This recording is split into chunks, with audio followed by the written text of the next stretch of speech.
Hello to everybody who is there. I do hope you are exceedingly well and that things are going your way tonight, today, this afternoon, this morning, whenever and wherever you are. So it is Monday, and I just thought I'd come on here for a little while whilst I had the chance to see how everybody is doing and to see if we can get closer to finding gnosis, that bit of knowledge that might help us figure out what is going on and what we should be doing here. I am joined already by the wonderful Mr. Tracking, Hello, everyone. who has clicked on the link. Hello, Mr. Tracking. How are you doing, sir? I'm all right. Yeah, nothing doing for the most part. Fantabulous. I want to say, Tracking, you commented on my channel recently, and it was quite nice. Do you still want to? Do you still want to do that? You said you wanted to read out some of my work and put it on Substack. Yes. Well, I thought about it because I used to be an audiobook narrator and a voice actor, although I should stress I haven't been an actual professional voice actor, narrating cartoons. It was mainly a thing I did as a hobby. It was great fun. Obviously, I'm not really. Things are a little different for me now because I'm living at my grandparents' house, but I'm saying I could probably read out some of your posts on Substack. You know, those little vignettes that you do on your main channel with an AI voice narrator that ponder about the essence of being. I think a lot of them are very interesting. The visuals are very interesting. My reservations about use of AI art notwithstanding, I do find them very entertaining, and every now and then when I get bored, I listen to some of them. And it would be my pleasure to read them out if you're up for it. Yes, that would be cool, brother. I think you got a great voice for that type of thing, so why not? If you do that and you send them to me, make sure you send me the image and the title of the work that you're working on. When you're sending it to me, that would be appreciated. Oh, an image. Well, I should So stress no. I mean the image. You can get the image from whatever poem you're reading or whatever prose you're reading, because they're also on Medium. Most of them are on Medium as well. So you can find them on Medium as well. So I don't know where you're looking at my stuff. Are you looking at it on YouTube or well, Medium or you the see, community I posts? think there might have been a misunderstanding. See, originally I was under the impression that all the videos that you release on YouTube are essentially they're a narrating. They are a spoken reading of posts that you have already made beforehand. And I thought up until recently that they were all on Substack, but recently I took a look on your Substack and I couldn't find anything. So did you? No, there's nothing on the Substack. I haven't got round to it. I was basically going to put all the stuff that's on Medium on Substack as well, but I just never got round to it yet. So you've kind of prompted me to do that, and I appreciate that. And yeah, your assistance would be greatly beneficial to my goal of doing To that. be So honest, if you want yeah, to do that, there's something thank I you. really like about Substack. Substack has a for the most part, Substack doesn't feel tainted by political bias. Or wait, hold on, let me think about this. Substack does not feel like it's been compromised in the same way that a lot of the other uh, online publication articles are. You can see a plethora of different ideas and topics made from authors encompassing a broad range of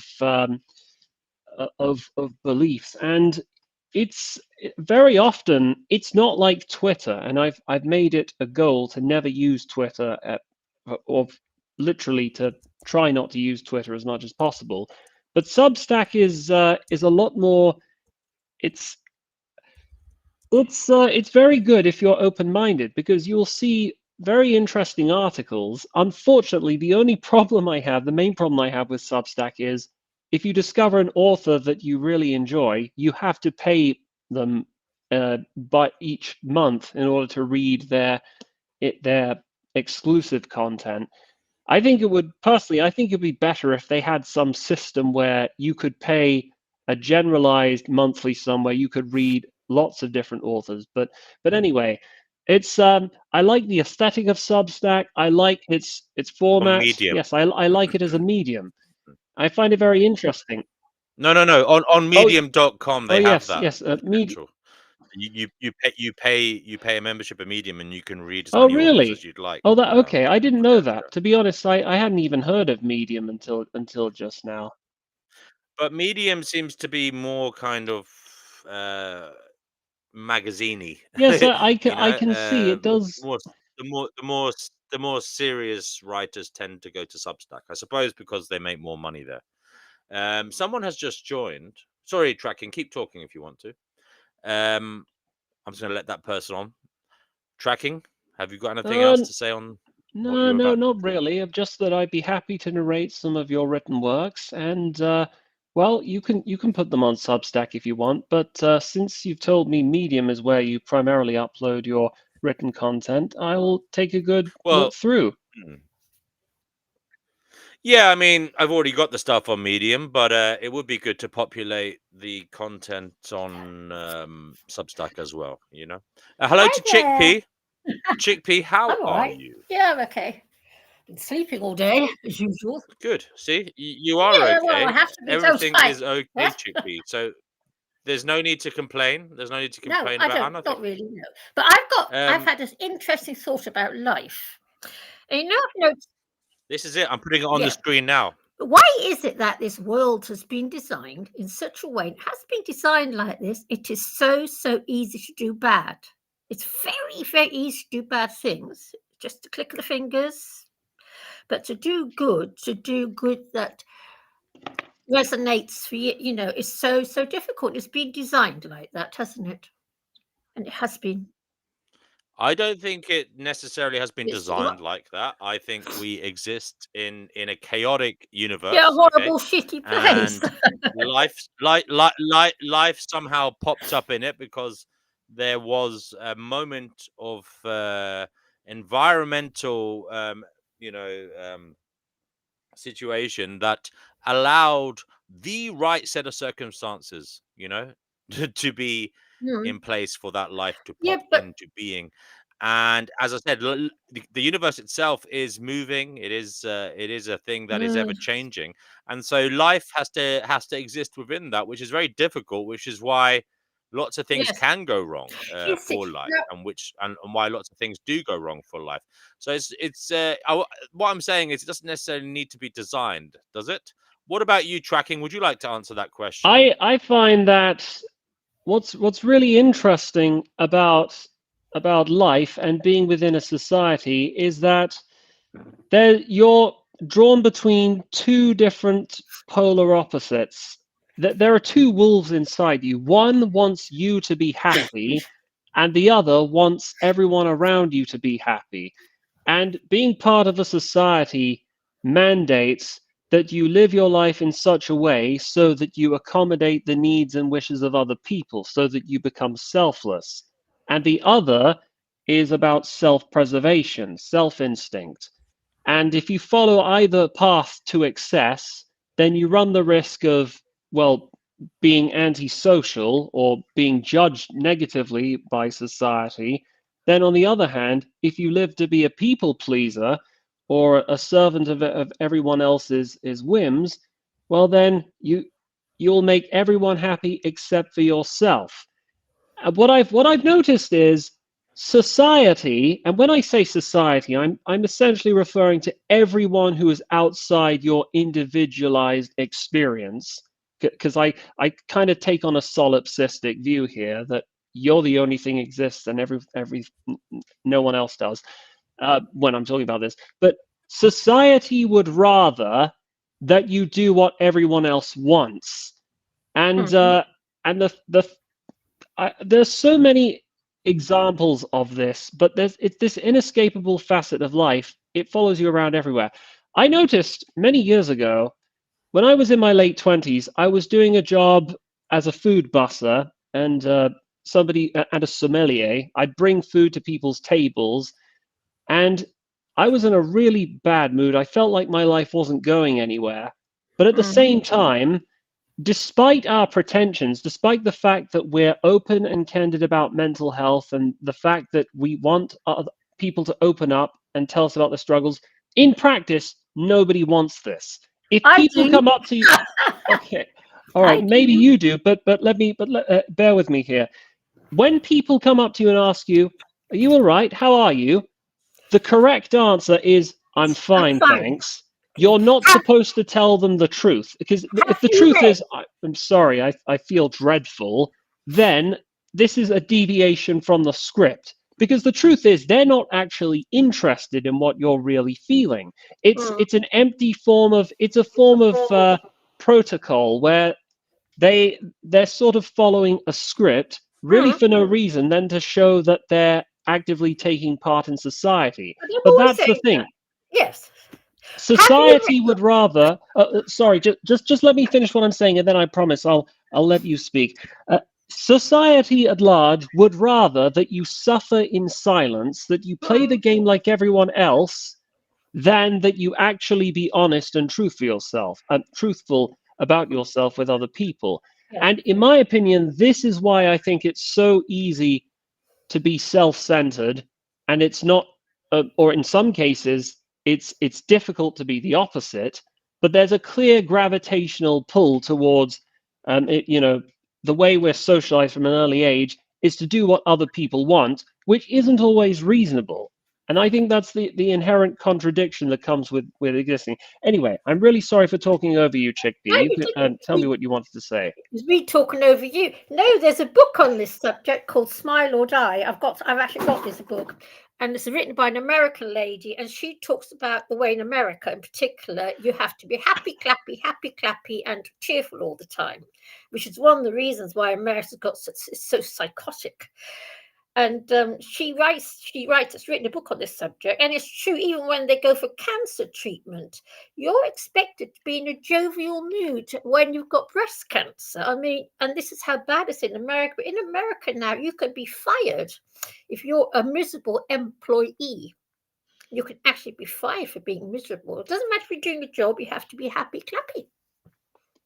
Do you know Well, that's that? really interesting. Yes. I think I might read into that. But to be honest, I think the problem goes far beyond just American corporate work culture. I think it's yeah. I think the whole of Western civilization has been consumed by it. Yes. Any service job that involves meeting with customers means you're supposed to put on a smile. The customer can be as abusive and rude as you want, but you're not allowed to tell them to fuck off. Yes. And you're not. And when people ask you how you're feeling, you're not allowed to tell them the truth. You're supposed to smile, even if you feel like murder on the inside. And that's just the way things are. And what I think is unacceptable is that we're forced from an early age to put on an affectation where we care about other people, where we pretend to care, when in reality, it's all a game of keeping up appearances. And I think this is something that specifically affects the West, because the interesting thing I noticed is that not all cultures are like this. Did you know, for instance, and this blew my mind, in places like Russia or in Korea, it's considered rude or inappropriate to smile at a stranger. In North Korea or South Korea, I don't know which one, if you smile at a stranger, people think that you're some kind of moron. And in Russia, they think it's rude. They think it's inappropriate. There's even a famous proverb about not smiling at a stranger. I'm just going to type it in, and I'll read it out if or when I find it. Oh yes, it's something like this. Now forgive me if my reading isn't perfect. It's something like this: Smioch bez причины, Priznak duraciny, which basically means to laugh without a reason is a sign of stupidity. So, and in Russia, there's no such thing as small talk. This idea of talking for the sake of talking, I can't stand it. I hate it. I hate the fact that my mother indoctrinated me. She inculcated me with this the idea that I have to pretend to be interested, talk about nothing. I don't see the point in it. I think it's all fake. I think in essence, I think it's part of the problem. I think it's heavily connected with why so many people feel miserable, because we're all supposed to put on an act. We're all supposed to say things we don't believe. We're supposed to do things that don't make sense. Supposed to follow these outdated social mores and connect and pretend to connect with people who, on all intents and purposes, we're never going to see again, and we couldn't care less about. And that's just one example of that. But it's not universal. It's heavily to do with the West. Yeah, I find that yeah, I very know. annoying. But yeah. Yeah, I tell you something. Back in the 70s, I worked in Berlin for a couple of years, and in those days, Germany was still divided. It was West Berlin and East Berlin. East Berlin belonged to the Russians, and I used to go across to East Berlin now and again for a cup of coffee with mates. We used to just pop over to the east, and I loved East Berlin because it was so miserable. It wasn't miserable, horrible miserable, but you didn't have this faux nonsense everywhere. It was actually like East Germany back in the 70s. Hold on, sorry. Are you saying you visited East Germany in the 70s and you liked it because you found it miserable? Not miserable. It wasn't this faux. Oh, I see. There wasn't this faux nonsense everywhere. So the people, are you saying the people you met in East Germany, they were cold and aloof, but they didn't? No, not saying they were cold and aloof at all. I liked them. No, they didn't have this horrible fake joie de vivre that you find in the West. Guys, we are trying to get the show going. So if you are able to, please share the live on your YouTube community posts. It might bring in new people to watch it. Also, share it on Reddit or Discord or wherever you are. Facebook, Twitter, etc., just to get newbies here so that we can have a greater in-depth conversation with alternative viewpoints. Thank you, guys. I am listening. This is going well. Thank you very much. Can I just say, okay, I don't know how old you are. I think I'm probably older than you, yeah? Oh, I just turned 31 a couple days ago. I'm 70 years old. And I can assure you, back in the 70s, life was we weren't so happy clappy, and we used to sit around a coffee table with our cigarettes and a cup of coffee, and we used to talk more. There was more depth to life, and we used to acknowledge our miseries, whereas now that doesn't happen. But I can assure you, yes, West Berlin, East Berlin in the 70s, because it belonged to Russia, it was a different world to West Berlin. Yeah, I used to get on the tube in West Berlin and used to popple off to the east with my passport and go for coffee. It was a really surreal world. So it's not just me. Things were genuinely different many decades ago. Yes. Can I get another thing off my chest? Because it's heavily connected with the idea of putting on a facade and pretending to care about other people. A thing that I find really irritating about modernity is how you're supposed to refer to strangers like your boss or your teacher on a first name basis. Like, that is absolutely ridiculous. And I think it started with Tony Blair. When he became prime minister, he insisted that everyone call him Tony and not his actual name, which was Anthony Charles Lyndon Blair. Yes. You know, because it's just, first of all, it's utterly pretentious. That the idea of having a first name is that you share it with other people who are on your level or who you associate with regularly, like your friends or your family. You don't give out your first name to random people because it's just not, it's a mismatch of expectations. You're implying that there's a level of cordiality or closeness which isn't there, so it's not appropriate. And I feel, in my opinion, this creates a sense of societal disconnect where nobody can figure out what society wants or expects from them. Nobody knows who they're supposed to be their real self around or their false self around. But society has made it this confusing, and it's a very recent thing. If what Chickpea has said just now, if that's to be believed, then things weren't always like this. The world has changed in the past 40 years. Good Lord, yes.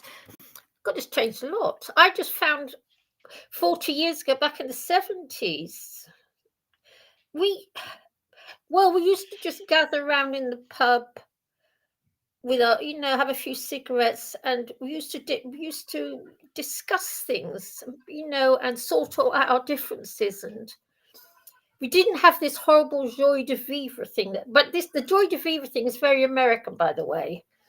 But I'm just saying, there's a book I'm written guessing. about it. I'm guessing it probably started in America. Yeah, It was something born out of, that, isn't it? America's but known for it. but it's just blown all over here, and now it's infected everyone and everything. And let me just say, I'm not necessarily against people being happy clappy, but if people are genuinely happy and they want to show it, well then, that's, and if anything, I respect that, because people who are genuinely happy, you can sense it from them. They have Yes, much to be grateful for, and they're warm, and if anything, they light up the room around them, and they're pleasure to be around. But what I have an issue with is people who aren't happy, who are being forced to pretend and act like they are. I have a huge problem with that. When society is imposing these nonsensical, ridiculous mores on people that make no sense and make the problem worse. Yes. Yeah. My next door neighbour's dog's barking outside my flat. Poor little goodness. Thing. Yes. Hey, he can bark his heart's content. I don't mind. Chickpea, I want to ask, since you said that you visited East Germany in the 70s, yes. East Germany was under a communist dictatorship. Yes. But how much would you say that what was life like there? Was it as bad as everyone keeps saying? Because communism is no, it wasn't. No, it wasn't as beautifully built up as West Berlin. West Berlin was a beautiful place, beautifully built up, and all the war damage had been put right and everything. East Berlin was a bit like the difference between Knightsbridge and the East End of London. It was a lot poorer. There wasn't bright lighting everywhere. There weren't adverts all over the place. It was much, much quieter. When you went into a coffee shop, it was, Were there things about East Berlin that you liked, that you thought were really good, which weren't available in West Berlin? Oh God, loads of stuff. Yes, I mean, in West Berlin used to be huge, shiny shops full of all the latest cosmetics and clothes and all the rest of it. Didn't have that in East Berlin. It was like going to a different world. It was because East Berlin belonged to the Russians basically, and then half of Berlin was walled off because it belonged to the West, and the other half was also walled up and covered and surrounded by landmines because it belonged to the Russians. It was this really weird situation. And you go on the tube in the West, go a couple of stops, then you'd go into this thing where there were men with guns standing on the tube station. It was weird, surreal. But I liked East Berlin because it was more, I found it more restful. It was just so restful, whereas West Berlin was quite, And I must, I sometimes wish maybe I should just, I don't know, doesn't matter anymore, but it was just a kick. I was 21 years old and I was running around East and West Berlin for fun. I find that very illuminating, because I feel like for the past few decades, we've all been indoctrinated with this idea that socialism and communism will always lead to despair. Nothing ever works. But that's not true. But based on what I've seen, based on what I've heard about what life was like in East Germany, and I don't know how true it is for Russia, Ukraine, or Poland, but it's not what we've been told. And what I dislike about, and there's this one channel, you guys must have heard of it, called Prager University, where every single video they talk about why capitalism is the best thing ever, why socialism is satanic, and we mustn't. America must never be allowed to become a communist country. But the problem is, no one ever talks about the perils of capitalism. Capitalism is far worse. Did you guys know something? That between North Korea and South Korea, did you know that there are way more suicides per capita in South Korea than there are North Yeah. Korea? Now think about that. We're talking about a country that is considered to be the worst place in the world, where people have virtually zero rights. They live as human chattel, as slaves, where you do anything that the state doesn't want you to do, you can get shot dead. And that does not have as many suicides as a country that has none of that. Because, yeah, in Berlin, in East Berlin, yeah, life was, you don't judge somebody, you don't judge your friend by the skirt she's wearing or stupid things like they do in the rich West. It was a much slower way of life. I'm very communistic minded anyway. I'm a bit of a, I'm a definite socialist. And I believe that the state should invest in infrastructure as opposed to investing in God knows what we do over here. But it was a much slower pace of life. It wasn't as bright and shiny. But it had I agree. It had the sort of like the buildings. The buildings are made of proper bricks. And you went to a coffee bar and you had wooden tables and wooden chairs and everything. It was all old.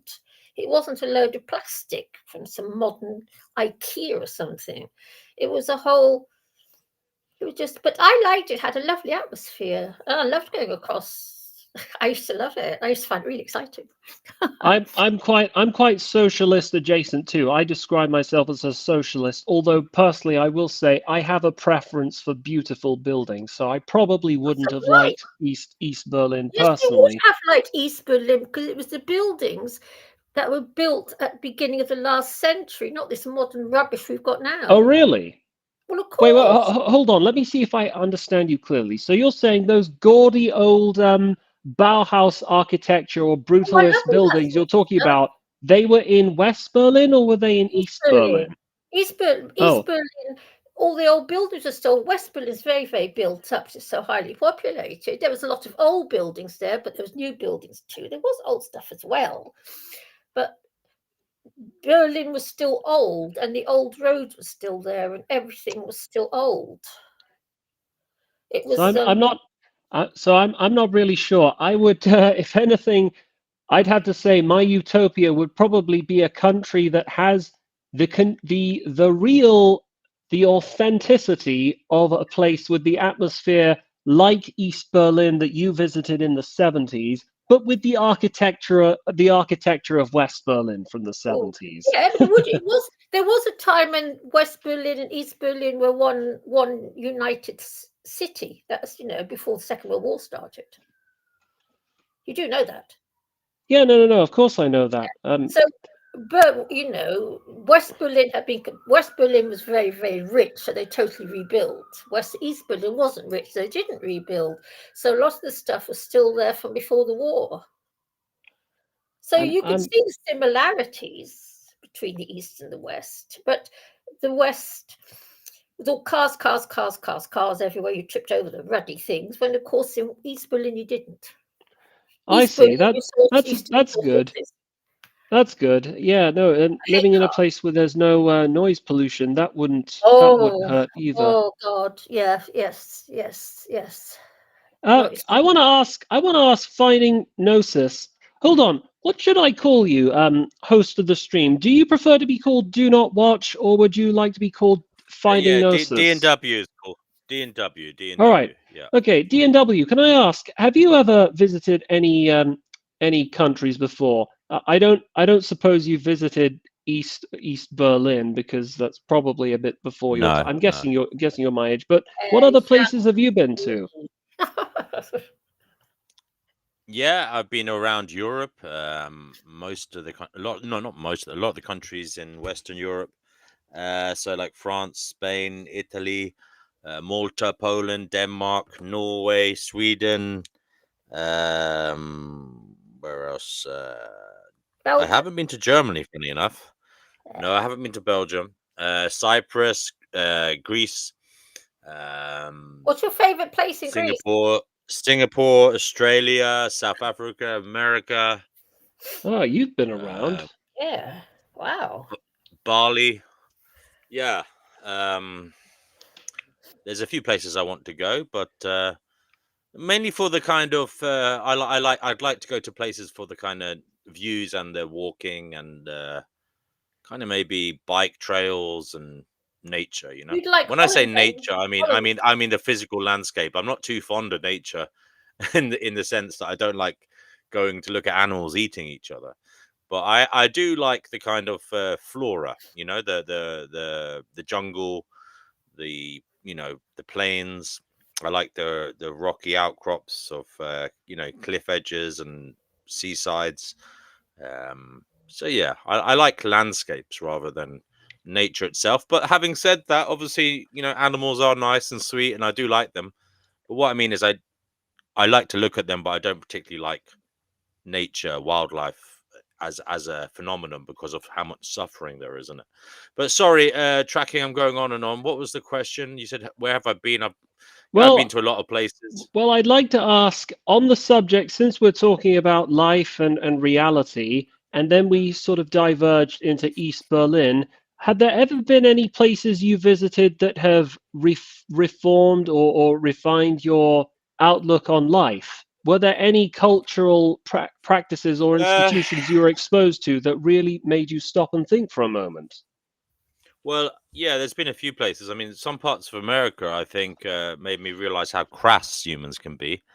Um, you know, I was in Such as? Vegas, and I thought that was a really crass place. It was, you know, gambling and debauchery 24/7 by middle-aged fat adults who should know better. You know, and also, you know, just the whole gambling thing and there was a lot of prostitution, taking advantage of, you know, basically women without much power, you know, and pimping them out in hotels because in Vegas, I don't know if you've been there, but if you go to I Vegas, you'll actually, be I actually did, but that was ages ago. That was when I was a yeah teenager. you'll be sitting in the bar, you know, you'll be sitting in the casino, and they'll come up to you, you know, the ladies of the night, and as you walk down the strip in Vegas, there's all these little Mexican men. Well, there were back then. I don't know what they are now, but there were little Mexican men flicking little cards at you with call girl fucking telephone numbers on, you know, and every so often there'll be one of those vans driving down the strip with a truck, sorry, with like advertising billboards on it saying call girls direct to your door and giving you a phone number. So there was that everywhere, and there was a lot of drinking and drugs and opulence in terms of an overemphasis on expensive, unnecessary materialism. I'd say that's what I saw there. You know, some of the hotels were extremely opulent, people paying a lot of money to Oh, Ah, stay in them, yes. and also there was a few shopping centers there that were like, yeah, you know, do we need any of this crap? You know, people oh. getting excited about. You know, Scary, isn't it? To see. it is scary, and then it just made me think, where is all this money going? Yeah. Funnily enough, I don't know how, but I ended up befriending some kind of mobster over there, and he was taking me around. He was taking me around in this like limousine, um, basically to view some of the fucking pubs and bars and nightclubs that he was running. Um, and yeah, it seemed a very very dark, corrupt place. You know, Yeah. a lot of desperate people trying to make money from sex and drugs and who knows what, and basically soulless. You know, Huh. so. I have to Oh confess, yeah, yeah. I would love to. And basically, sorry. I'm just saying, I largely agree with everything with everything you said.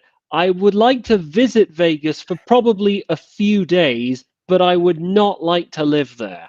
It No, seems no, no. with all the with all the crass, the neon lights and the gambling, it sounds like a good place to spend money, but good God, I would not like to be surrounded by that every day. So yes, obviously that's the first thing I want to say. The second thing that I find that's really interesting about Las Vegas is how they built an entire city, one of the most iconic cities that encapsulates 20th century metropolitan imagery and American capitalism out of nothing on what used to be a desert. Yeah. All the electricity is powered by this dam, the Hoover Dam. Have you ever been there? Yeah. No, Yeah. I've never been to the Hoover Dam, but I know all the about it all. electricity comes from there. The entire city is powered by that, and I think that's remarkable. Of course, there's a question as to whether that electricity ought to be allocated to a city that's more spiritually tasteful. But anyway, human architecture and human engineering can also be quite something. I thought I'd add.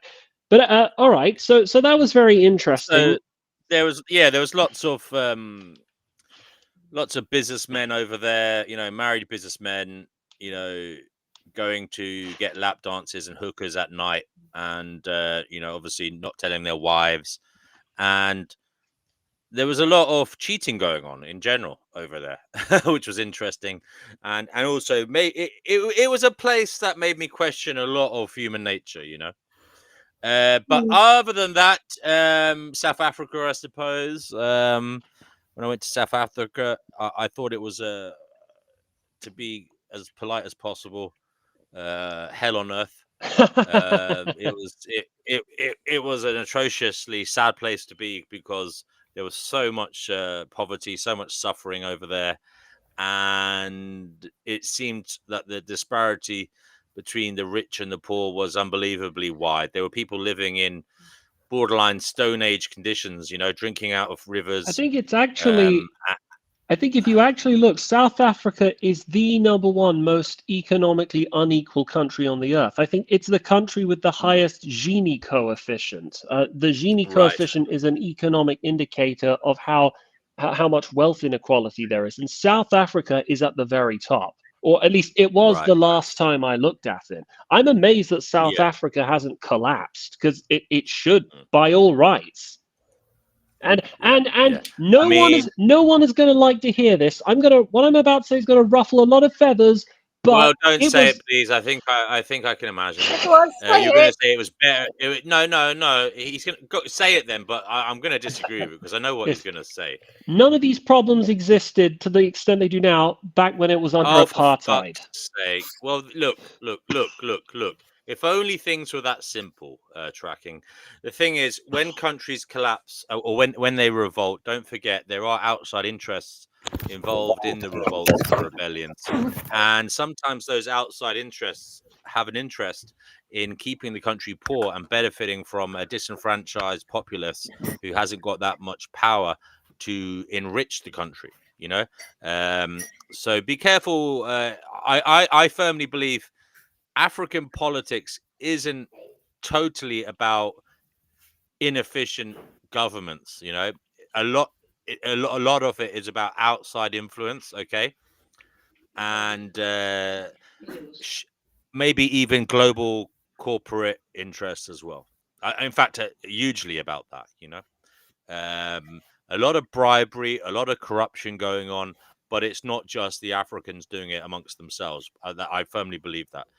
But going back to South Africa, I saw lots of AIDS orphans. There was a terrible AIDS epidemic over there, so that was really sad to see. There was, as I said, lots of poverty, lots of corrupt police as well. So you'd be driving along the road and you'd be shitting yourself in case you'd be stopped by the police because they'd rough you up for whatever money you had, if you didn't give it to them, they'd pull you in or whatever. So I'm sorry, I warned you that I would have to leave when dinner's ready, and I think I'm being called now. However, depending on how long this stream goes on for, I might be able to come back in maybe half an hour to an hour's time if you guys are still there.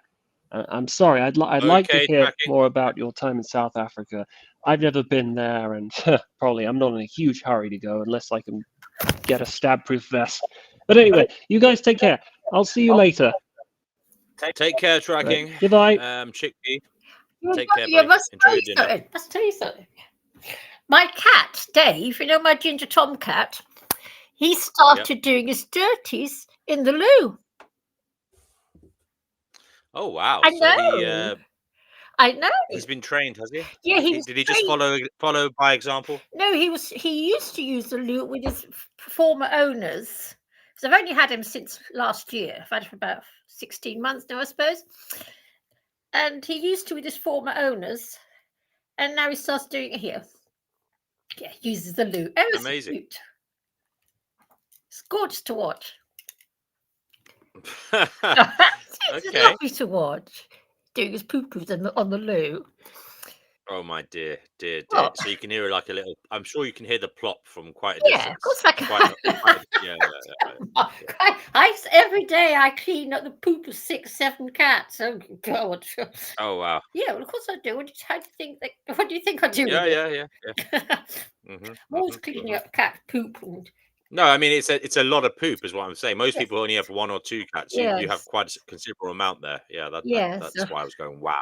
And I'm feeling But so I will good. say one thing. I will say one thing. Cat poo is absolutely disgusting to smell. I'm sorry. I know I like cats and you love cats, but cat poop in particular is horrific in terms of its I'm used to the it. stench that it does. I'm used to it. It really gets inside your head. Does it? I'm so used to it. I Yeah, don't notice. I don't even notice gets anymore. right up your nozzer. I don't So even yeah, notice. Because I'm feeling very broody at the moment for a kitten. I want a kitten. Yes. So yeah, I'm so used to cat poop and cat pee. I don't even notice anymore. I don't notice. Remind me how many cats you have? Is it 5 or 7? I can't 7. remember. 7. 7, yeah. So Six girls. you think you could handle number 8 as well? Yeah, I'm sure I could. What's the most cats you've ever had in one go? What I've got now, 7. Like Okay, this. okay. I've had to once. I had, but yeah, 7 like this is the most. Yeah. Yes. Well, there is an old man around my way. Apparently, he has like 17 cats. Oh or something, wow! so, Oh, yeah. Apparently, oh, I would love something him. like that. I would. He's an old Jamaican geezer, Oh, apparently, right. and yeah. Apparently, he has a load of cats. Oh wow! Apparently, he looks after them really well. He looks after them fine. But he Oh, just loves his cats. I would love him. I would love to meet him. I Maybe I need to set you up on a date. Yeah, I'd love to meet him. He's a bit older than you, though. But How old is he? I think he's in his 80s. Wow! Gosh, he's doing well, isn't he? But yeah, as I was saying about doing bad and doing good, because I've noticed about the universe, the world we live in, it's so easy to do bad, very simple, and you can do really the smallest things can cause the most terrible devastation. Whereas doing good, like, you need to do so much to have a bit of an outcome. Yeah. You notice that about the world. Yeah. DNW. And what is good? Well, I mean, just doing a small good. It's so easy to say, for example, cause unbelievable, immeasurable pain to another human being by, say, harming one of their children, or it's so easy to do bad things. It's so easy to shoot someone, kill someone, whatever. It's very, very simple to do. 1 minute you can kill someone, get a gun, and cause the most terrible, terrible suffering and everything for other people. But to do good, like a surgeon could spend 8, 9 hours working to put a whole team of people to put right the effects of one little accident on a human being or on an animal. You have to do so much more effort and this and that to do good than to do wrong. Don't you notice that? It's certainly very difficult to do ultimate good. Yes. But what is more important in your good doing? Is it the actual outcome or the intention? Well, it's just, to me, it's the whole result of it all. It's so easy to do bad and to have the most horrible thing for the victims thereof, for the environment, for everything. It's so easy to do. Whereas to do good, like plant a tree, something that's only just dawned on me recently. It's true. It is true. It is something I've thought about as well. Indeed, I've written about it. how Okay. horribly easy it is for evil to prosper. Yeah. Yes, I yeah, have. that's it. Evil And to prosper. Hooray! That's it. Got it. mm, mm. Yeah. We have somebody here. I don't like this username, I'm afraid. I'm going to change it to Carl. 1 second before I put him on. He's called himself something, but I'm going to change his name to Carl before I let him on. Right. There we go. You're on the show, Carl. Hello there. How are you, sir? Hello, Carl. So, How are you doing, sir? What would you like to say? I think Chickpea could have handled the name, bro. Oh, we know who this is. I'm a vegan too, brother. This is the man himself. He's been quite a long time away from the show. Welcome back, brother. Remind us of the previous pseudonym that you used to go by on this channel. It was remember. I can't quite remember it. Remind us, brother. Oh, I couldn't remember, brother. We're all the same name, anyways, bro. Was it Seeker or Questioner? I think that you used to use those names sometimes, right? I Seeker, couldn't remember, brother. But how you guys doing, man? It's been a long time. I just came to see how's everybody doing, man. Yeah. Everybody is doing extremely well, thankfully. Mhm. Can't argue with that. And you, what about you? Hey, man, doing good, bro. Thanks for Life asking, is man. good. Oh yeah. Lots of gratitude. Yeah. Lots of gratitude, which seems to help, with Yes. the way things go. Yes. I'm going to start doing that every day. I'm going to start doing what what's the name does. Write 3 things down to be grateful for. Mm. Well, do you want to do? I tell you what, Chickpea, do you want to do that now? Well, today it will be. I've got my. I'm going to let Chickpea, please. What? Don't be glib. Take a look. You're in danger of being viewed as a glib psychopath who doesn't take the time to think about things. I don't want that to happen. What? So Glib take a psychopath? moment, take a breather. There's no rush here. Take 10 seconds at least. Mm. And me and Carl here are going to be quiet, and we're going to let you take some time to meditate on this question. No, I've already Name 3. started it What are 3 things that you're grateful for today. Today. Well, I was going to write down. I've got my own home, my own front door key, and a cupboard full of food. Mm. And I'm going to start doing 3 a day because I've heard it is supposed to help.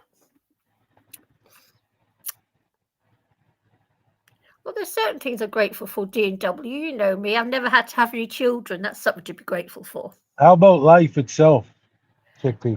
I find life very, very difficult. I'm one of these grumpy, depressed antinatalists, and very much. I'm not a happy, clappy person. I wish I was, but I'm not. I have terrible problems with depression.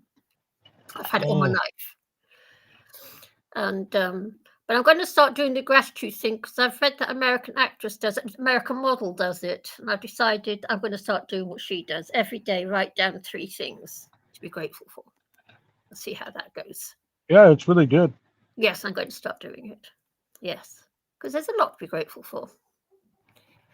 Yeah. I think everything, in my opinion, everything we should be grateful for. Oh, yeah, that's very good. I wish I had that mentality. Well, I didn't develop it till more recently, right? Okay. Like I just think I think one of the biggest problems we have in this reality is misunderstandings, like or just even not seeing in between the lines, like for instance, we could have certain things that come in as a blessing, but we see the negativity in them. Yes. I think like if you kind of take if you take like the book of Job, for example, what happened to him was a lot of like one person can just look at it as, oh, he lost everything, that sucks. Another person can just look at it as, that was God strengthening him and Can you tell the story of Job, please? Yeah, I know the story. I know the story. Yeah, no, for sure. Yeah, I mean you know the story of Job, D&W. Yeah, Have you heard it or no? Yes, I do. I definitely know the story of Job, but I'm just saying other people don't know it. Oh, I Go ahead. figured I figured that's why DNW wanted me to tell it. Yeah, I mean, ultimately, the book of Job is, and I really believe it's actually it's about all of us. This is just my belief, and ultimately, it's where God, up in the meeting there, when he's talking to the angels, Satan comes in, Satan, the Satan, and God says, "Hey, have you considered my noble Job?" And he's bragging about how great Job is as a person, and Satan says, "Take everything away from him, and he'll curse you to your face." So ultimately, he's gambling. He's telling God, "All right, let's make a bet." And God entertains it. He says, "Okay, you could do anything you want, just don't kill him." And ultimately, Satan takes away all of Job's land, all his cattle. Job apparently had like hundreds of cattle. Like he was like a farmer. He had a lot of stuff, big land. He got to kill his whole family as well. And then Job pretty much ended up getting like severe depression. Like he had a major depression, confusion on why this all happened, but he stayed faithful to God. And then God ended up restoring everything double what Job had. And so the reason I reference that is I just think that whole story has more than one outlook. I think you could look at it as everything that happened served different purposes. And I just think if we thought like that, we can almost help our situations out instead of thinking from one perspective. You know what I mean? Because Job could have just sat there and thought the worst of it, but he at least at some point said, "Oh well, God is at least allowing me to live, and I'll be grateful for that."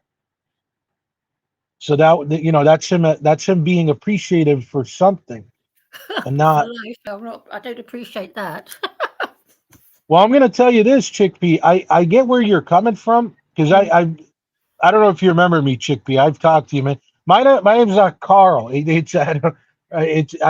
used the name Carnivore Carl, and I was just trolling you because I was trolling you. You know me and you are friends. I just troll you like I don't mean no harm by that. But what do you call it? I know we've had this talk before about just outlooks and whatnot, and I remember some of the stuff you shared with me. So got a better memory than me. What did you say, Carnival Carl? Yes. Oh no wonder. Yeah, I probably would have had a hissy fit. Yes. He changed DMW changed it because he didn't want you kicking my behind. He didn't want you beating me up. He was more doing me a favor than you. He was doing me the favor. Because he knew you would have went through the computer screen and started beating me up real badly, and we don't want that. Oh, I remember you now. Yeah. Oh yeah. It's all love. It's all love. Oh dear. But I find what God did to Job was very, very nasty of him to do that. And didn't he kill his wife, turn her into a pillar of stone? Yeah, the wife and the children got killed. Yep. Yeah, I mean, I think it's a bit naughty of him to do that, personally. But let me ask you this, though, Chickpea. That's why I say I believe the book of Job applies to all of us. Wouldn't you say that something like that has happened to you in your life, at least, where something really bad happened and then you got stronger afterwards? No, it has the opposite effect on me. It grinds me down. Everything that goes wrong chips a bit more away. I do the total opposite. The total opposite. Every bad thing that happens, every negative thing I see, it chips a bit more away. Because I used to be very robust when I was younger. Really, robust. But that's gone. Oh. I'm an old lady now. I'm an old lady. Yeah. Yes. I'm 71.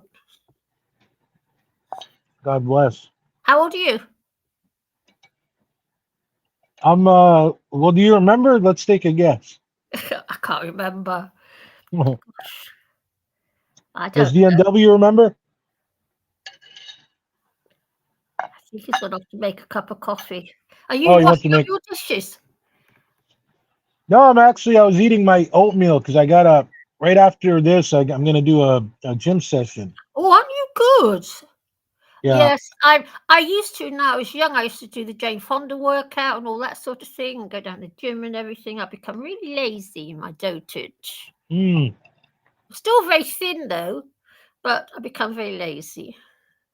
Yeah. You know what I bought a no, I didn't buy a can of chickpea the other day. I bought a can of Yes. it would have been pigeon peas. Pigeon peas. You ever had those?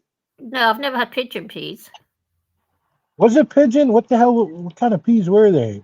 What? Probably there's all different ones, but I haven't had pigeon ones. A pigeon. Don't you mean just green garden peas? No, I no it I know it had a bird to it, like something peas. I thought it was pigeon peas. Yeah, I could have sworn it was called pigeon, but they were brown. They would have been like brown though. All right. Okay. No, they're But the probably. ones I really like, excuse me, sorry, I shouldn't be talking when I'm eating. Oh, sorry, don't worry. The ones I really like are the mixed beans. Yes. I really like those ones. Yeah. Yeah. Yeah, I eat a lot of mixed seeds. You know, again, on Amazon, there's 7 different seeds in a pack. Yep. I love those. I eat a lot of seeds and lots of mixed nuts and things. And it saves on the cooking because, I don't cook. I don't have a cooker. So I've got nothing to cook on. So I just have to do everything raw. I've got a toaster. Make some toast with. The tell you something funny. And every time men come in my flat, workmen or anything, it's the first thing they say, "Oh, look, mate, she hasn't got a cooker." Yeah, I don't cook.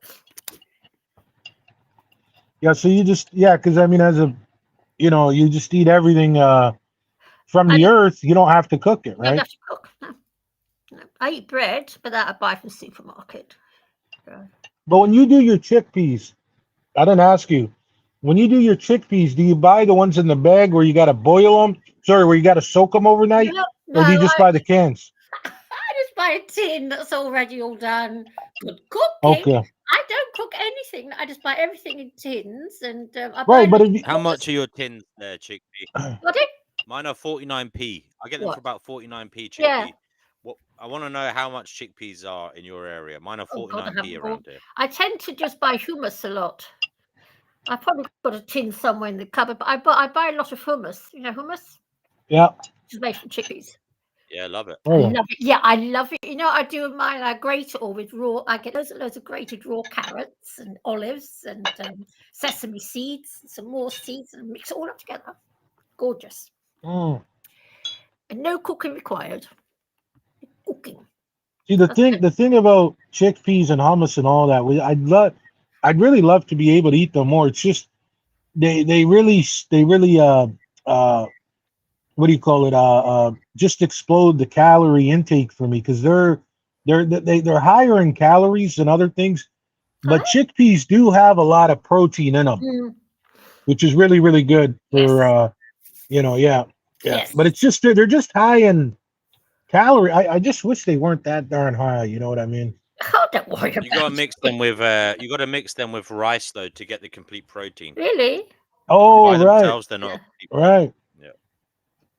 Yeah. 1 cup rice to 1 cup chickpea. Oh, right. And then that is your complete protein sorted out. Rice. It's actually funny how the Mayans understood the science of that because that's how they would do the beans with the rice. They used to combine the beans with the rice. That's why it's a staple today in Mexican cuisine, right? You get beans and rice because it was all from the Mayans. Yeah, It's true. Mm-hmm.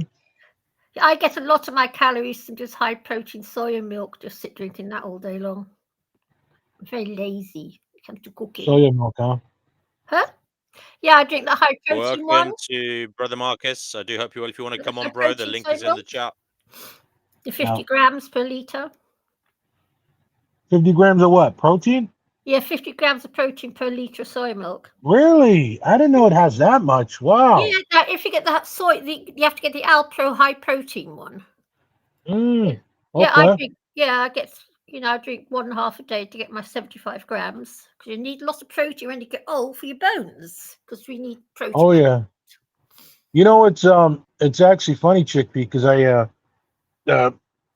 find I'm very knowledgeable about nutrition, all that is chiropractors, because the old chiropractor I used to go to, she used to give me so much great advice, right?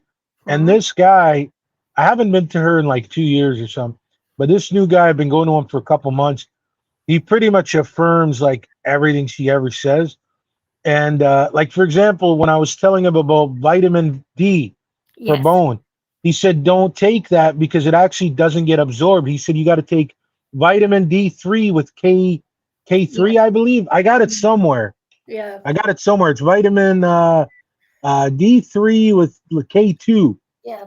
Yes. Because that's the one that gets and then did you know this about vitamin B12 complex? It actually has to be the methadol, I believe. I got that one somewhere as well. All right. And yeah, so it can't, like, they have to be specific versions. It's good for bones, boron. Because I cured my osteoporosis by myself, and I used boron to do it. Because I had borderline osteoporosis, but I have cured it. Yeah. Hello to Black Hole, guys. We want to welcome Black Hole. Black Hole, you're on the show live. Hello. How are you today? How are you today? Can you guys hear me okay?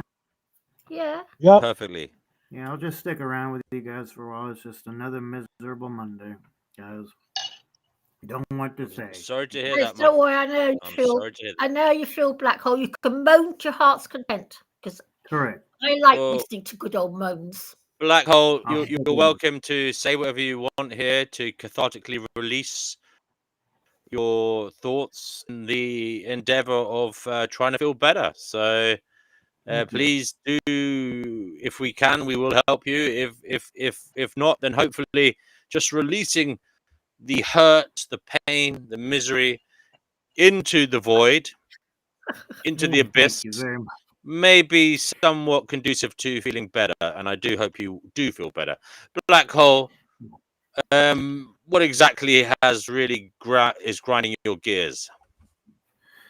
Just trying to apply to these jobs, man. It's just I'm ready to get back to work, and none of these people are hiring, and it's hard. You can have all the experience in the world, and it's still hard in today's market. I've heard that a lot now. It's hard to get jobs. So I'll right away I'll jump into this Black Hole because I can maybe put your mind at ease. Just so that way you're not walking around in confusion. At least what I find at least in Canada, I'll speak for Canada, not the United States. It's really nowadays, it's not about how great you are.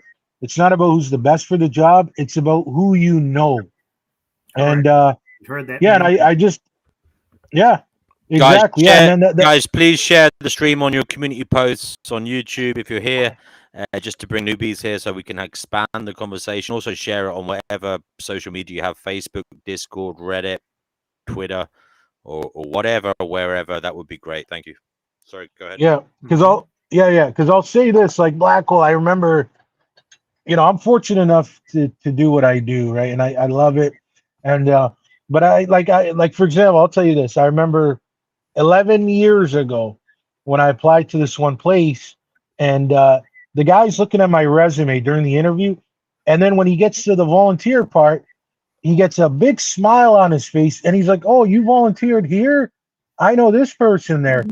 And he's just smiling at me, and I'm like, yeah, I know him, right? And he just starts going off about them.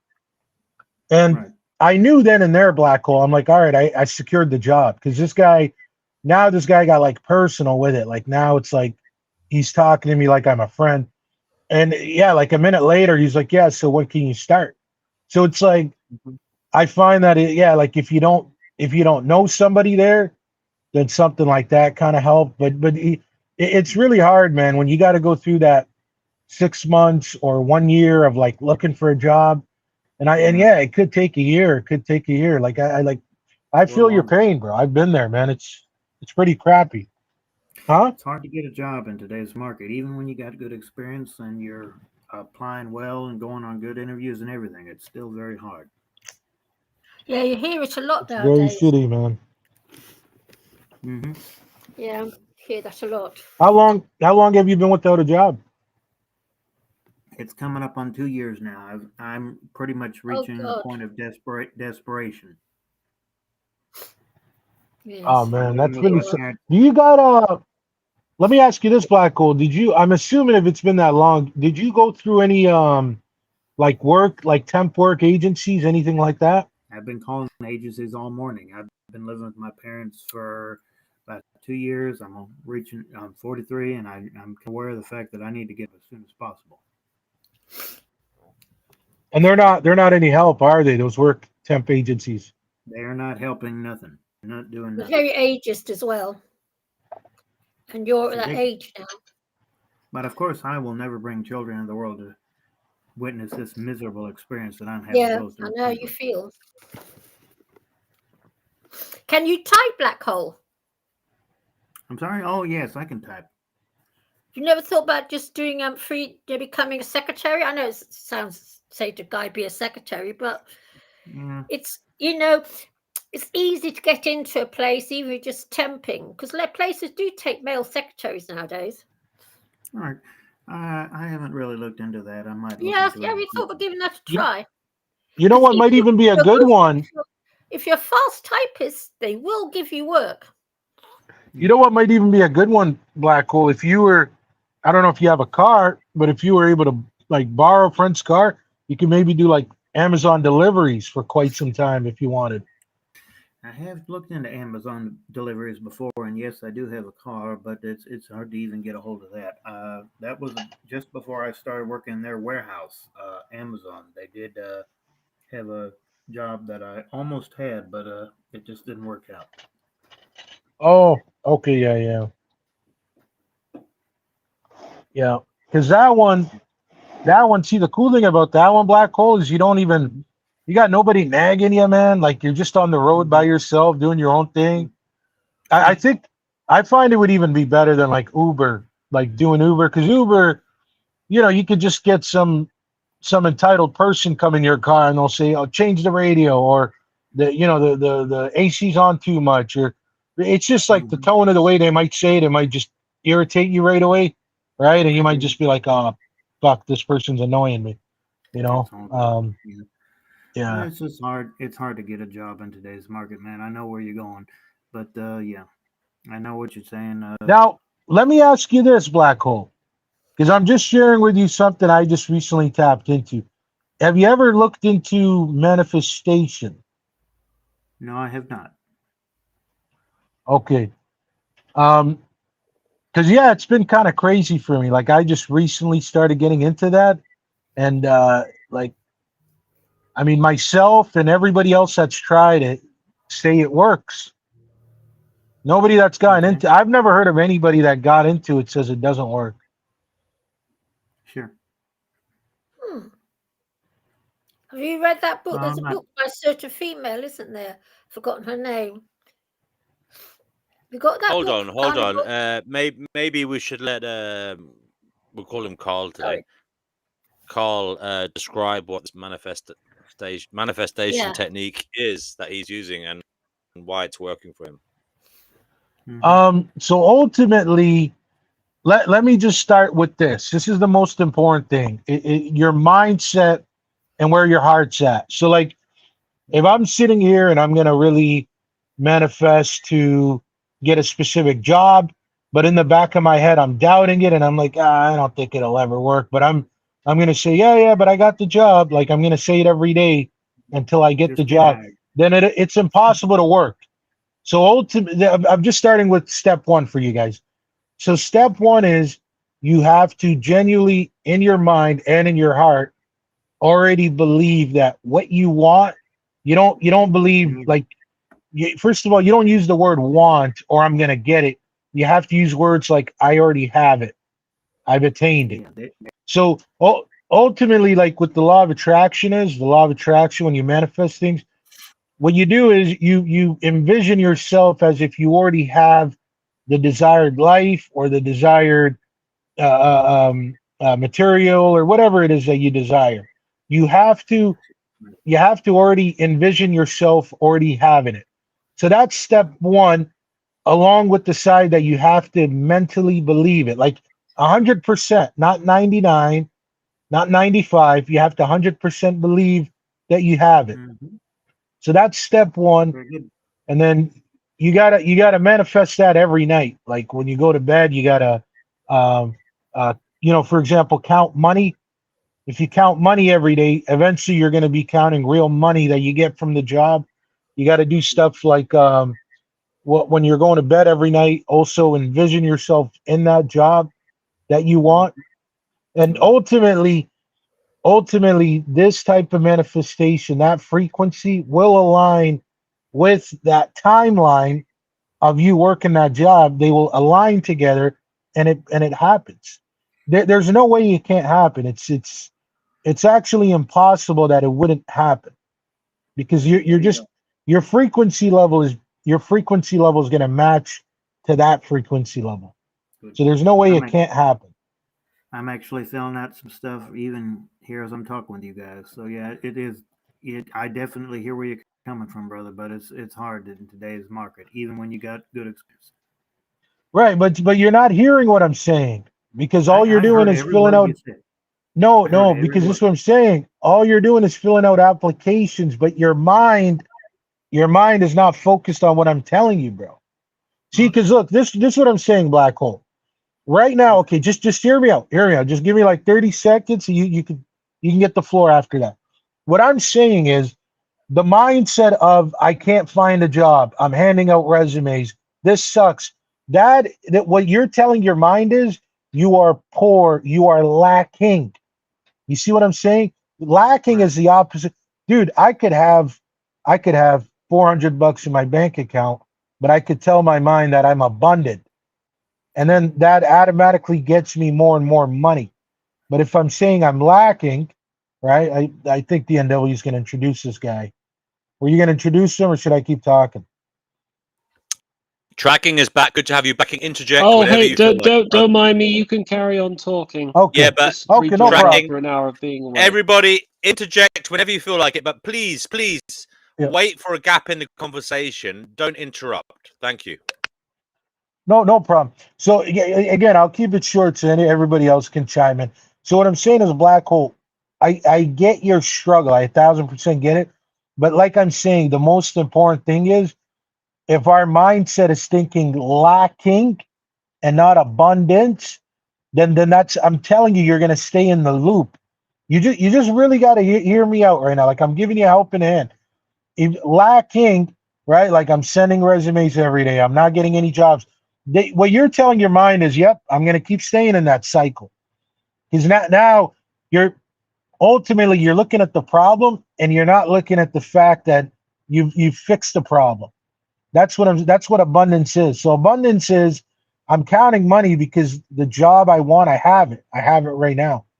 So then, like I said, eventually you'll meet with that frequency. But it starts in the mind, bro. It starts in the mind. And that's why the Black Hole, if you look at any religion that does a prayer or anything like that, when they do their prayers or anything like that, they do it in the form where they believe they've already received it.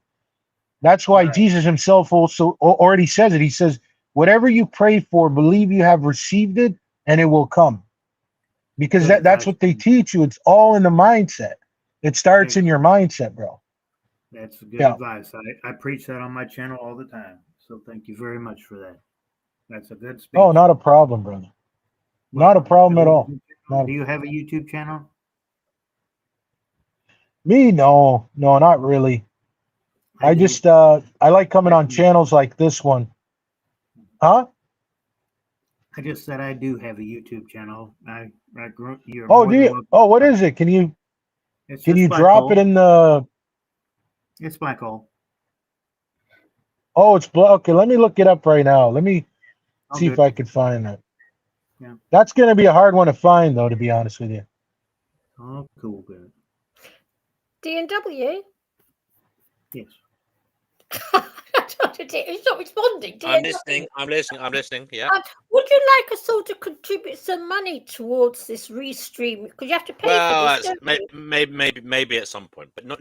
Yeah, Don't worry because- about it. Don't worry about it at the moment. Well, I do worry about it. Tracking. My God, What do you think of this manifestation malarkey, guys? Chickpea and tracking. Hold on, I'm sorry, I was absent for most of it, but do you think you could explain or just recap what you mean by manifestation, Go just on, so Black that Hole. I'm on the same page? Go on, Black Hole. Sorry, I think Carl, you'll Black have to Hole's explain what gone. it is. Carl, Did you need Carl, something? can you explain? Carl, can you Did explain you need what the something? manifestation is? You've never heard of it, tracking? Is this something to do with God and the Bible? You could reference it to God in the Bible. Yeah, I do. But I do believe the Bible, in a way, talks about it, because it, like I was just saying with Jesus, he says, "Whatever you ask for, believe it, and you shall receive it." Come to think of it, I think you and we might have been on a stream before. I think we were having an argument about whether it's possible to yes, whether it's possible to have the Holy Spirit or God appear before you and to know I what it's don't like to remember. feel I Him. don't remember that. I'm, You got to remember a lot of the belief systems and like theories that people use on the internet. They're not original, right? So what I say, it's not like I'm the only one saying this. So you're probably mistaking me for another fella, I might but be. yeah, but I don't recall ever talking to you or specifically that conversation. But so I take it more of I look at Jesus' inner teachings rather than his outer teachings. So when I that's why I believe the Bible. It's you interpret it how you want to. I don't care when people say no, that's not the way it works. Even two people that say that will argue amongst each other. So I think it's quite obvious that we all interpret it differently. And I look at more of the inner teachings, and I believe he taught a lot of the law of attraction and manifestation. That's why I don't know why DNW is calling it nonsense. It's not nonsense. It's you everything's nonsense if you don't try it. You just have to try it, and then you'll realize, like, whoa, I really was small-minded in my perspective there. I never said it was Very nonsense. I interesting. never said the word You said nonsense. malarkey. You called it Yeah, malarkey. That's what malarkey means. that no, that's baloney. Malarkey means things, Yeah, but stuff. it's the same thing. Baloney, Is it? nonsense, they're the same words. All this kind of malarkey. You haven't Okay, even sorry about tried that. it. You haven't even tried it. But I'm saying you haven't even tried it and you're calling it nonsense. That's small-minded perspective. That's I think like you don't I think pardon me for interrupting. I think yeah. all he's saying by describing it as malarkey, he's saying that you're introducing a novel concept that he hasn't heard of before, and he's still trying to come to terms with it. I don't think he's dismissing it as nonsense. That's fair enough. But I guess Yeah, the I question wasn't lies on dismissing you. it. I was just I trying guess to the bring in I guess the the. question lies on tracking though. He was asking you, what do you make of it? What make of it? Well, I'm Yeah. only just hearing this for the first time, and the Bible is a huge book, and I've only just started trying to work my way through it. I'm currently on the book of Genesis, and Mm. I'm making a lot of notes because I don't just want to read the Bible like it's a novel. I want to thoroughly dissect it and understand who it's written by, why it's written that way. And I feel like I'm learning a lot. I'm learning a lot in a way that I wouldn't learn if I was just, for instance, going to Sunday school, or if I was attending a sermon where I was having the Bible being imparted to me from another person's perspective. And if anyone can find the time, I am a slow reader, but I recommend that most people do this. Do you think, is this connected with what you're talking about manifesting, like reading the inner teachings of the Bible and inferring your own conclusions about what's in there? Or am I mistaken? Well, here's the thing, tracking, right? If I tell you that Jesus teaches about the law of attraction, some Catholic guy is going to disagree with me and tell you, no, don't listen to a thing this guy's saying. That's all baloney. That's why I'm saying, in my experience with people, everybody interprets the Bible differently, and I don't need to, like, this isn't arrogant or prideful when I say I don't need to listen to others. But since you're just reading the Bible tracking, which, by the way, that's great. You've already picked up the book. I've been through it myself. When you first start out in the Bible, from Genesis, and I read all the way down to Revelation. So that's good you're doing it. But to me, like you're gonna read that book, and certain verses are gonna like speak to you. They're gonna speak to your soul, and you might have somebody come and try and tell you, no, this is what it means. My personal opinion of you is don't let them tell you what it means, because then somebody else is going to tell them differently too. So, sorry, I'm not trying to get sidetracked, but to answer your question, to me, yes, the Bible does teach about the law of attraction, but the church isn't. I don't want to sit here and bash the church. Specifically, I don't want to do it on as somebody else's channel. But I don't believe they're teaching what I believe. Could you explain to me what you mean by the law of attraction, and where does Jesus talk about the law of attraction? Could you cite any verses? Yeah. So specifically when he says, believe you have already received it and it will come to be true. So that's one. Another one is he goes like this. Truly I say to you, if you have the faith of a mustard seed, you can command a mountain to move from here to there and it will obey you. So he's saying just that, like a mustard seed is obviously so small. And he's saying if you have the faith, right, like as if you genuinely believe that you can make something move. Now, to me, I don't know what he means by mountains. Maybe he means like thoughts, like maybe he means tough burdens in your soul, in your heart, like just something really hard that happened to you. You can get it to disappear and it will obey you.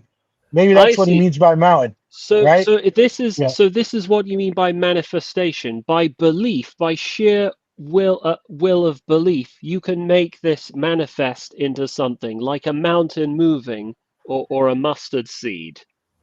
Well, the faith do I of understand you correctly? Well, I think you're mistaken the two now. He said if you have the faith of a mustard seed.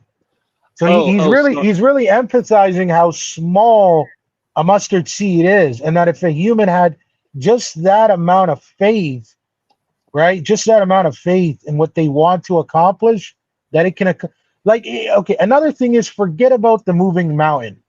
That was just a reference where he's saying you can make something happen if you just have the faith of a mustard seed.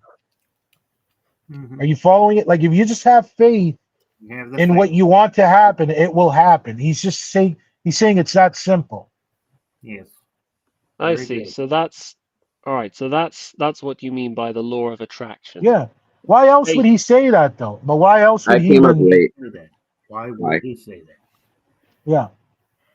Very good. I mean, obviously, I haven't gotten to the New Testament's book, but I'd be interested to reread those passages and see them in context, and maybe I'll come to a different conclusion about what's meant by that. But that's what you're advising me to do, isn't it? Yeah. Well, I was with Black Hole. I was referring to if he dabbed into manifestation, that can really help him out. Yeah. Because it's really the mindset, right? Like when we forget about the woohoo and all, like, this and this, and it's about mindset. Like, and I've come to that conclusion that there is no reason to have a negative mindset, because I've not really seen anybody with a negative mindset really have like the best of life, because it's just like if you believe you're in a prison, you're going to be in a prison, right? But if you believe you live in, I do not. That's not what my channel's about. No, that's not what I said you do. That's not, I don't mean you. I mean like as in any human, right? But if you were to like believe this is like imagination land and you can make anything you want of it, then that's really the best way to live life, in my opinion. Exactly. That's exactly what my channel's about. All about life in general, and trying to proceed into exactly what you just said, sir. Oh, that's really good. Yeah, Black Hole, I couldn't find it, by the way. Can you just drop the channel in the chat or something? No, I could do that on my cell phone. I'm sitting here at my desktop right now. I'll see if I don't know how to do that. But yeah, because I couldn't find it. Yeah, I heard you were talking about manifestation. My YouTube handle, sir, is Black Hole What's Up, BLACKWASUP. You should be able to find me that way. Black Hole. Sorry. What's up? Are you the guy with the Wu-Tang symbol? Yes, that's me. You're a Wu-Tang Clan fan? I'm the black hole of YouTube. You found me. There you are. Okay. Oh, sorry. I think Retro was trying to say something. Were you Retro? Was that you? I did another live with Tony the Tiger this morning.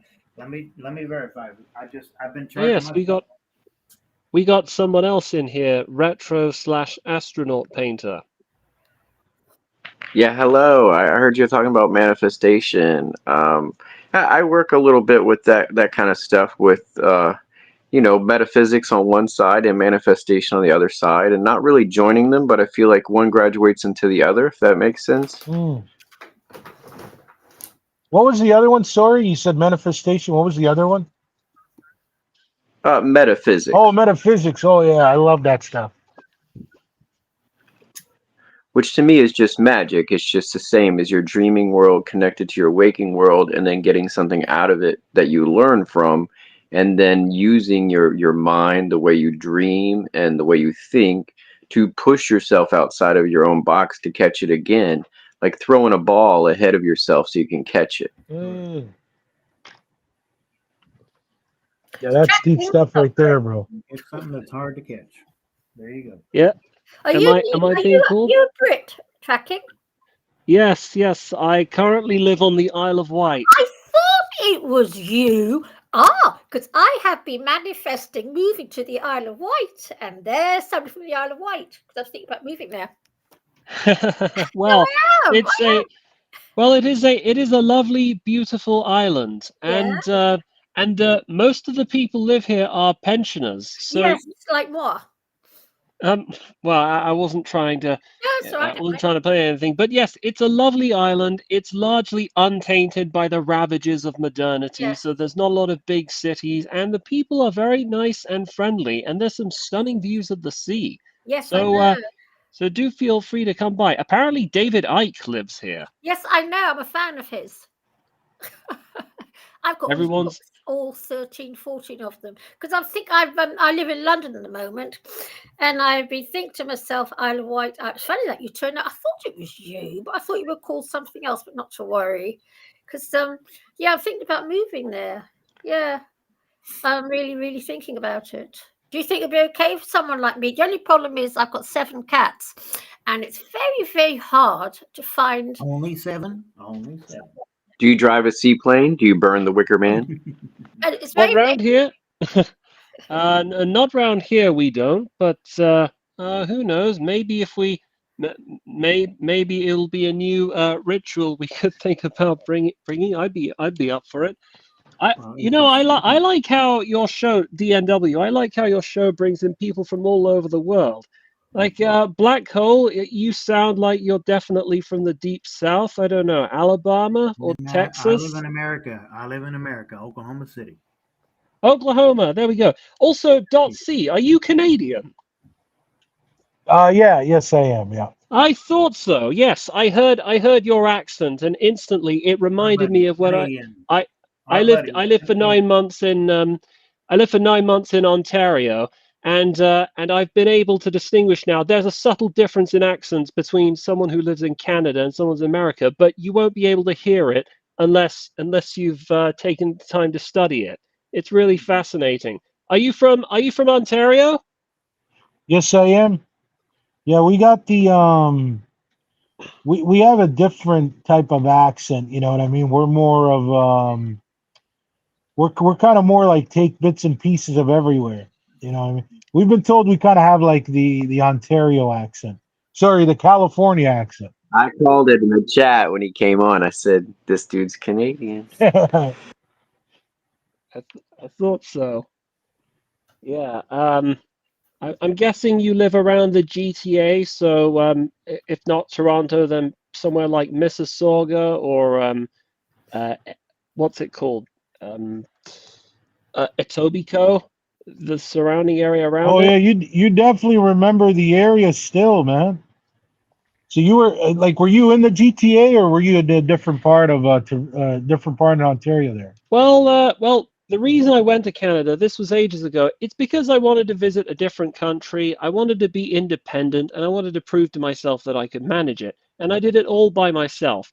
But I didn't have the best experience, and I kind of made a video series talking about it. But I lived for 3 months. I lived in a hostel, and then in a which I don't recommend. And then I managed to get some accommodation in a place called Kensington Market in Toronto, which basically is where all the hippies and the vegans live. I guarantee if you've ever been to Kensington Market, you'll see all these vegan restaurants like no one's business. You'd think that it was illegal to serve meat over there or something. SBNW, thank You have you. to go and move there then. While I was there, I worked as a food busser and a sommelier for this restaurant. I don't know if you've heard of it, called the Amsterdam Brew House. And I ended up getting fired from there, and I am still banned from that place to this day.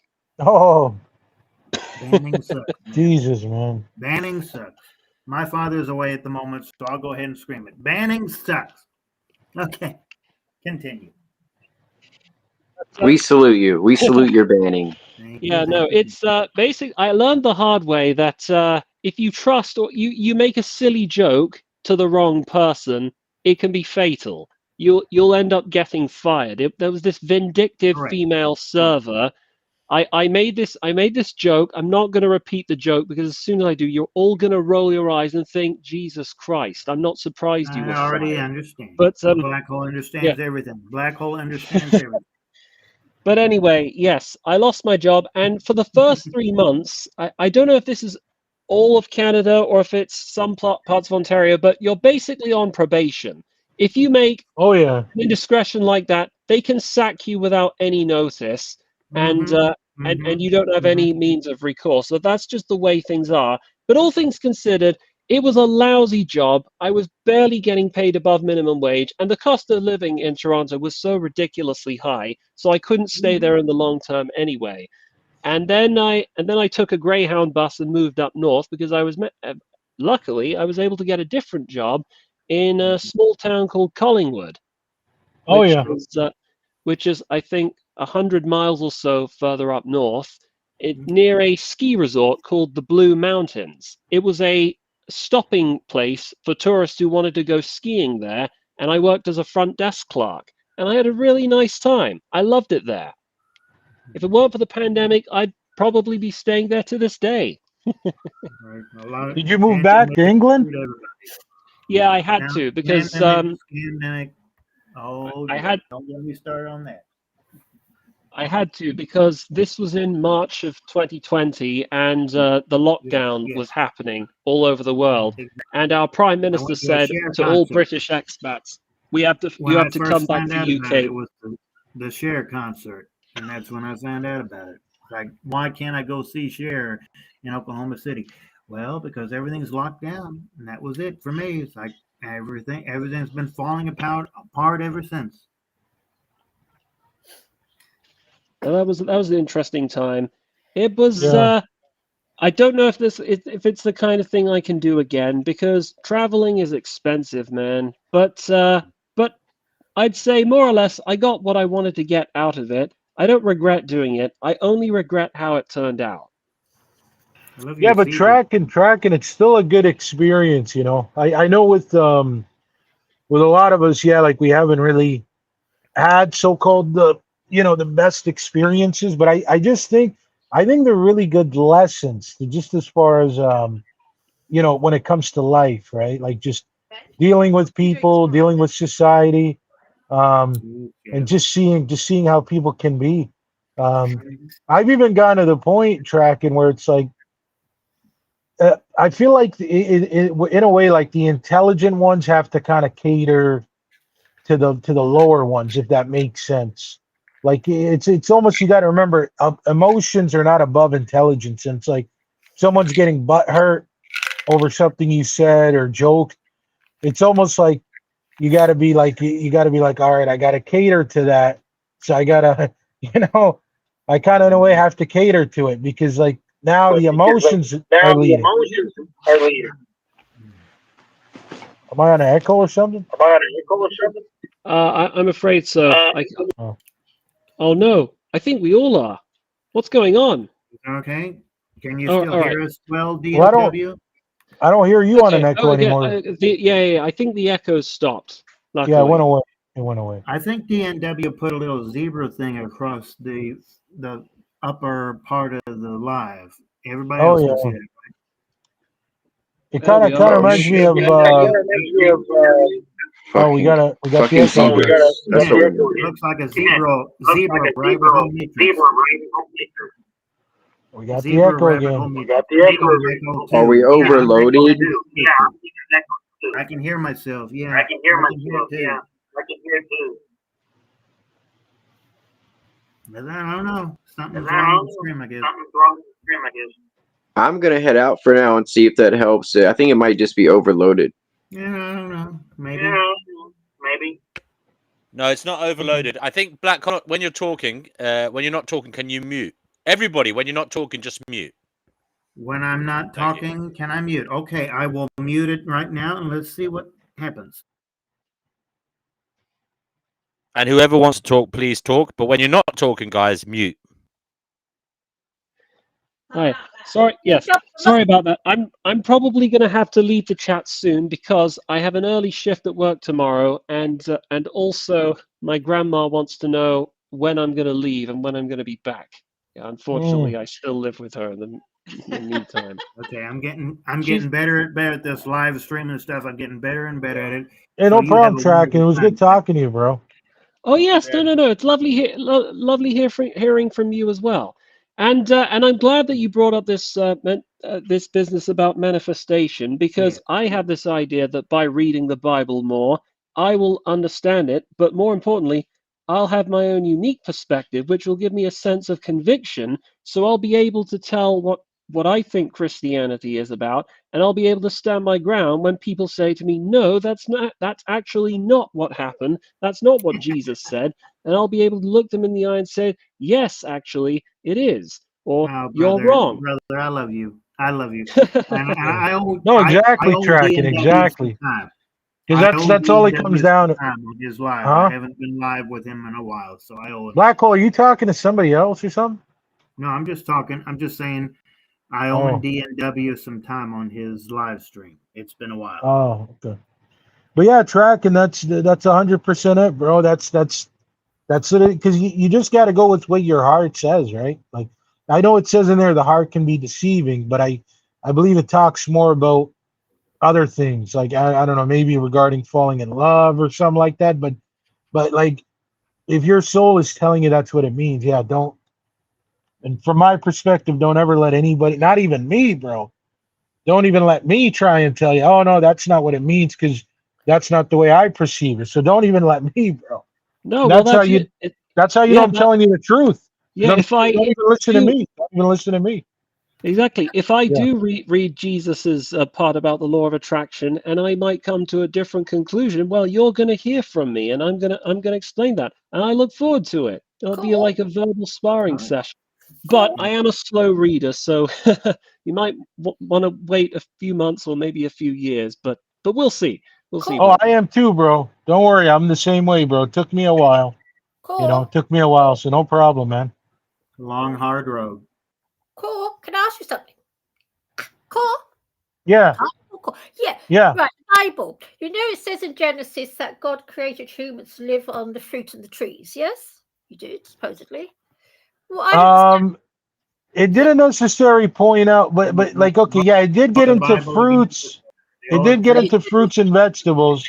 Yes, we're but yeah, fruit from the trees and the vegetables. So when he threw Adam and Eve out of the Garden of Eden and everything, and then their children came along, and one made an offering of vegetables, and the other made an offering of dead animals. He wanted the offering of dead animals, but refused the offering of the vegetables. As you know, the whole story. No, do you want me to tell you? Do you want me to tell you why? Well, yes, because if I had been there, I would have. No, but watch. You want me to blow your mind right now, Chickpea? Yeah, go on. By the way, Tracking, are you hearing this? Yeah, sorry, my mum came over and I had to mute the mic for a moment. No, that's anyway, carry on. I don't know if you okay, watch. I'm gonna blow your mind right now, Chickpea.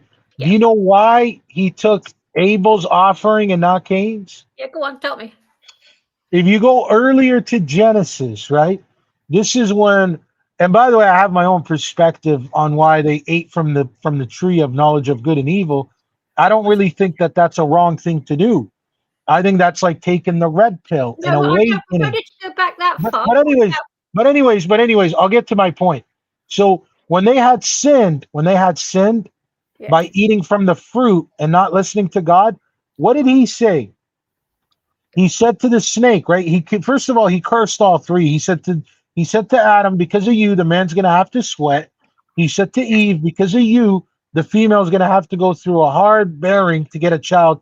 And then he said, and then he said to you, the serpent. Now listen to this, Chickpea. Yeah. He said to you, the serpent, cursed is the ground because of you.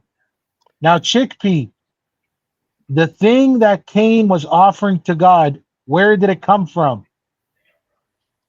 I can't remember. Oh, The Cain- ground. hold on. Chickpea, Yeah, the yeah, ground. because Cain worked on the ground. And Cain worked on the ground. Exactly. Oh, hold on, Black Hole. One sec. Cain was pretty much like he was a gardener, right? He was the guy picking up. So I'm saying it's like before that even happened, God said, cursed is the ground because of you. He said that to the serpent. Mm-hmm. Yeah, but things what gets me is because now, say I'd been there, say for example, I would have made an offering of vegetables, and I would have had a real hissy fit about all Why would this. there be an offering like this? No, Black Hole. Sorry, Chickpea, let me ask you this. Be honest. What is more valuable, a fatty lamb or sheep, like the fattest of the fat, the one that's got, would it be that one? Hold on, would it be that one or a couple of carrots and cabbage? I would never kill a lamb to kill something so innocent. To kill a lamb. You can always tune into my channel. You guys will know the truth. But I mean, Chickpea, the thing is, like, you just see it in this reality. It like killing happens, right? There's not much you can do to get around it. God actually encourages it. Because I mean, if I'd been there, as DNW instructed, I shall mute when I'm not talking. Black Hole, let me speak for a minute about this because I'm quite yes, ma'am. God, because I'm very anti-killing animals. So I know you are, yeah. So I would never kill a lamb. To kill a lamb to me is a heartbreaking thing to do. Heartbreaking. It's a terrible thing to do. But God seems to think it's all okay to go and killing. And this is why I hate this world, because of what us humans do. Okay, what we do to the animal kingdom every day. Yeah. No, but the thing, see, Chickpea, this is what I'm saying, right? I would never in my life try and justify what the book says to what your soul speaks. When you tell me that your soul says it hurts when you see animals get hurt, I'm going to be there supporting you. Like, I'll be there supporting you, but right after that, I'm going to go and eat my steak. Like, I'll be honest with you, right? I do eat meats because I just for my athletic purposes. But what I'm saying is, I don't see why we can't coexist, because I'll support you in what your soul tells you to follow. But to me, I have a problem with abusing animals, and I have a problem with the way certain slaughterhouses slaughter animals. That's why I always promote halal food, because if you ever see the way they're supposed to slaughter halal animals, it's done in a specific way. I'm not going to. We're not getting to row for this, but all right, we'll go on to the Revelation. Okay, Revelation. What's your take on the whole thing with the drying of the Euphrates and the invasion of the 200 million? Yeah, I mean, they say that it's happening now. Like a lot of these. Yeah, it is happening now. Yeah, I mean, to me, it's like. Again, I'll just be honest with you, Chickpea. I'm the worst guy to talk to about the external world, because I just look within, right? Like I said, the Bible's got a lot of internal teachings, right? Inner teachings, and that's what I don't really care for this outer world that people are so fascinated about. You know what I mean?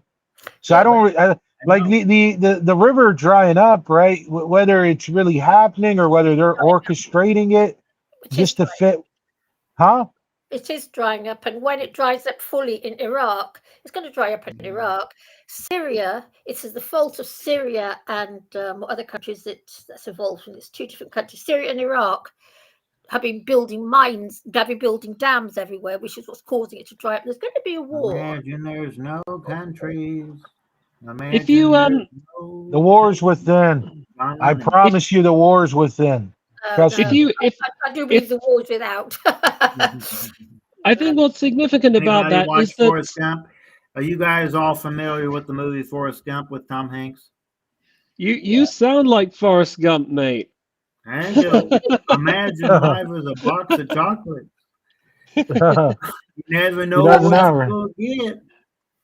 I didn't mean to make fun of your accent. It's But okay. Thank you. I wanted Well, I wanted to say Thank you. what I find significant about the drying of the Euphrates is that if you read the early book of Genesis, Yes. the Garden of Eden was said to be at the intersection between Yes. 4 rivers in ancient Mesopotamia. The Yes. Euphrates, the Tigris, the Pishon, and the Gihon. Yes. So I think the drying of the Euphrates implies, because they viewed the Euphrates as the cradle of life, I think this is what Jesus is referring to when he Sorry. talks about Jesus the is river above us drying up. all. But when that river, Jesus it above is us drying up. all. It is drying up. It actually is happening as we speak. It's drying up, and when it dries up totally, the whole of the thing is going to be without water. It's where they get their main source of water from. It is drying up. It's actually. May I interrupt with this one thought before we proceed with the wonderful live? Do you guys believe that we are on the same level of Jesus? No, absolutely not. not, bro. And why is that? My question is, why is that? Because Jesus, to me, again, as a son of God, he was a highly gifted spiritual being he embodied the saying in the Bible that said, "Be in this world, but not of it," and that's what he wasn't of this world. Good. But do you still believe that we're all linked? Do you still believe that we're all linked with Jesus as consciousness, just as we're linked on this live? Do you believe that? Yeah, I do believe that consciousness, Well, there we you can go. tap into it. Jesus is with us always. We just Yeah. have to be open and Well, available to Emma, allow him. have a good day tomorrow, Well, and I'll thank see you you. at. I can hear your granny. Are you sorry, in, my grandma. Sounds like me. Okay. I might actually have to end the stream soon. I'm sorry, guys. You weren't meant to hear that. No problem. Oh dear. Did I go too far with that? So your granny's she's not an the sweet- anti-atheist, obviously. She's the sweetest and loveliest woman in the world. Yes, my I granny love her was. so much. Oh, lucky you. Lucky you. It's nice to have. I think with that, I think I might actually have to go to bed now. But it's been great talking with you guys. It's been a very riveting discussion, and I'll hopefully be on for more of these. We can talk more about Yes, our thank you so thoughts on much. manifestations and. Tracking. If you hear a flat anywhere where a little old lady can have a load of cats, can you let us know on here? Because I'm looking for a flat. I'm looking to either buy or rent. I can, but it's impossible to. I can't afford freehold. I have to go leasehold. I cannot find anywhere I can have my cats, and I can't live without my cats. Because there's no point being alive if I don't have. Really? I find that hard to believe. I'm sure there's No, I I'm can't live sure without my lots of cats. people around here are. Sorry. Lots of people with cats and dogs here. Yes, yeah. But I'm looking through the stuff from the estate agents on the Isle of Wight, and there's very few properties that says cats, pets welcome. I'm sure that there are people, but it's very hard to find any. I'm having, because I have been looking for the Isle of Wight because, yes, London's becoming too much for me. It's becoming too much. It's all getting too. I don't know. I'm not a property manager. I am going to be a building surveyor at some point, but I can't. I don't know if I can help. Although I do wish you the best of luck in finding a property that is pet that accommodates pets. Anyway, Anyway, I'm gonna have to jump now. But you guys take care and have fun. Bye. Cheerio. Thank you, Tracking, for your You as well. contributions. Take care, bro. Have a great night. Oh, D&W, I must tell you, my GP is going to start having group therapy for depressed people. Yeah, in you his told me office. last time, and I wish you the know, and best I'm of it. going It's, to be sort of good his luck with that. spokesperson. Yes, I'm really looking forward to Good it. luck I can have a moan to my Wonderful. heart's Wonderful. content. Moan, Guys, moan. anybody else watching, the link is in the live chat. Do come on if you want. We're a friendly bunch, and you can feel free to speak your mind. And hopefully, we'll help each other find gnosis. By gnosis, I just mean knowledge that will help us all figure out what is going on and what we should be doing here. So that is the goal. I do hope listening is well. And don't be shy. Come on here. If it's your first time ever speaking in public on a stream, don't be. So carnivore, We'll carnivore, welcome you. Are you Okay, go mad at ahead, me, guys. D&W? carnivore. So when you Not die, at all, and you brother. go into the Are you when you mad at me die- for saying that a minute ago? who? When you die, Huh? Sorry, D&W, Black Hole are is you mad at speaking. me for saying- oh right. Black, I don't know what it is you're referring to. What are you referring to? Sorry, I meant carnivore. Call carnivore. I think it's something I said a minute ago. Are you mad at me, D&W, for saying that? Whatever it is, I'm not mad at you. I didn't hear it. Either I didn't hear it or it didn't flag as something outrageous or terrible. So it's either Okay, way, I'm I not think I mad might at have you, ran brother. So somebody off. I think I might have said oh something no, a you minute haven't ago ran that anybody maybe off. somebody missed. Retro left off his own accord, and he's still in the chat. He Yeah, says, "What a TP, great I show." don't know if you know who Thought Provoker is. You know who Thought Provoker is. He might have Yeah, of gotten course. mad at me with something I said on his live previously. So please don't Oh be dear, mad at me. sorry I to hear want to that. return Sorry with to you. hear that. Okay. I want to return with you Good in a future evening live. to Christian. Good evening to Christian. Welcome. Can I just That's ask? a And he's relief, vibes. DNW.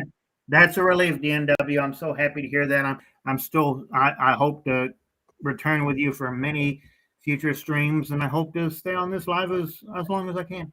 Can I ask Thank Call you. Carnivore something? Lovely. I think I said something that it might have been out of line just now. You worried me. You're one of my. I want to keep coming on StreamYard and having lives with you guys. Okay, brother. Okay, cool. So let's keep going, guys. Chickpea, you were saying something? Thank you. Yeah, I want to ask Carnivore. You know, when you die, are you planning to go You into the scared the light? hell out of me just now. It's like, oh no, not D&W. You're not mad at I'm me. gonna too, have are to you? mute you, Black Hole. I'm gonna have to mute you. Sorry.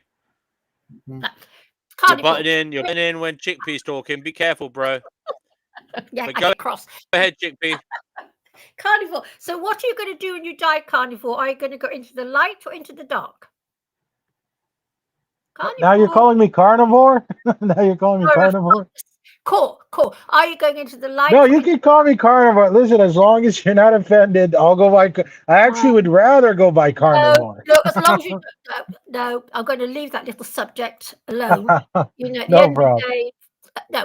But the corridor of light. Do you believe in the corridor of light the Gnostics believe in? Are you talking about the white light tunnel? Yeah, the corridor of light. Yes, where you meet family and Jesus and things. Or are you going to go into the dark? Yeah. I mean, I believe in it because I've heard a lot of people talk about it, and they all say to not go back into the tunnel. Yes. You know, the funny thing is, I'm gonna just pour my brain out to you right now, Chickpea. So I'm like prideful, very prideful, right? To where I tend to want to do things that society doesn't do, like the opposite. And to be quite honest with you, like I kind of feel like if I wasn't even told about that, I genuinely believe like when I see people just walking into the white light like a bunch of sheeps, I would just sit there and be like, I don't really want to do that. Can I do something else? And if I can physically do it, like if I can physically step away and just kind of watch them go in, then I would just do that. Because I really believe a lot of people just have like follower mentality where they're just going to follow along. And me, I'm still like a child at heart, like just jumping the fence, like, you know, what can I do? What else can I do differently? type Yes. of thing. Yeah, I'm like that. I go my own sweet way, and it's cost me a lot, actually. It has cost No, me. but Chickpea, it didn't. You know why? Because okay, can I tell you one of my favorite verses in the Bible? Right.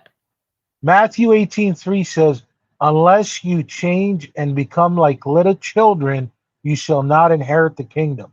Oh, well, that's me then. I will inherit because I'm just a big baby. There you go. The thing is, okay, let me ask you that. I've actually I pondered about this earlier today, like Yeah. a couple hours ago. I said, what says that the soul is supposed to grow old here? We're here to experience this lifetime, not grow old. We're just here to experience it. There's no, we're not. Who's in a rush to get old? Nobody's in a rush to grow old. We're just here to experience it. Huh? No. Right? I'm getting there. I'm the oldest No, person. you're young. Don't feel it. You're young. You're a young soul. Because I'll tell you this. You know why? Well, I'll prove it to you right now, Chickpea. You're a young soul. You want me to tell you why? Because you can. Because when I talk to you, you don't have this type of how do I say it? This type of like close-minded arrogance, which I find with other people. You do have like a child mind where you're open to being friends.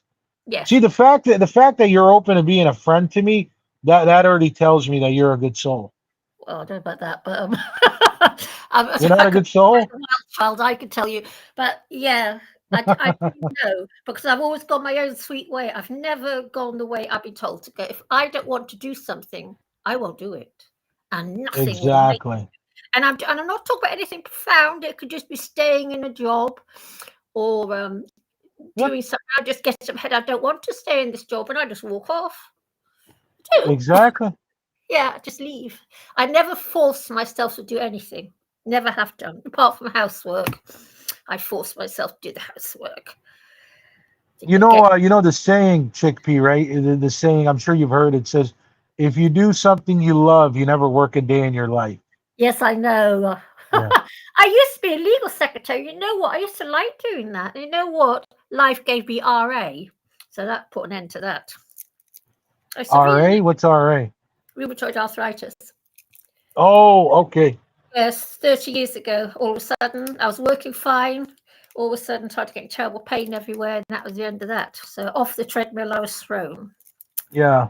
And I just sat and read David Icke books and the Bible in the past sort of 30 years and played with cats. It was like almost prophetic when I look back on it all. It was like, right, that's enough work.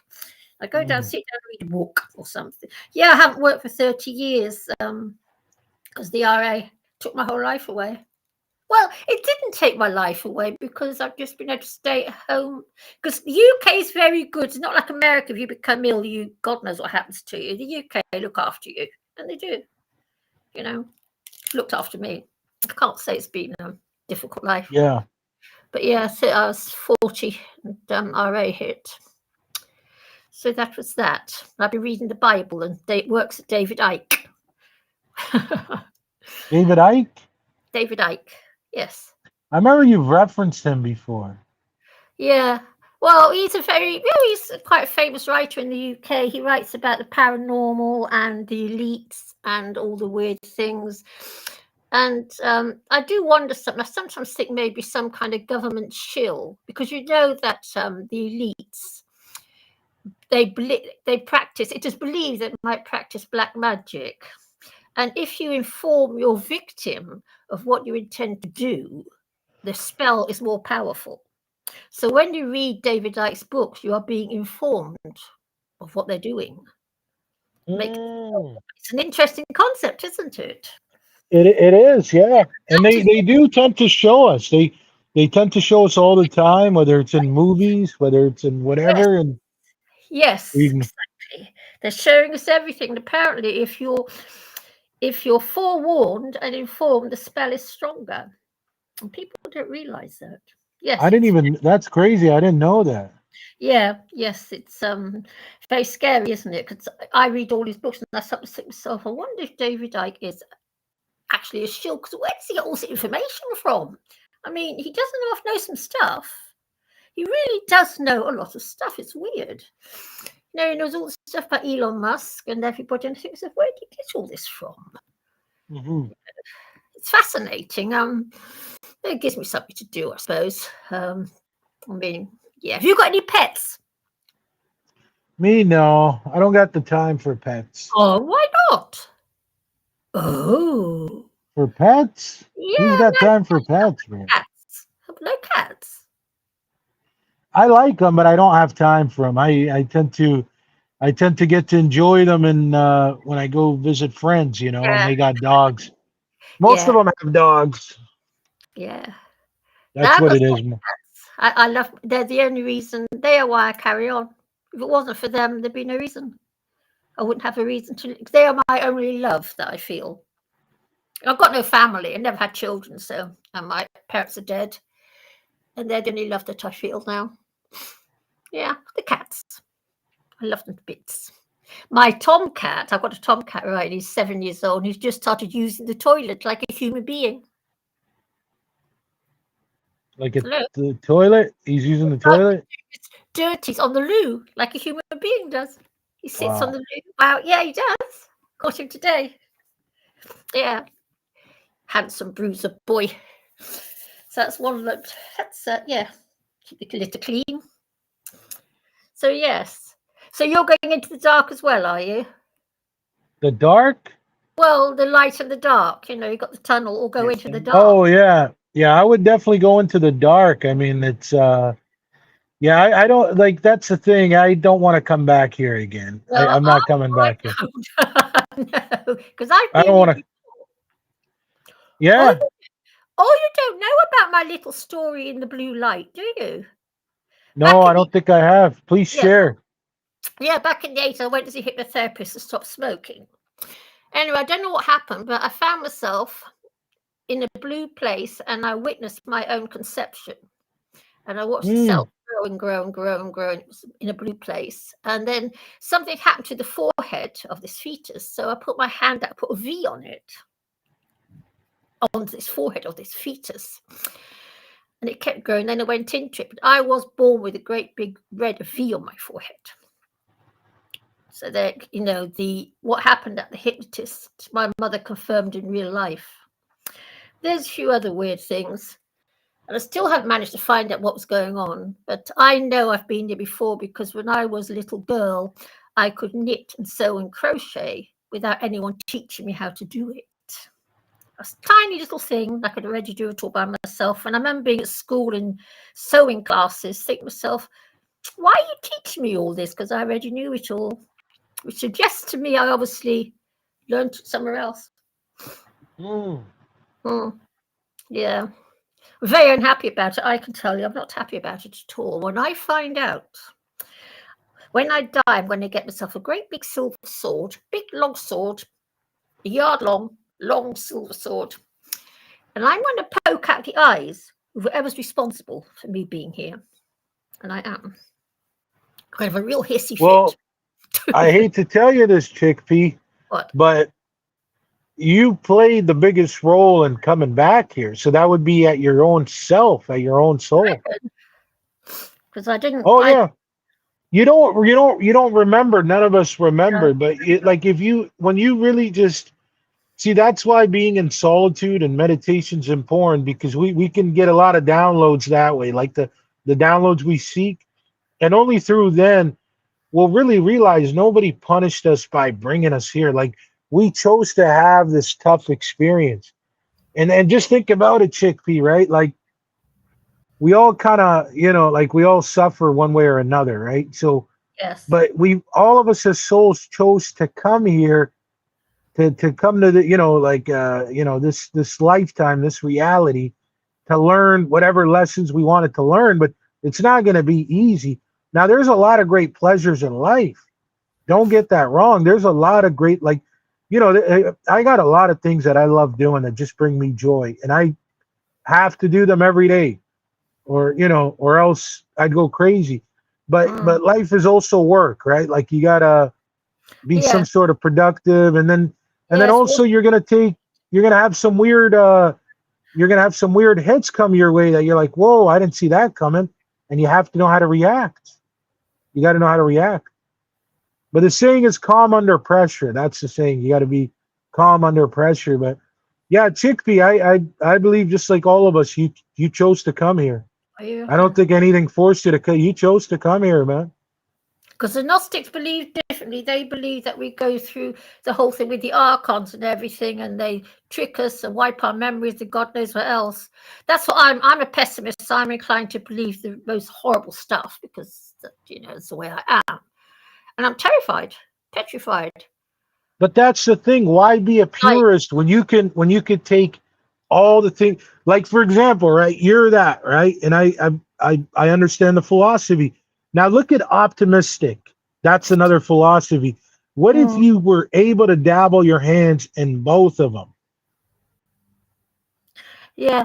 Well, I see the world as a bloodbath. You see, and I do. But it's not though, Chickpea, right? Because that's why, like, if for example, when you see a picture, right, you turn it upside down, like they show you. You see them all the time. I forgot what it's called. This type of abstract art, yes. where on one side it's a cat, and then when he turns it around, it's like, yes, I know what you mean. Yes. Yeah, it's like a man with a big nose or whatever.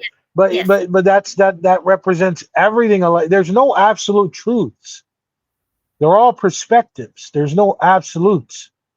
They're perspectives. Yeah. So why look at it? Why try and just make it an absolute when it rarely is? Yeah, I'm afraid I'm one of these animal rights people. It's the way we are. Yeah, I'm afraid you're right. I'm afraid you're right, you animal activists. Yeah, that's how I see. I was thinking about that today, Chickpea. I said, I do have my passions that I stand up for as far as like mental health, like world, humanity, mental health, and just I have a problem with just misunderstanding how, a lot of the world's problems really stem from misunderstandings. Like, and it's just unfortunate, man. It really is. Yeah, it's it's very. I've been here for 70 years, and I can't say I found it easy. I haven't had a hard life, and I've had a very easy life. No children, just did what the heck I pleased, but I haven't found it easy. I haven't. But at least I didn't have to have children, so that's something to be grateful for. Because I'm anti-natalist. Right. Have you got kids? No, I don't have kids. I don't have kids because I have a similar perspective to you to not bring in any more souls to come here to suffer. Now, however, on the flip side to that coin, Chickpea, I do believe that if I were to bring a soul into this world, I do believe that soul wants to come here, and they chose me to be their father. And as long as I do what I'm supposed to do, as a father, then really, however they choose to end up living their life, that's them. As long as I did my job properly and showed them the ropes properly and what to do and what not to do. So I'm not that harsh about bringing in souls here, because I do believe only the souls that want to come here are going to come here. Yeah, I believe initially. The opposite. I believe the total opposite. I think we're forced to come. That's what I believe. Yeah. Where do you come up with that? Where do you come up with that? I'm just kind of curious. I find life. I find life very, very. I don't much see any point in it, to be honest. All said and done, I don't see any point in it. So you're a nihilist. You're a nihilist. I'm a what?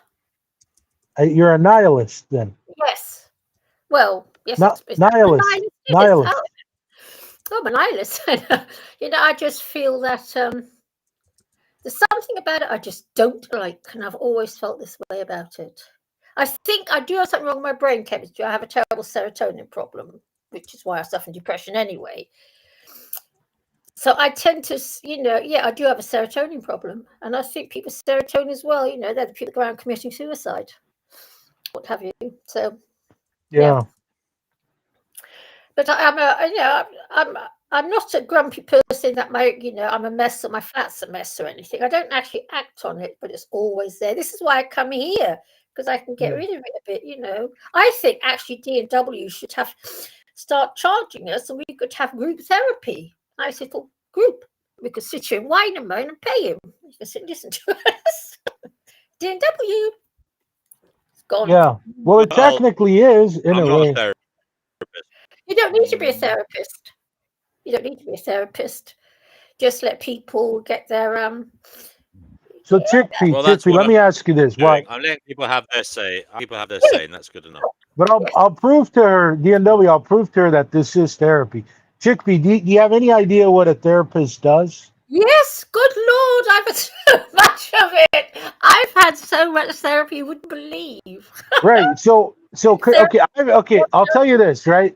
I guess I'm now talking and I shouldn't be talking because I've never been to one. But my understanding is all they do is listen to what you're saying, and they ask you stuff like, and how does that make you feel? And why did you do that? They don't actually give you any recommendations. Am I correct? Yes, that's right. They just listen to you. Listen to you. Right. And but here's the thing, Chickpea. Now really listen to this. Because it's all just like it's just psychology. The reason why you don't mind going to this person and paying them and they're not really giving you advice is because really you're just looking to vent to somebody. Yes. Well, of course. Right. And that's why I'm saying when you come here and we're all pretty much doing that. We're all pretty much doing that one way or another, right? And it's free. That's the best part. Us to pay you. I think we should all pay him. Poor guy's taking up his time and all this. We should all give him some money and have get some cash out of it, because you don't need to. Yeah, anyone can be a therapist. So I'll tell you a weird story actually, because I've been in a psychiatric hospital as well, and I've been ECT'd everything. And at one stage, I thought about becoming a psychiatric nurse because I know everything that goes on. And I was told I'd be no good, even though I've had all that experience. So I know mental illness. I'm an expert, and I am. I've seen it all. Yes, I've been hospitalized. I get very depressed. Very. No, that's okay. I mean, Chickpea, we're all here to hang out and talk. Because it helps, it helps. Just turn it out, All is well. All is well. We're all friends here. But that's it, brother. Start charging if you can, I'm sure people will pay.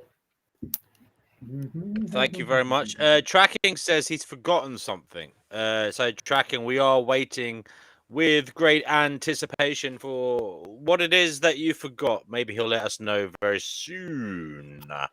Retro says smoke signals puffing into the air of personalities we find here on this show. Very artistically said, brother. Poetic. We are waiting for Tracking. Tracking forgot something, so we're just waiting for him to remember it and let us know what it is that he forgot. J.E., please research. There must be a way for you to come on the show, J.E. There must be. Just have a look around on Google or one of those AI fucking LLMs and figure out what you can do. Do some research. There may be a way that you can come on the show. He's saying he can't come on the show because I'm using Restream. Nobody else is having a problem, Jay. So maybe there might be a way you can do something, yeah, please find a way, Jay, because we do miss you. We do miss Jay, don't we, guys? Yes. Yes. He says he appreciates that. He's going to find a way to join the show. Yeah. We really miss Jay.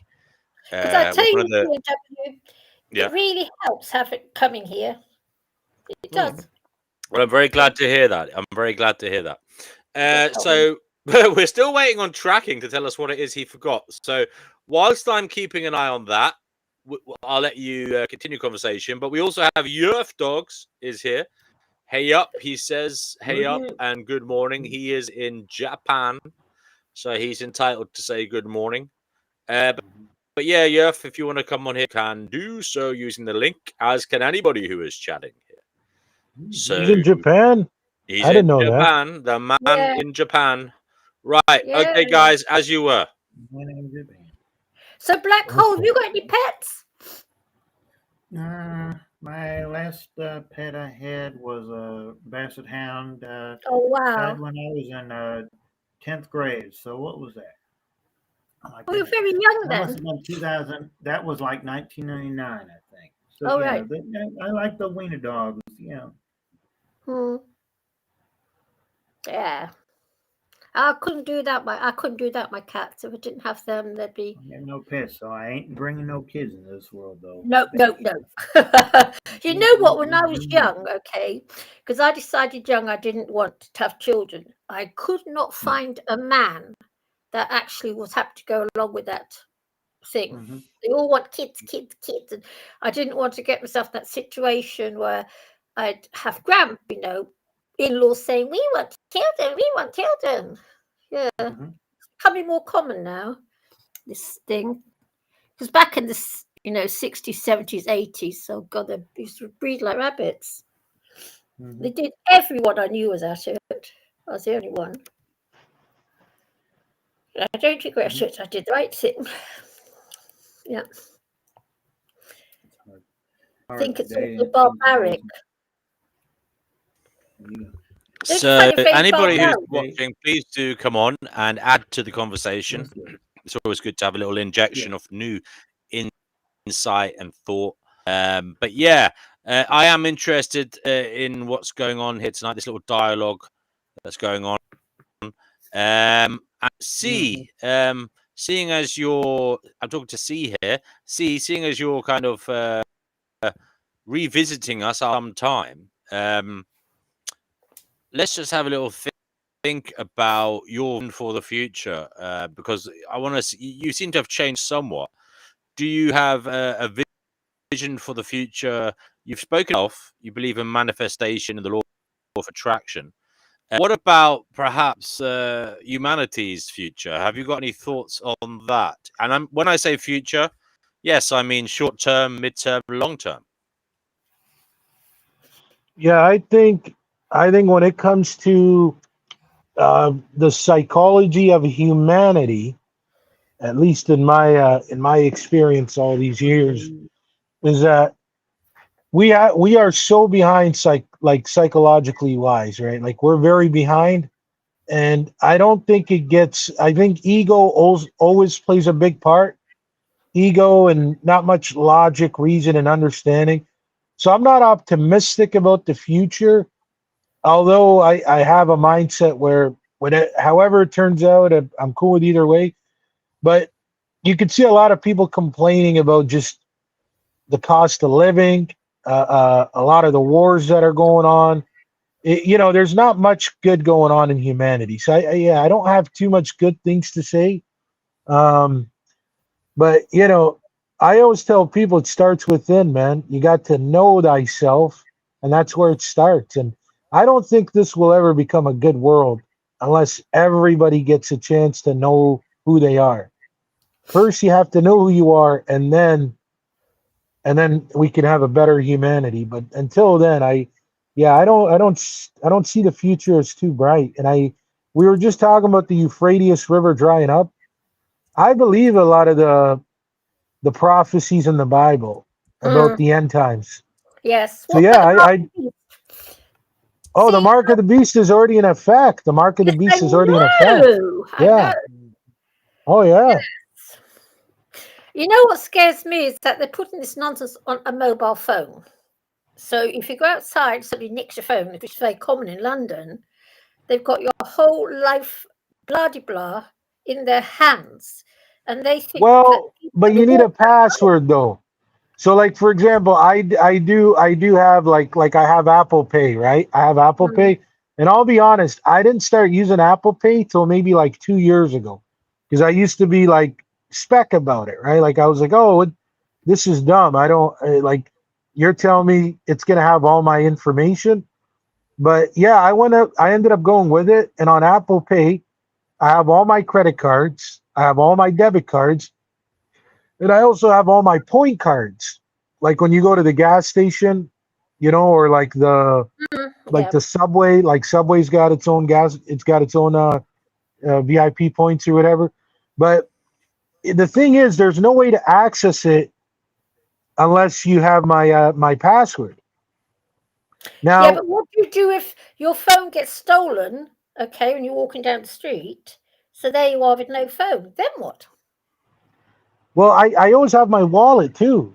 It's just faster, right? Like it's faster to.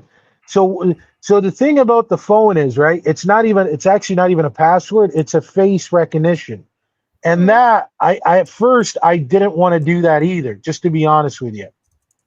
I didn't want to do that either. I didn't want to whatchamacallit. I didn't want to put my face recognition because I wasn't all up on that. I'm like, it's gonna know my face.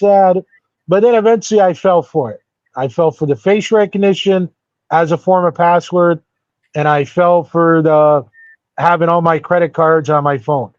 Now, yeah, if somebody were to steal my phone, I could go back home, open up this laptop that I'm on, and go on Find My iPhone. I can locate it, so I can actually locate where it is, and I can also delete all its data right then and there. But again, I have my wallet. My wallet has all my information as well, right? So the phone is just faster. It's a little bit faster. That's all that is. I think it's a crazy. Okay, guys, I want to welcome in Sage DeForest. Hello, Sage. Hey, what up? How are you doing, sir? Long time no see. Hello. We are using new software now for the stream. I hope you Yeah, I like noticed it. that.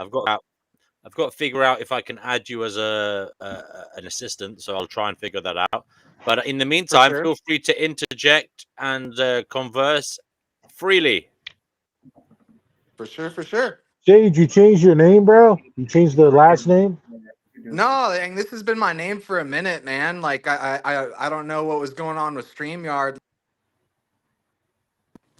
Am I still here? Yeah, I hear you. All I right. hear you. We can all hear you. My freaking alarm went off, man. That startled me. Oh, Make yeah. sure there's no more. All right, there's no more. It's all good. All right. You back in Man, that action, totally brother. bunnied me. I have no clue where I'm at now. No, I was You're on asking about your DMW's wonderful last Windows. name.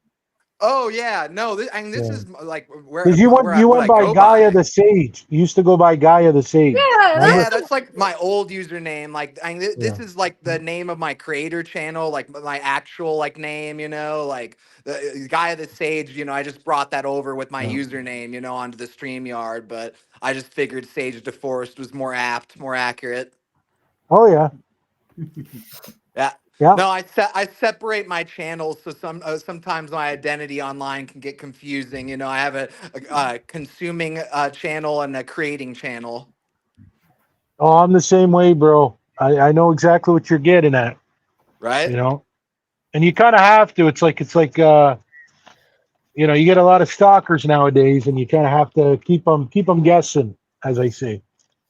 Oh, I just find it good for my own internal self-reflection. Like I notice that when I'm on my consumer side of things, I'm a lot more negative with how I engage online.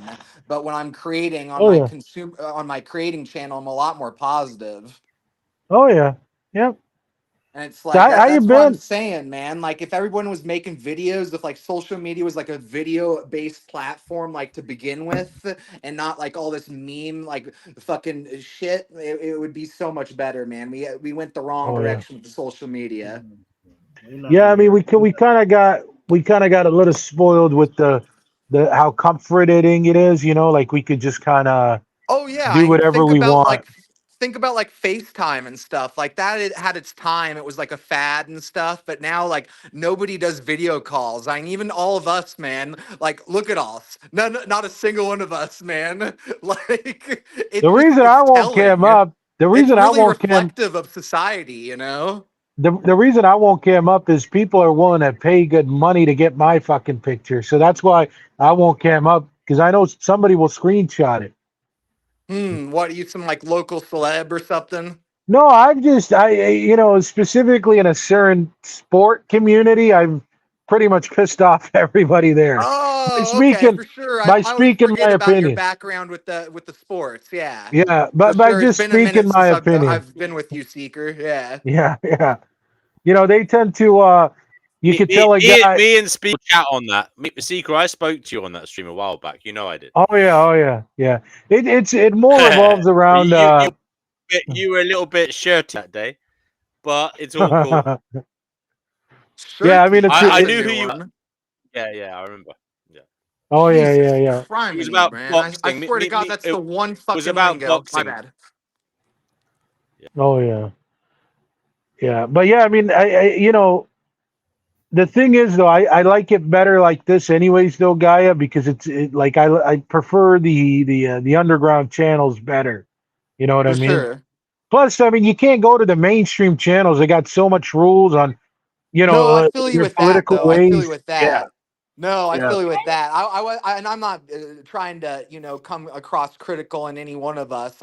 Like I said, it's more about a reflection as a society. Like I think that we have our ebbs and our flows in our society. Right now we're just obviously we're not right where we're supposed to be. And that's fine. Like maybe it's to do with AI. Maybe the reason we're not, using video technology more often is because of AI and it's and the insecurities it brings upon us. Who knows? It's an interesting thing.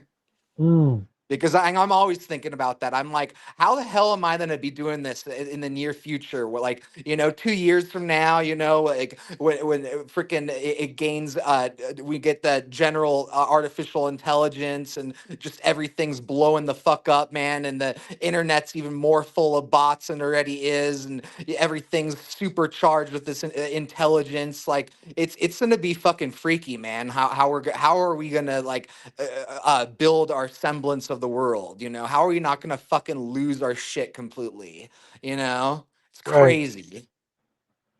I even had that happen just to like earlier today, man. Like so I was watching this documentary on alloys and producing alloys, and they were talking about this new physics with these alloys, and that they were talking about that they had made this new liquid metal, and that's what they were calling it. But in reality, it's a metallic glass, and that instead of the metals molecules aligning in the regular crystalline structure, it aligns in a structure that's more like liquid, but in a solid form, basically like glass, and that it has all these properties that normal alloys don't.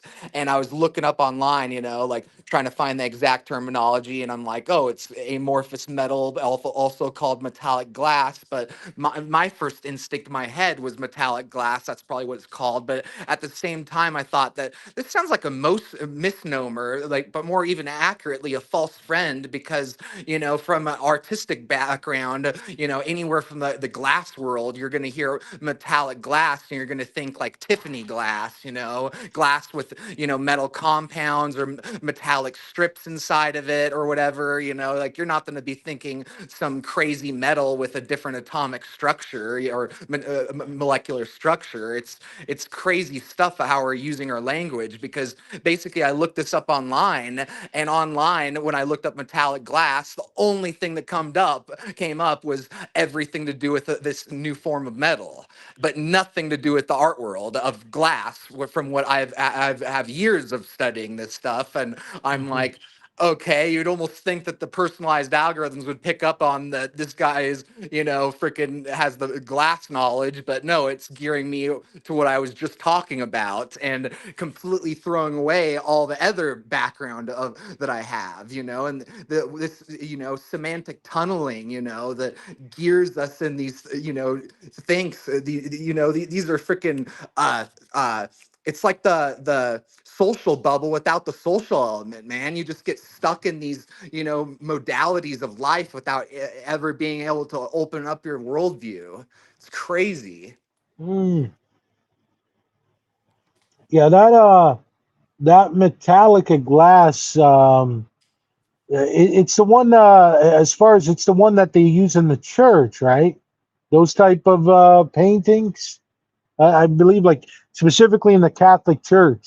I want Oh, to are say. you talking about like the art form of the metallic glass? You know, Yeah. like the yeah, no, like they probably. I wouldn't be surprised at all if they have some art. You know, that some glass in the church that has those metallic films or metallic compounds in it. And think of all the stained glass. And stained glass for sure is going to have at least some metallic compounds in some of them. You know, and if they're using stained glass, they're probably going to be having some other forms of artistic glass as well. So wouldn't surprise me in the least.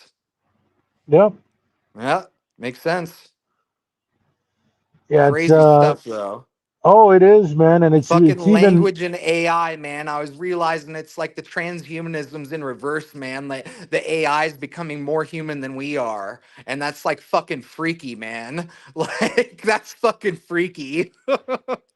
Yeah, but AI. See, the problem I have with AI is it's still making errors. Like it's not really perfect Hmm. in its form just quite yet. Like I've seen it make I errors, and think that's part of. I think that, in all honesty, though, I think that's honestly the one thing that everybody's trying to fix, but is actually the genius of it. Because, and if you think about humanity, we don't get everything right all the time, and we strive to, but we never do. You know, and that, but that's what gives us innovation and new discoveries. And I think it's going to be. It might be the same way with AI. yeah, but you see, the whole To a reason we're point. using To a it, point. the whole reason we're even using it is for the perfection part and for Yep. the No, I get convenience. that. I Yep. mean, Oh, I I come from a technically would say, transhumanist background, bro. I yeah, totally understand what you're talking about with the singularity and expecting it to solve all of humanity's qualms. You know, oh, it'll figure out fusion. It'll solve the cure the cancer. It'll fucking be able to solve the mind-body problem, and we'll be able to upload our consciousnesses into computers. There'll be no fucking problem, man. The second this yeah. this blows up, it'll be a fucking instant sure thing. It's like I come from that background, so I know where you're coming from. Oh yeah, yeah. I mean, but I do got to be fair that the biggest thing we're using it for is the convenience of it. Like it's very, very convenient. Um, I also think like in just today's world, right? It's like even school wise for them, I think they're having it the easiest. Anybody going to school today Oh is yeah. probably going to No, find that I'd have to it's agree when it comes yeah, to the actual schoolwork bureaucracy side of things. Oh my God, has that got to be easy as a student nowadays? oh Holy yeah, shit. My God, like the social element's probably even fucking worse, but oh yeah, fucking A, they still haven't done shit for bullying or anything. But all they do is this fucking little assemblies and shit and PR campaigns for the adults. It's fucking sad. yeah. Yep, but crazy stuff. I No, it remember really in is, man. France they brought in a law against bullying, like they actually legislated against it. Yeah, I definitely I haven't How read does it that for play some out with time, the but there was some power talk about it. hierarchies, though? And it was something. There was definitely something to do with if kids are bullied and they kill themselves, the bullies Hmm. who cause it can be held accountable for it. Yeah. Well, that's actually really good though. That thing needs to be more commonplace, you know. And I remember a fucking case of, a few years ago, of some like a woman that, or something that was on national news here in America. You know, like some woman basically, was like emailing somebody and like caused somebody to unalive themselves and stuff. And it was like some huge national case. I don't remember all the details, man. But I remember, it just seemed like at the end it was like, oh my goodness, that this seemed like they didn't really, it didn't really amount to much.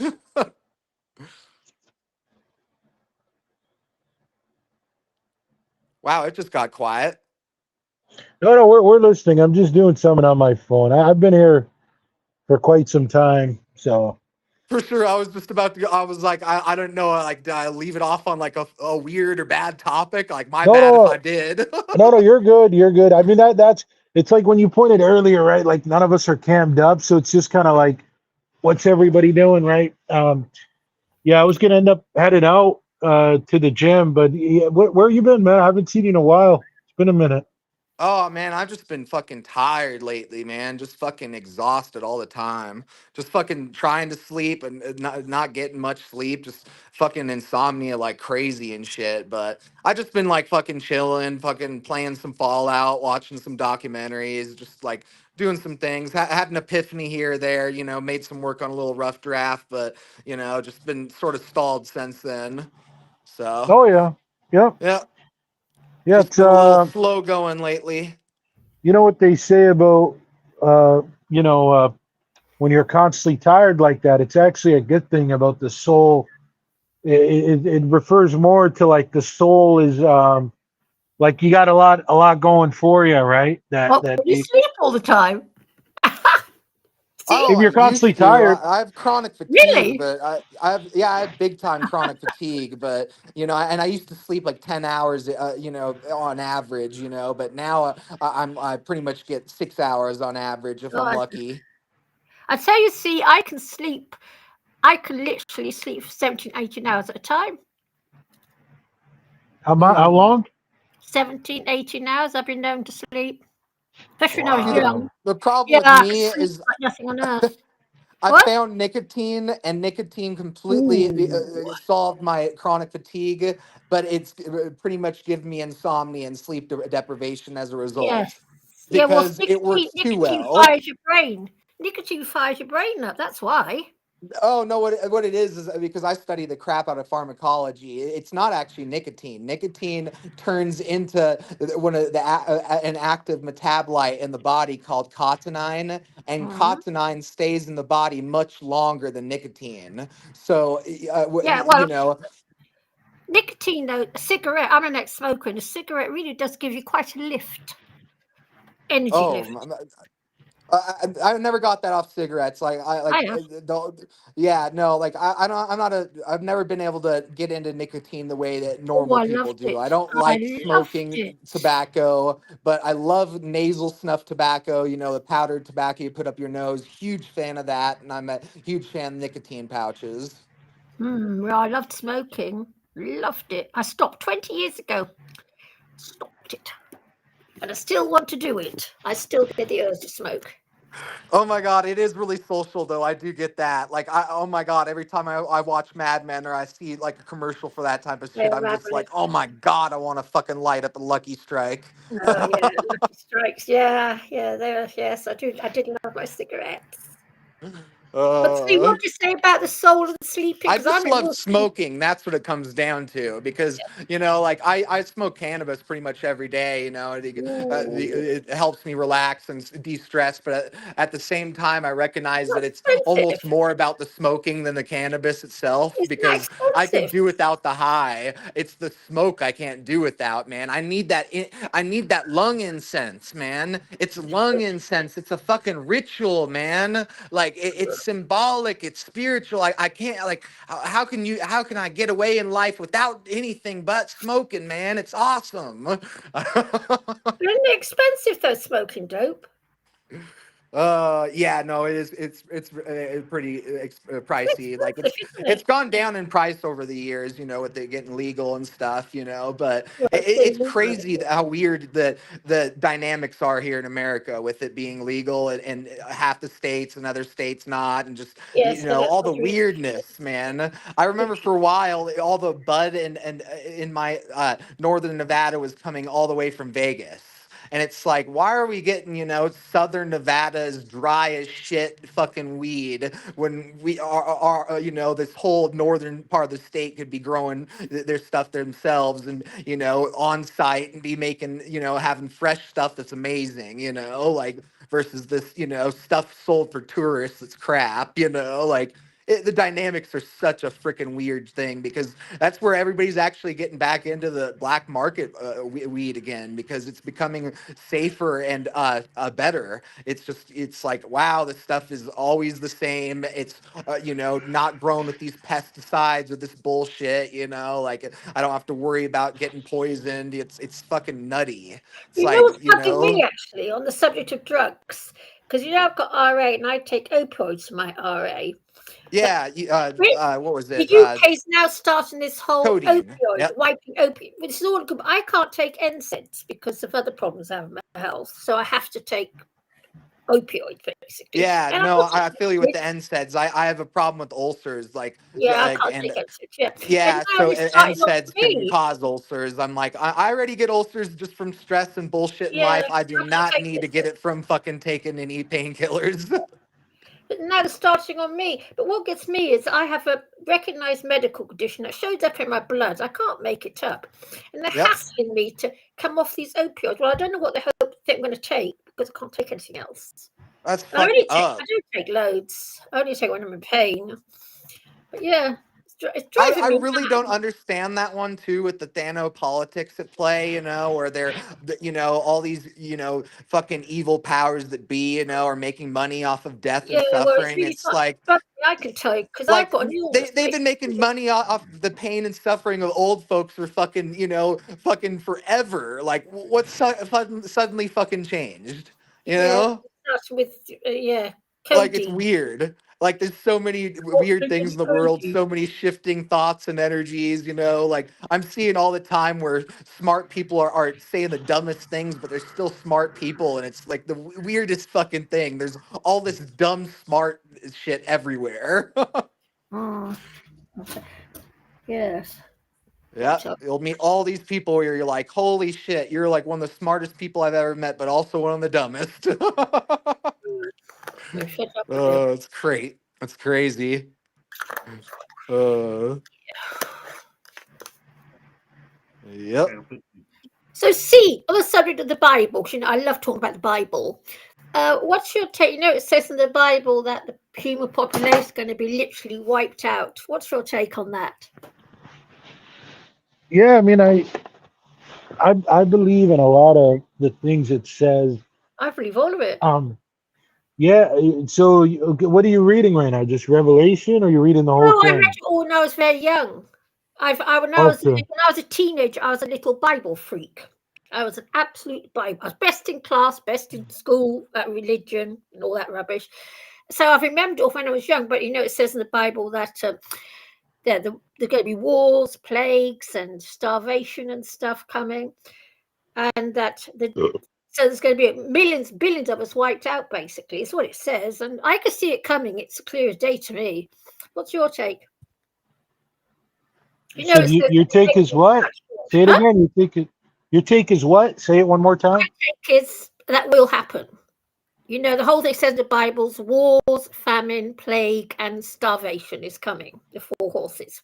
Yeah. And most of the world's population is going to be wiped out by one of those 4 things, and that the days will be cut short. Just as if they didn't, no one would survive. Even. What's your take on that? Yeah. No, I believe in it because see, the thing is, Chickpea, out of all the belief systems, to me, the one, like, that's why I was saying earlier to the one guy, I said the one thing that speaks to my soul is the Bible in the perspective that I read it, which is inner teachings. And I believe to me, the Bible reminds me of who I am, because just like you, Chickpea, when I came here, I came not remembering that I've been in this lifetime many times. Guys. Sorry, 1 second, guys. We've got a newcomer. Yeah. I'm just going to let them on. They're calling themselves Hello. Just let me bring them on here 1 second. Sure. Hello. You're on the show. Hello. It's me.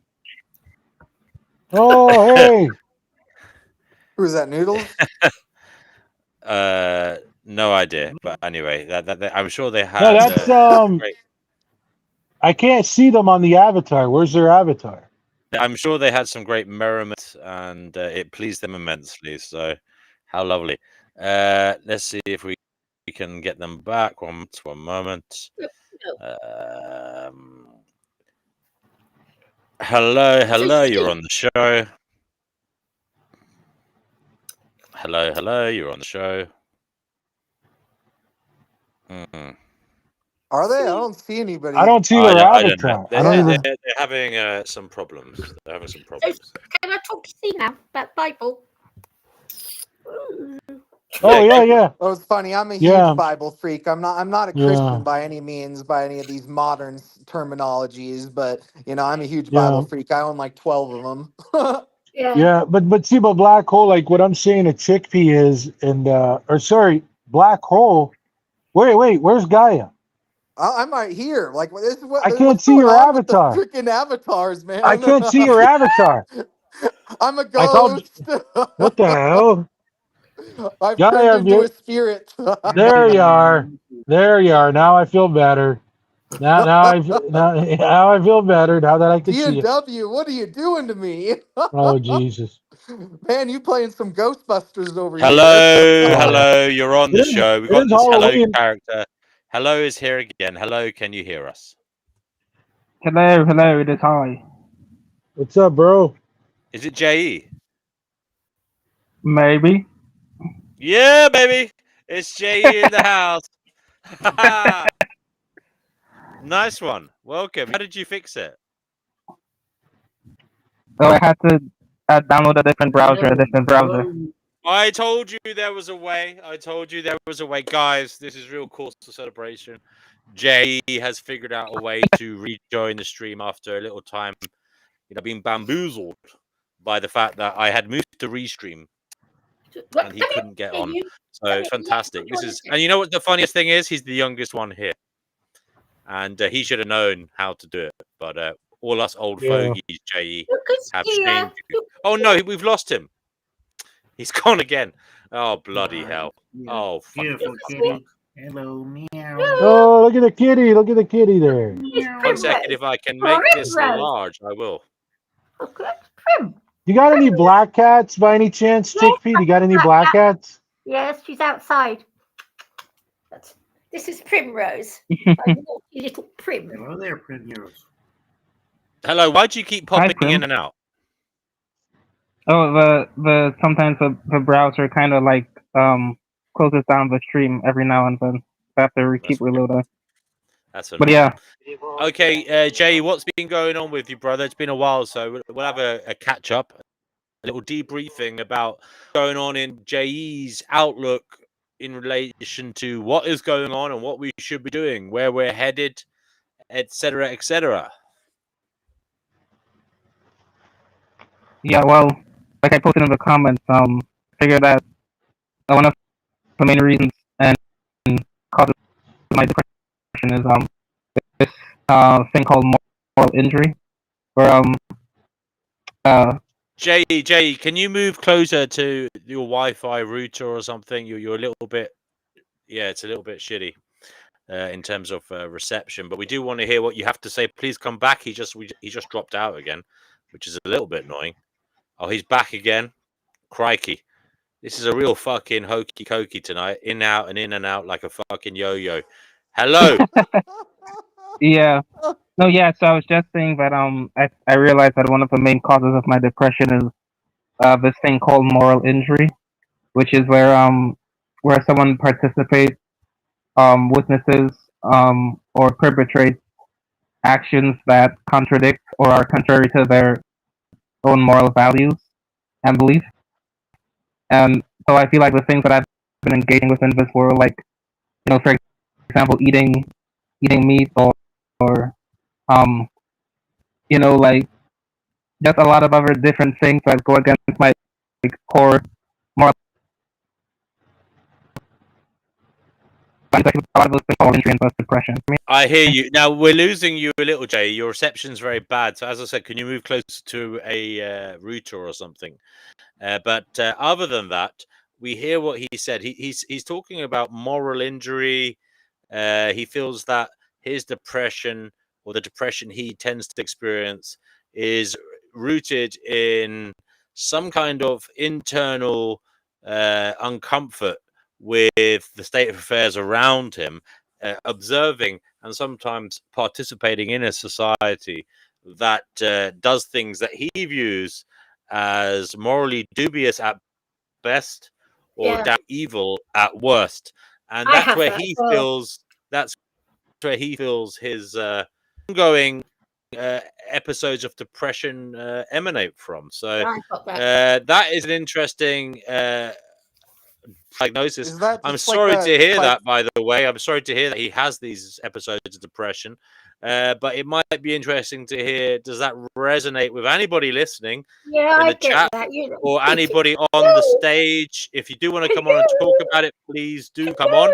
And Chickpea, for fuck's sake, can't you just wait? Chickpea, now you can say something. No, I know what Jay's saying. Yeah, because he's got the same as me. I have that problem. Living in a world that does things that I just don't resonate with. Is that just like a psychological, like, perspective, like on the problem of evil or something? Like, I'm confused on like what the difference between the moral injury and the problem of evil is. Oh God. Well, No, but can I say? Yeah, should I speak? Right. For me, yeah, but I'm a radical vegan, and I'm quite radical about it. And living in a world where not everybody's vegan is very hard for me. I've always had it. It's sad, brutal truth. Yeah. You've always had it before vegans were a thing? Yeah. Vegans have existed for hundreds of years. No, obviously, they've existed for much longer than hundreds of years. That's I've had it terrible. since I was a little girl. I started my No, nonsense when I was but a little girl. I'm saying that the movement hasn't existed for No, the that movement long. hasn't. Veganism. I was like it as a little girl of 6. When I was 6, 7 years old, my mother married my stepfather, and the whole issue began. Prior to that, it wasn't an issue. But then she married this Englishman, and blah, blah, blah. Meat on the table, meat everywhere. And there you go. And I've been faffing about it ever since. It's always been, I was like it when I was little, always been the same. It's something, yeah, I don't know what it is. It's just the way I am, I guess. So I can understand what Josie's saying. Yeah, I have it. And that's the I only swear us thing. white children are picky eaters. What? I swear us white children are picky No, I'm eaters. not. I was quite happy to eat my veggies. I was more than happy to eat my veggies and my bread and my grains and my this and my that. I was quite happy. It feels like a culture thing. I don't know. No. Just the way I am. Yeah. But you're vegan. You're not, are you? No. What We must change about you, see thoughts on that matter, that feeling of unease, with the feeling that evil exists, with the feeling that evil around you, and does that cause you any personal discomfort or even depression? No, I got no qualms with that. The only qualm I got is people being hypocrites. If you're gonna fucking be a savage or evil fucking scumbag, at least be honest about it. Make it easy for all of us. And Mr. Black Hole, brother, what about you? I'm still here. Can I remain muted for the rest of the live?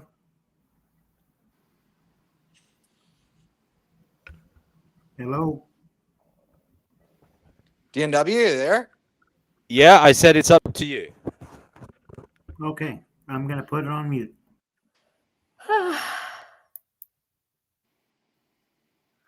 Thing is, DNW. Sorry, I'm going to shut up after this. But every day on this planet, 15,000 children starve to death. Okay, and they are starving to death because the grain that is grown in their country is sold to the rich West to feed the factory farm victims on. And that's what's happening. You do know that, yes? Can you hear me, by the way? I heard that it's shipped to the West, but that it's then I couldn't make up what you said. Well, the grain is shipped to the West and it's fed to factory farm victims. Oh, you're Can saying anyone hear me? factory farms. Oh, okay. That's what you were saying. Yes. Can you hear me? I can hear you, DNW. I'm not Okay, a humanist, cool. but this issue Yes, is we can hear always you. brushed aside. Oh yeah, well, but that's the reality of it. Just saying. I I'll don't think shut it's up brushed now. aside. I think you just need to find the right kind of people to talk about those things. You Yeah. know, I study the shit out of all this. You know, I know all about the stunning techniques they use on animals, and you know the government compliance and legal, you know, Government legalities compliance. of what they're supposed to Government do and what compliance. actually happens. You know, because there's a difference between law and you know Yes. the practicality or what Yes, not there is. Big practicality, but what differences. actually Big difference. happens. You know, Big like difference. you know what I'm trying to say. You Yes, know, I know exactly what you're theory trying and to say. practice are different things. That's what I'm I trying know to exactly what say. you're trying to say. Don't worry. Yeah. Yeah. Yeah. But yeah. Because no, that's just one thing that surprises me is there's a lot of vegetarians and vegans that don't know that there are any animal welfare laws out there regarding any They're of this not. stuff. I don't be funny. They're not I adhered mean, to. and They're not adhered. obviously they're not being done the way they're supposed to be done, but they do exist, and we do have to admit that these things exist. No, they're not Like, adhered that's to. I do know that about it. That I do know. By for definition, sure, not adhered to. for sure. It's yeah. I guess it's my little bugbear in life. We all have our little bugbears. That's my little bugbear. Mine's definitely the hypocrite, hypocrisy.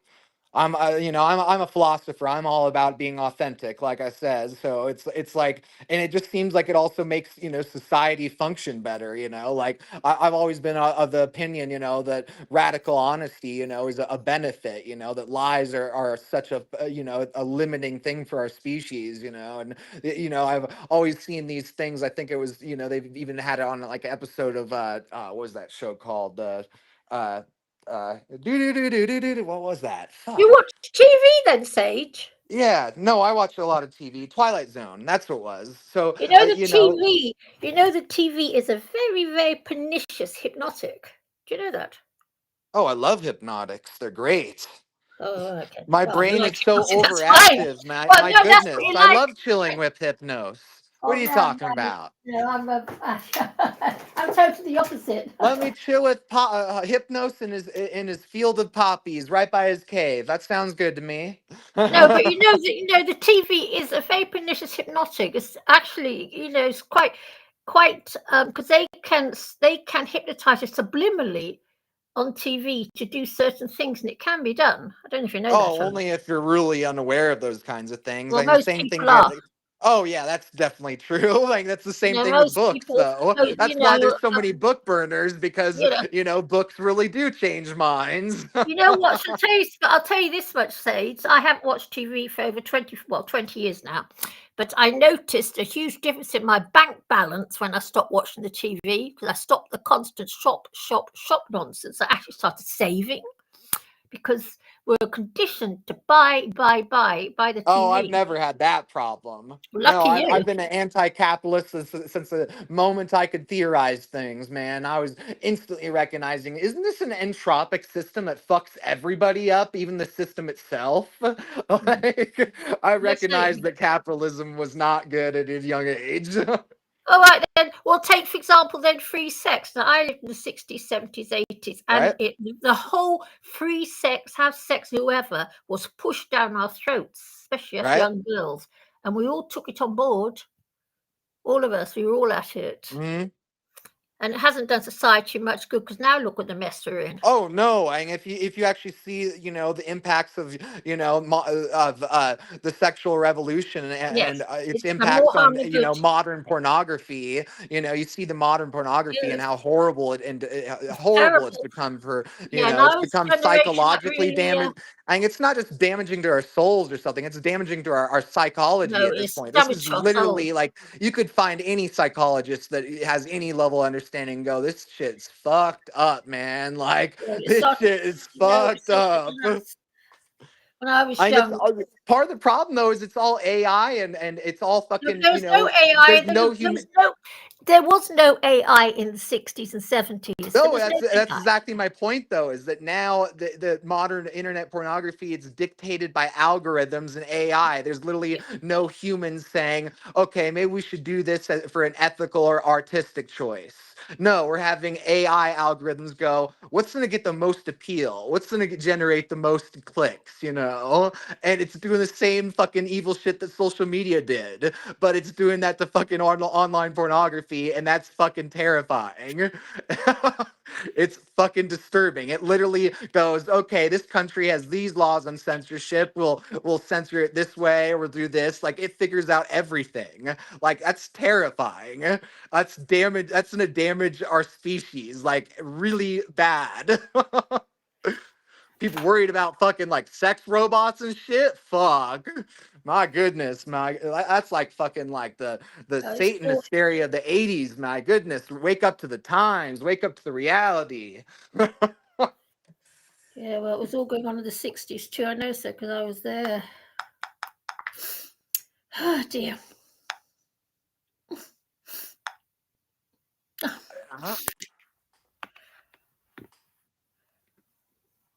Yes.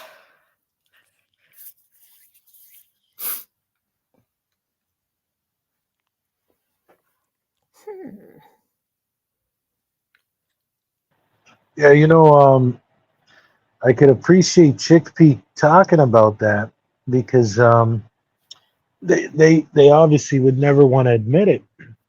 They're never going to want to admit that they fool everybody. Like I remember just thinking about it the other day. I said, this is something that they've been pushing on us for quite some time, which is, yeah, they've been pushing on it for quite some time, Chickpea, where what they do is they go like this. They say, oh, date as much people as you can in your young years and get to experiment with people and blah blah.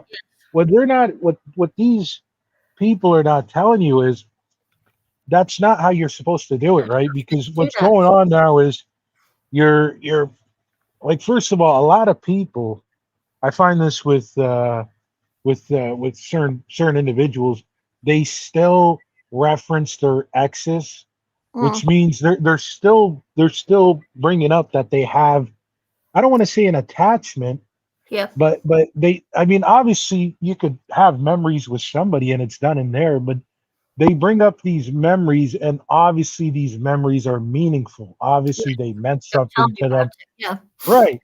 But the thing is, I don't see how that's a good thing to bring up when you're married, for example. And it's like, oh, well, one of my exes, we went to this trip, a skiing trip in Canada or something.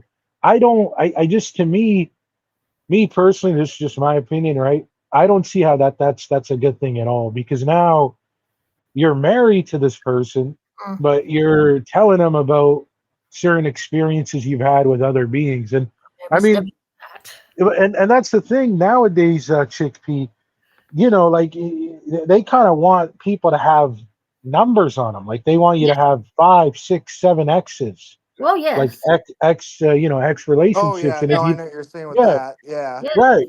But the thing is, I just don't agree with. Yeah, I just don't really agree with it. Like once upon a time, to me, it was normal, but it's just when you guys had brought it up, when Chickpea brought it up, that they used to push it on her. Yes. And that's one of the problems. Yes. Right. That's a major problem. This is all on the telly. This has all been done on the TV. And I can remember it because.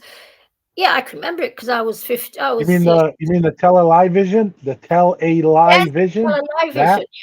Tele-vision. Yes, I don't watch TV. I never have watched TV for years. But I'll tell you something. My goodness, you guys certainly do not appreciate a little film theory. I hate My God. BRB. Holy moly. BRB. Right. I remember back in the 60s on the TV, they used to push all this free sex, free this, free that, the whole promiscuity. And I got caught up in it because I did. I mean, I look back on it all, it's an absolute horror story. And I wasn't the only one. But I got caught up more than most because I had come from a really stupid family. I think the more damaged you are, the more you are likely to follow it all, because that's what you do if you're damaged. And, I don't know, but look where it's ended up, Well, but I hate the Did you guys have that Jesus revolution over in England or along in the 60s? What? Jesus revolution? Yeah. You mean the hippie movement? Yeah, the hippie movement. There's that Jesus. Junkies. They were very nice, but it was all free sex and dope. It was really. Yeah, that's what she's talking about. That's what she was referencing when she said that's what they push. Jesus, it was really, really. It was all to do with free sex, orgies, and drugs. Right. And they Not the use free, Jesus not as an not the excuse. Jesus Revolution movement. I'm getting confused now. Like you're confusing me here. We didn't No, have but it. They were I don't separate think in things, the but they did have 60s. overlap. We You know what I'm didn't have a saying? Jesus Revolution in the UK. Maybe in America we did. They Oh, did. But okay, all right. That's what I was curious about. it You was know, like no, in that's not. America, we had two things, and they were paralleled, but at sometimes they conversed. You know, it was like Yeah, there were the few Jesus Revolution guys, hippies that were doing playing both teams. You know, but most no. people Yeah. were only on one side or the No, the other. You hippie movement know. was very pernicious, Double agents. very, very pornographic, and it was Oh yeah. very because I caught the tail end of it, and I got mixed up in it all. And listen, I'm gonna tell you the dangers of this thing, right? Lust and all of that. They don't teach you like almost everything you get exposed to in this Yeah, lifetime. It could either be good for you or it could be bad or a mix of both. And I'm gonna tell you this, man. There is no good in lust or anything no, sexual. There's no good. so There's right. no, like unless when we're getting into the point about two people that are married and then Yes, they are Ooh. and then they are enjoying it yes, based off their loving intimacy relationship, then yes. that's none of our business. But this whole like, dude, what's going on today? Like, it's just unbelievable, man. Do you realize as a man, if somebody asked you, hey, man, how many chicks have you slept with? If you Mm, say anything less than, let's say, 6, you get clowned on. mm. You know, they pretty much laugh at you, right? That's And nothing. because but this is what I'm saying. This is what I'm saying, right? It's because now they've made it a norm to where you just have to go and just get as much as you can, like collecting data in a way. But what I'm saying is, right, like this, it's very bad for the soul. It's Yes, very bad for the soul because it's yes, now what it's doing is it's compromising the soul yes, and it's teaching the soul to be in love of the things of this world. And yes. see, if you look at I if you don't look think at that has anything to do with that soul. I think that has to do all with the human ego. You know, No, they're ignoring what their BRB soul and they're saying is listening to their right. ego Actually, because it's fueling their ego. You know, I what don't think their BRB? soul would respond to well, that. You know, well, the thing that's is, false bullshit. You know, well, the I'll soul tell you this, responds to my friend. truth. I'll No, tell what you BRB this, my saying is friend. I'll tell correct. you this. I'll tell you Because this. hindsight. Well, I'll tell him this. Let me tell him this, right? So when you want to, for example, uh, uh, uh, when you have to constantly have sex because you're addicted to it, that's exactly what I'm saying. When you're compromising the soul, that's got nothing to do with ego, because Mm. what that is, that's lust. Lust. See, ego. If we're talking about 7 deadly sins, Addiction is ego. different than lust, though. You know No, we're still but conflating no, lust is things. still an addiction, though. Everything's an addiction. Everything Yeah. can be an addiction. Lust is still an addiction, right? You got to remember that it's still an So, addiction. so this would be a curious one then. So I'm addicted to knowledge and wisdom. So am I lustful for knowledge and wisdom? No, well, lust is about sexual desires. Lust is different. Lust is different than your thirst See, for knowledge. this is where I always hear lust, and I just hear Christian cultural bias. No, no, You because know, you gotta. Okay. Let me break it down, right? So because well, here, lust just is let me give you an sexual. example. Let me just give you an example, all right? Like, because this is something I just discovered recently, and this is something sort of interesting. That, so, the freaking the term blue balls, that's actually a Yeah, medical thing, and the medical doctors say that that only happens to men when they're in a state of arousal. That it's right. impossible for a man to get that type of pain down there unless it's a serious problem or unless they're aroused. But Mhm. I as a man with those parts, can tell you I can get that pain without the arousal. And So what the fuck? That to me, that sounds that this is the science, you know, saying that we're all critical thinking secular people, but we're completely unaware of our Christian cultural bias that you know equates that is using the term arousal and equating arousal with lust because lust is a sin. You know what I'm saying? Right. But I'm not. But here's the thing: if you're getting aroused because because of the testosterone or whatever, that's not what I'm talking about. I'm talking about lust in the sense of actually acting upon that, whether it's watching pornography, whether it's masturbation, whether it's going around and sleeping with multiple women. It just it's proven over time that does nothing good for a man, right? Mm, And so again, when a man is like, for instance, addicted to that crap, right? First of all, he's never productive. You're never Mm-hmm. productive. You can never Yep. get anything done. And then again, if you look in the Bible, damn near every great man had fell for lust. Like look at Samson. No, Samson for would never sure. get. For sure. And you Like look at every Samson. fucking He, patriarch of the Bible, bro. yeah, every For single person, reals. right? Like if you look at Samson, King David, King Solomon, they all fell for lust. Like every single one of, and it just tells you over time that ends up defeating a man is the Oh, it love was of even the lust. women, bro. It was even the Yeah. women in the Bible, man. So let me, yeah. So I mean, just to not get anybody confused, I'm in no way saying that humans are not supposed to have sexual intercourse. All I'm saying is, based off with the laws that I've read upon, like spiritual laws, it Right? makes it very clear: get with a soulmate, and then depending on whatever government you live in, whether it's Britain, America, Canada, whatever, you have to get married according to their laws, get married there. That shows you two are one. That's why when they do these wedding ceremonies, they say it all the time. They say, now you two become one flesh. And so once you do that, then that's where it's now okay to, get it on with your partner, right? But that they say it's supposed to only be like that, not the way we're kind of going about it, where it's yes. nightclubs and all this crap, That all So you, started you really, today, so do you yeah. believe in marriage? Yeah, absolutely. I believe in marriage. Oh, that's an interesting one though. Yeah, Yeah, I'm yeah, not on the side of marriage for the most part in any way, but that's in big part because there's always been such a power hierarchy and dynamics at play. It's like if there was ever like an anarchist wedding, you know, I don't care if it's for atheists or fucking Christians. I just want to be some like anarchist shit where it's official, but it's not fucking like, oh, you're on disability, you have to be homeless now because you're married, you know, like right, stupid right. bureaucracy and power unethical bullshit. It's like, how are you telling me this isn't religious discrimination? No, it's just because you're poor. It's not because your religion. You know, like Yeah, fuck you. It ain't because of my but religion. I could have but a unique religion and be poor.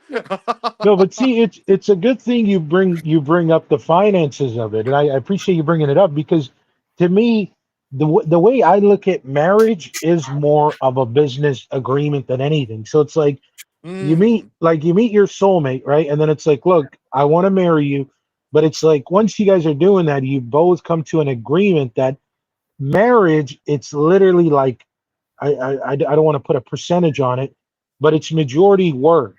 Like you both are two responsible adults that both have to do your parts, and then it's like, you guys are both doing each other to add on and to help each other's lives, like as together. And then after that, you guys can enjoy each other, right? Like as far as enjoying your lives together.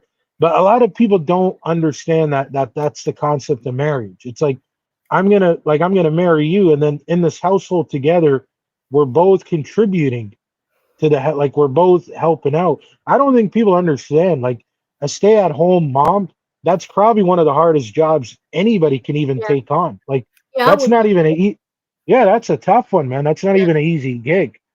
yeah. Um, but yeah, I mean that's kind of the way I look at marriage. Is it's like, look, like before you put a ring on somebody, like they mentally need to be somebody that understands how the long run of this is going to work. That You it's know what? always going to be work. It's always going to Yeah, be work. It's never easy. BRB, you know what else I find, Mash? I was reading about this somewhere recently, is that no human being has got what it takes to really, really be all and everything to another human being.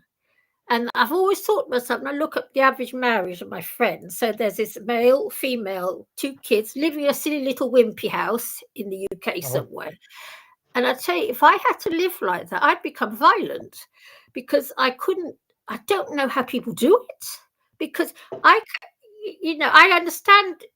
You know, I find about society now, there's no commune anymore, because the sad truth of the matter is, even if I found Mr. Right, I know for a fact Mr. Right could not fill all my needs. The sex might be fine, but everything else he might not be able to meet even, because you can't. No human being can do that even.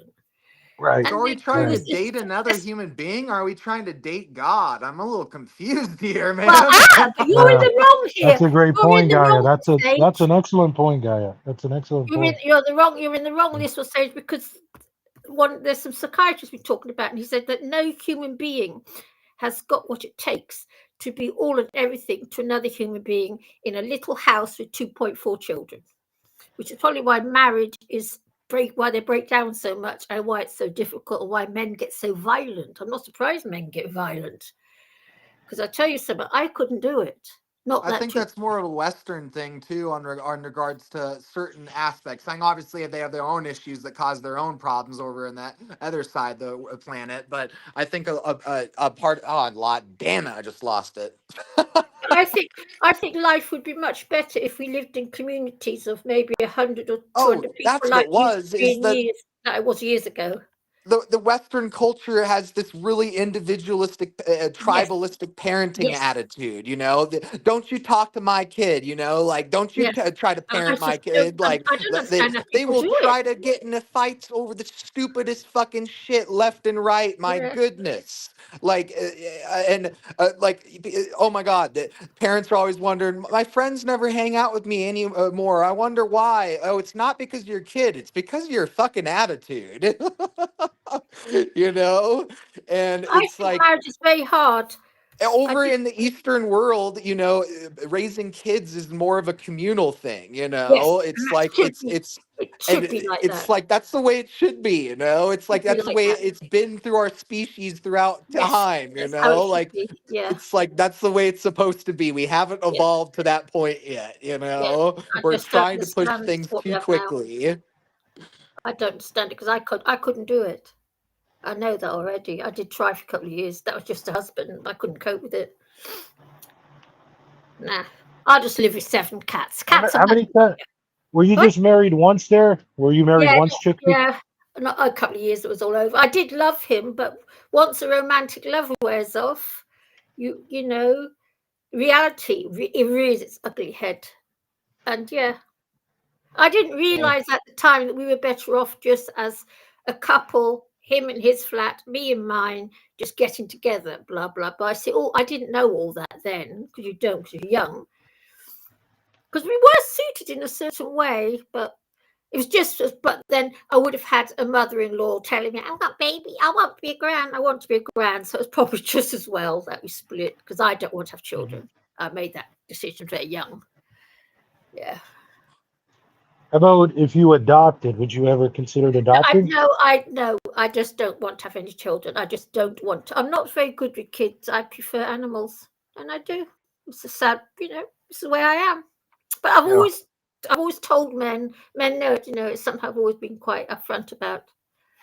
You have to be, because there's no point. No, you don't. Of course, and that's the thing. You did your part, Chickpea, by just being transparent. Like, hey. I don't want this. Either they stick around or they don't, pretty much, right? I always make myself clear. So I spent most of my life just being a mistress here, there, everywhere. A mistress? Wow. Well, I'm not. Dude, you gotta remember, she's from England, man, and I'm not generation. She's from a different generation than us, man. Yeah. I'm not one of these. No, exactly, I tell you something. I don't think there's anything wrong with a man. Thanks for reminding me, guys. No. Oh, I'm watching a period piece right now. It makes it a little easier. BRB, no, but BRB. I'm not anti a man having 5 wives.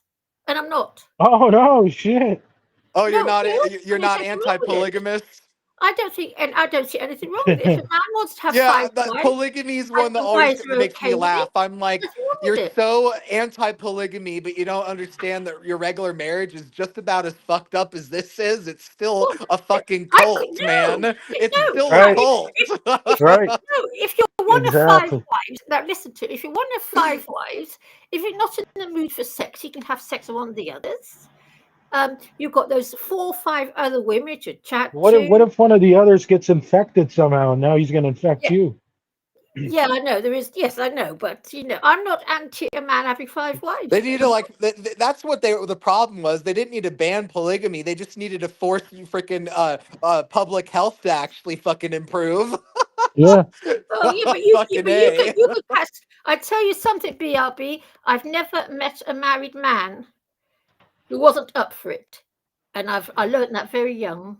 I've never met a man who hasn't. If I thought myself, fancy him. It does really surprise me I never met one that didn't that go along more with it.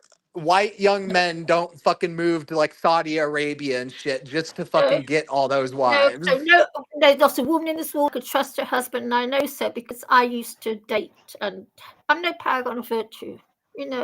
I wasn't Like, cheating. I don't encourage that by any means, but I am surprised that there aren't some young, young little misogynistic fucking men here in America. Like, I'm gonna go move over there and get a fuck ton of wives where it's legal and shit. Like, Well, fuck. I'm not anti that. I'm not anti that. I must admit, because I can see method in the madness. Oh, I just don't think it would suit me. I think if you're bringing a misogynist over there, I think they're different flavors of misogynism. The Christian misogynism versus the Muslim misogynism. It's like you're still crossing cultures and fucking shit up in the wrong ways. I'll tell you this much, Sage. Sage. What was that? If a very, very rich millionaire wanted me to be one of his 5 wives, and he was loaded and very good looking, I would take the risk, and I would, as long as he wanted me to get pregnant, of course. And I would have. I wouldn't do any more. See, if I'm playing the marriage game, I'm gonna be playing 21. I ain't playing no fucking poker. Wow. No, I'm not. I'm gonna be counting the fucking cards. I don't see anything wrong with it. If the women are okay with it, then fine. Wouldn't bother me. But then when the romantic lust goes, marriages tend to start tapering off anyway.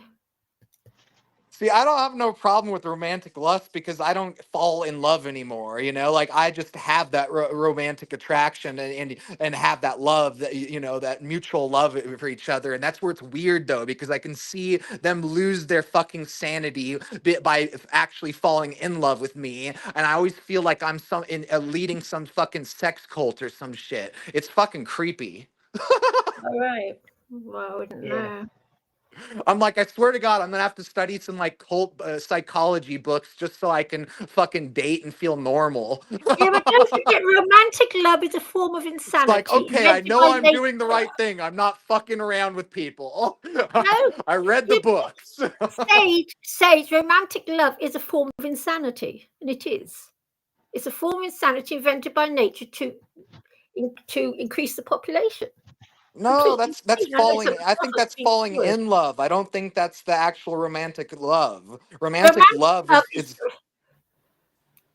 romantic love. Real love lasts. Romantic love doesn't. It's a form of insanity. I'm just saying there's a difference between loving somebody and being in love with somebody. When you're in love with somebody, you lose your fucking shit, man. Yeah. Like that's where I've been every single one of my past 3 relationships I've been ghosted. I'm like, and I've pretty much lost all capacity to fall in love. Like I ain't got enough trust in any single human being to fall in love. Why did you get ghosted? Why did you get ghosted all 3? I said, why did you get ghosted all 3 times? Insecurities, egos, definitely. I've started to view their perspective more and more, and I've actually started to understand and start realizing that holy shit, it's all their own egos. So it's their egos or not yours, you're saying? No, it's theirs. Literally, one of my exes broke up with themselves when I basically mentioned that, ideally I am polyamorous, but I have no fucking friends. You're my only fucking person I talk to. Like, you talk to all your friends, you view time, all these people. Like, if anything, I got more to worry about from you. And they fucking broke up with me from that, just from being honest. It made them insecure, and they broke up with themselves essentially. It was like, you didn't break up with me, you broke up with yourselves, with yourself, man. But Like, you were. you fucking ruined it. But let me get the story straight. You said all you did was tell them that they're the only friend you have.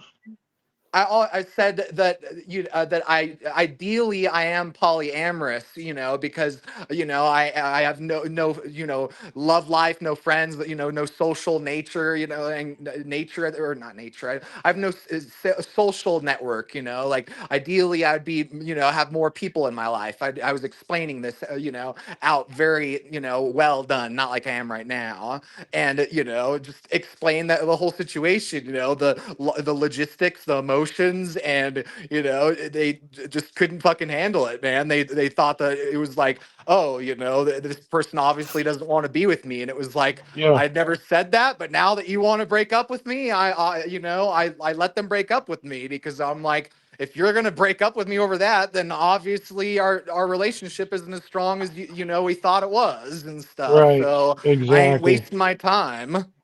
Yep. Yep. Exactly, bro. But it's like every single one of them has ghosted me, and it's all because of their insecurities and egos. But at the same time, that's brought forth such an existential, insecurity, because it's like when you actually are in love with somebody, you give them every fucking thing. That's where it's like, that's the shit where people fucking go crazy and like fucking murder each other, their spouses and shit, because fucking crazy shit happens because they're in love and somebody cheats and blah blah blah. It's fucking nuts. Yeah. Yep. That's where it was like, I saw it from multiple perspectives too, where I'm like, fuck, that also just saves my safety, like keeps me safe in the future. Like, like, why would I want to risk my safety? I've always been about taking the safe route, like, fuck. Yeah. What do you? So, like right now, are you still looking, or like are you still trying to get a partner, or you'd rather be single for a bit? Oh no, I'm just getting some things sorted out with my personal life, with my apartment, and maybe moving forward and getting a job. But after that, I'm moving forward and then to start trying to date some people, because like, I've gotten really fucking healthy and aware, and have just really healthy boundaries and awareness of all this stuff, and it's like, fuck, man, I had a decade of being unhealthy. It's about time to start being healthy and fucking enjoying life. At least Oh yeah. tolerating it more, Oh yeah. Yep. Because fuck, I'm an empath, and the fucking hive mind gets to me. It's like, I didn't even need to fucking know, look on the news to know some shit crazy was going on with fucking Palestine and Trump and all this shit and stuff. And it was, I like, I turned off the news for the past week. All of a sudden today, it was like, I feel like something's going on. Turned on the news for just a quick second. Oh shit, stuff's going on. And it's like, fuck, man. Like, there's like no way to fucking escape it unless I'm like a full on fucking hermit living in some place without access to fucking internet. Mhm. Yeah, and the funny thing is, I think a lot of us want to become hermits, but really, we still want some of this life, right? Right? So it's we're not quick to jump the gun on it. We're not quick to jump the gun. We pretend, like when I say we, I'm talking about people like me. We pretend we'd like to be a hermit, but really, we kind of miss a lot of this. Oh, yeah. As And somebody who that's wants to actually miss been the a chaos? hermit. Yeah, as somebody that's actually been a hermit. Yeah, no, it's overrated. I Well, was a full truth. on American hikikomori. Like, Well, were you living in the woods? Were you living in the woods? No, I was living in my fucking family at home, like freaking 2-story, like 2,200-foot house or whatever. Like Yeah, so I I live in a big I old house all by myself because I was mentally ill at the time, and my family got a divorce, and like basically everybody moved out because it was like we can't get him any help, and he just needs to be by himself. So it yeah, was I mean like I was just fucking. I Was that? consider a hermit somebody that like lives in the woods. Like Oh yeah, that's no, but I like literally lived in that giant childhood home, and I didn't leave there for over a year. Just stayed inside the entire fucking time. It's like that. yeah. That's what hikikomori is in Japan do. They literally never leave their fucking homes. It's like I literally have gone through that experience in my life. Like I understand some of this shit about isolation that nobody else does. I saw COVID and everybody bitching fucking left and right. Oh my god, I'm so lonely. I'm going crazy. And the entire time I was fucking laughing my ass off. I'm like, you guys, this is like a fucking, weekend with the flu for me. This is Oh yeah. nothing. Yeah. It's like what you call. You remember you ever watch what's that fucking movie, the baseball movie, Bench Warmers? Oh yeah. Yeah, you remember the scene when the guy had to come out to get the cookies from the Girl Scouts, and he didn't even want to do that because he was so much of a hermit. Oh And the yeah, you're light, talking about I remember you're talking about the like the pasty dude that couldn't stand the sun. He was yeah, afraid of the yeah, sun. yeah. You kind of reminded me of that guy because that guy was like staying in the house all Oh day. no, Yeah, literally used to be him, like in that many yeah. many ways. Because no, before my name was Guy the Sage, it was actually Crazy for Darkness. Really? So that just tells you a little bit about how much I hated the sun back in the day. Yeah. Crazy for Now I'm like, darkness. Wow. I want to take some magic mushrooms. Wake up 6 o'clock in the morning, take some magic mushrooms, and enjoy the fucking sun. I'm like, I want to fucking get that sun. Of course, Yeah. I'm dealing with fucking a case of insomnia and being fucking awake as a night owl. Fucking, all right, I'm gonna go to sleep right when the sun wakes up, comes up. So I haven't been getting my sun lately, but I'm managing, getting some here and there. So you got insomnia. Have you ever taken like melatonin or anything like that? Yeah, no, I've taken things like that. Like the thing for me is just that, I love my hypnotics because my brain overthinks, but the problem is that they just don't work well enough for me, and it's like the what's it called? There's this narrow therapeutic range. That's what it's called because again, I study the shit out of drugs. I know that basically when it comes to these hypnotics, I love that if I wanted to get enough to them to actually put me to sleep, I probably wouldn't wake up. It's like because that's where like I remember taking back in the day. I like would take some Ambien and just go about my day in the middle of the fucking day. It was bright as shit, and I'd go about my day. Nobody could even tell I was on Ambien. I had no fucking problems. Most people would be hallucinating or fucking be tripping out, like losing their memory left and right, making people with ADHD look fucking graceful. But no, I was just managing my shit like a normal fucking human being while I'm fucking high on Ambien going about my day. It's like, that's where just my brain fucking over processes and overthinks so fucking much. Like I've literally gone because I have vivid dreams. And I've literally gone through periods in my life where a week straight I've had nothing but vivid dreams of my own waking consciousness going through mental articulations, going, all right, well, in a few hours you got to get up, okay? And what are you gonna do when you wake up to wake up tomorrow morning in the next 3 hours? You're gonna do this. You're gonna do that. Like I literally like think about my entire day the entire night I'm sleeping, and I can do that for a week at a time. It's like I've literally never heard of a human being that can sleep but not be asleep at the same fucking time. Like, how the fuck does that work? Mm, yeah. Well, that's a For fact, bro. reals. Oh yeah, man. I'm gonna see if I I can just need to switch to my slow phone down device. and get meditative. That's what it is. It's just I just need to slow down and get meditative because when I actually can slow down and get meditative and listen to my body, it's really wild because I always know when I need to go to sleep because I literally start dreaming when I'm awake. And the problem Yeah. is I'm just going too fast. I'm going too hard to recognize that I'm dreaming when I'm awake, and I just stay up for too fucking long.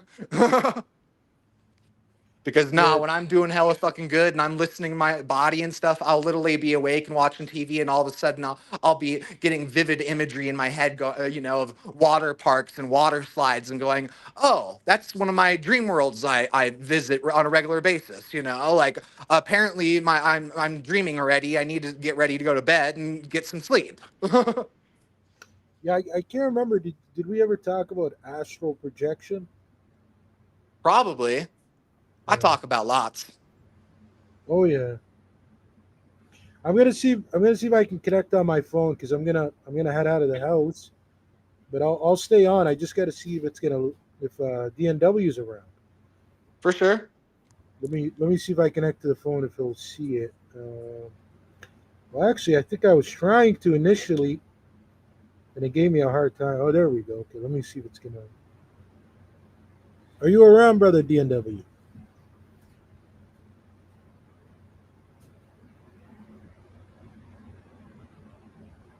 Yo, DNW, you there?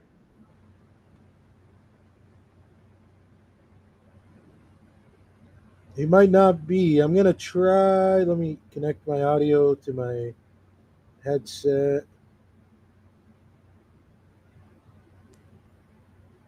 Okay, I just joined as a guest. Let's see if he lets me on. Yeah, he's probably taking a break.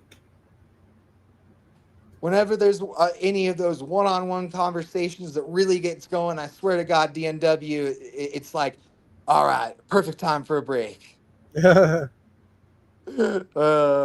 gotta need it, right? Like when you because if you look, it says he's been live 3 hours. Oh yeah, almost 4 hours now for sure. You're gonna need a break. You're gonna need a break. Yeah. Yeah, because I was gonna step out. I gotta get some from the store, but I don't mind being on the live on my phone just as long as he can let me in. Other than that, are you able to hold it down by yourself for a bit? No, oh, you mean hold it down like fucking talking shit? Like if Chickpea starts talking or somebody or Black Hole joins in again, I'm down. But fuck, man, like I need somebody to talk. Where's I'm not quite there yet with my energy. Where'd Chickpea go? Distracted by her plethora of cats. I think everybody's attending the real life non-digital world. Me and you seem to be the biggest geeks here, where we forget everybody's got a life outside of this shit. Oh, I'm the first one to admit, man, I'm a geek when it comes to the internet. I'm a geek, bro. That's what's up. Yeah. Yeah. I won't deny. A lot of people used to have the hardest time applying that label to themselves, man. Like I swear to God, until The Big Bang Theory came out, nobody could say that they were a geek in any way, shape, or form. Now everybody has no problem with it. Oh yeah. But I was like, I mean, I want to say as soon as I graduated high school is when I became more into it. You know what I mean? Because it's just like, I don't know. I feel like there wasn't a whole lot going on at that time. Oh fuck, man! I was raised with dial-up, and I was born on the internet, man. Fuck. Oh yeah. My earliest memories were like AOL Instant Messenger and shit, man. Oh my God. Just meeting random people and talk with them and having a blast. Oh my God. I love just talking with random people back then in the day. It was so fucking easy. Like video games, especially now, all multiplayer video games. It's like, oh, unless you have friends and your friends have friends, like you can't play. It's like, why the fuck am I paying for a subscription then? Oh wait, I'm not. Yeah, exactly. Yeah. For reals. I really think people that come on the internet, like it's easier, right? We tend to come on here because we want to. It's I just don't get why people got so fragile and antisocial online. Like the weirdest thing is if you look up like Reddit's about posts about how the multiplayer online gaming has changed and how people used to have their mics on and talk to each other on lobbies and stuff, and now nobody has their mics on, and like everybody in the comment section is like, oh yeah, well that's just because I don't like 12-year-olds fucking screaming in the mic. I don't like all these people cursing. Like I don't like this. I don't like that. And it's like, don't any of you just fucking hit the mute button or block button? Like, are you that fucking lazy and irritable that like and antisocial? Like, Yeah. fuck, man, it's ridiculous. Oh yeah. It's crazy. Yeah, it's like I know it's like some kind of you're like, do you know how to use the internet type of thing? It feels like somebody's trying to make a safe space out of a Hell's Angel biker club bar. It's like you're trying to make a safe space out of a Hell's Angel biker bar. Like, okay, this is interesting. Yeah, I mean, I even think some just they want to seem all high and mighty, like some want to seem like they're too good to even know how the internet works, right? Like some will do that. Oh yeah, no, I know what you're talking about for sure. Yeah, they'll try and act like they're not the internet geeks that they are, and I got to use that term again because I'm like, you're an internet geek. Well, I've noticed that. I don't think there's anybody in this group that's done it, but I have noticed there's some people that do that actually with television and stuff. With like across the board. It's like I don't watch anything. If you're into film theory, you're just into the idiot box. Like they just have no level of nuance. No level of tact or class. Yep.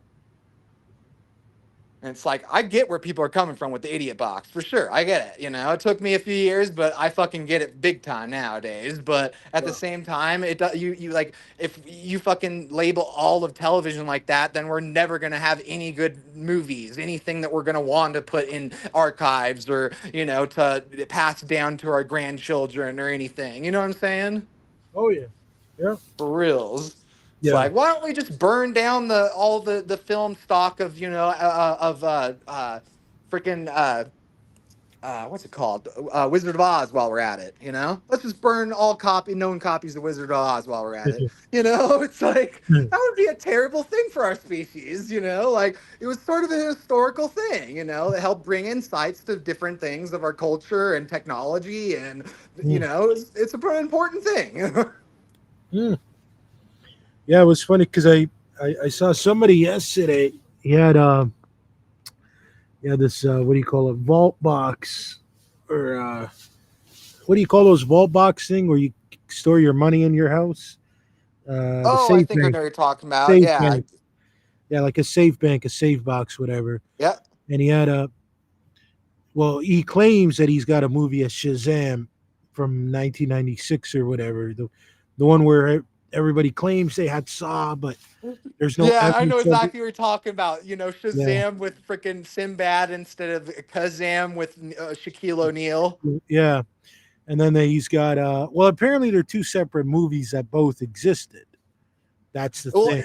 It's really funny because according to the Mandela effect and like the history like online and stuff, the Sinbad one never existed. It's just complete like figmentary or a collective hallucination kind of thing.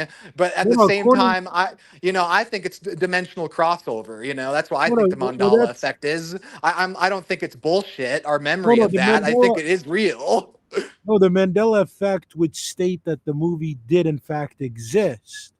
It's the people who don't know. Well, no, that's where the theory is stating that the movie Kazam exists, and we're misremembering it as Shazam. Right.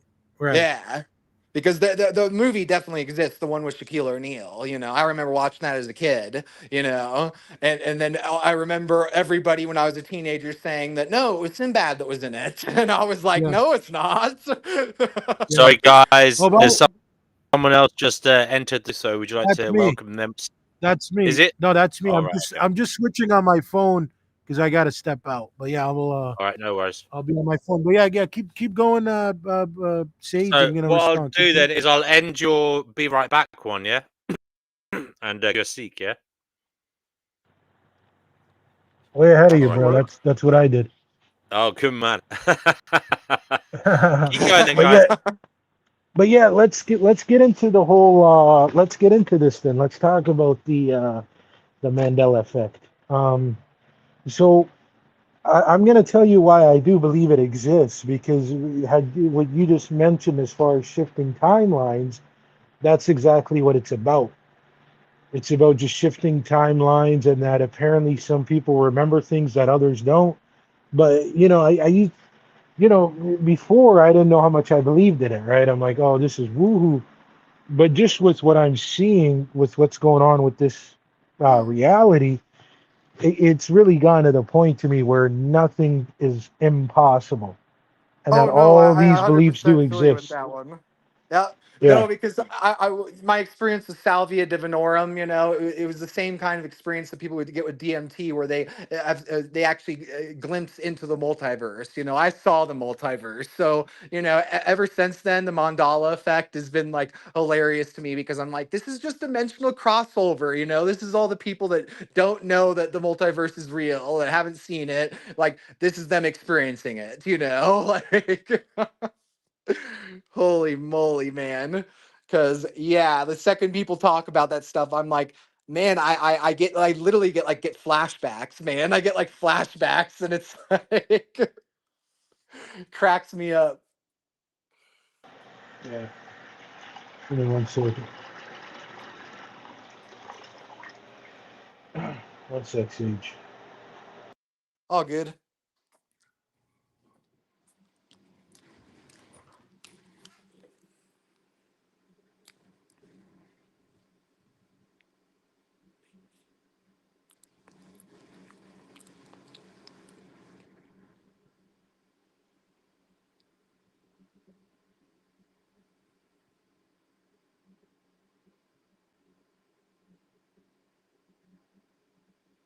Oh, noes. We lost him.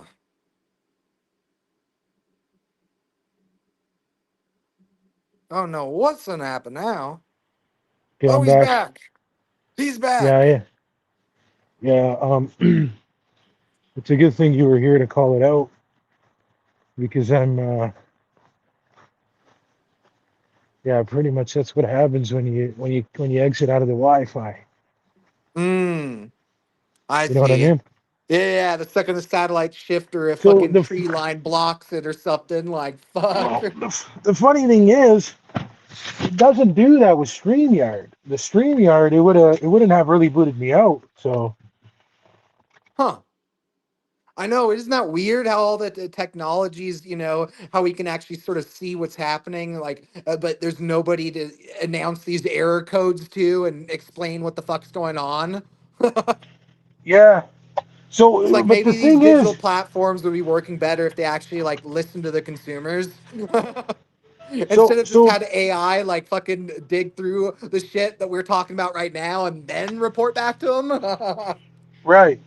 Well, the funny thing is that StreamYard used to have this problem that just happened now, where as soon as you leave your home and you're no longer on the Wi-Fi, now you're on the data, it would automatically disconnect you. Oops, turn off the radio. It would automatically disconnect you, but then they somehow they were able to patch that. You know what I mean? The StreamYard Yep. was. So, but now it's still an issue with the restream.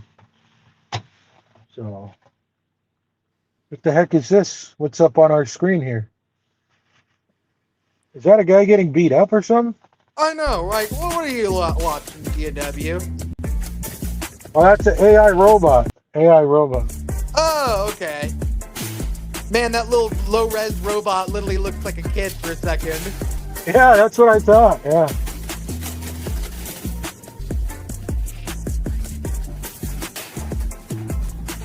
I feel so fucking bad for the AI, man. We humans are trash. You know, AIs take a lot of verbal abuse from us. For reals. Like on the Chat GPT, when you're yelling at it, you're like, "Oh, you're stupid," and you don't know. No, the What's one guy that doing? always makes me laugh is the actual AI algorithms, you know, the little algorithms on the feedback. You know, give us feedback on our website. You know, those ones? Oh, yeah.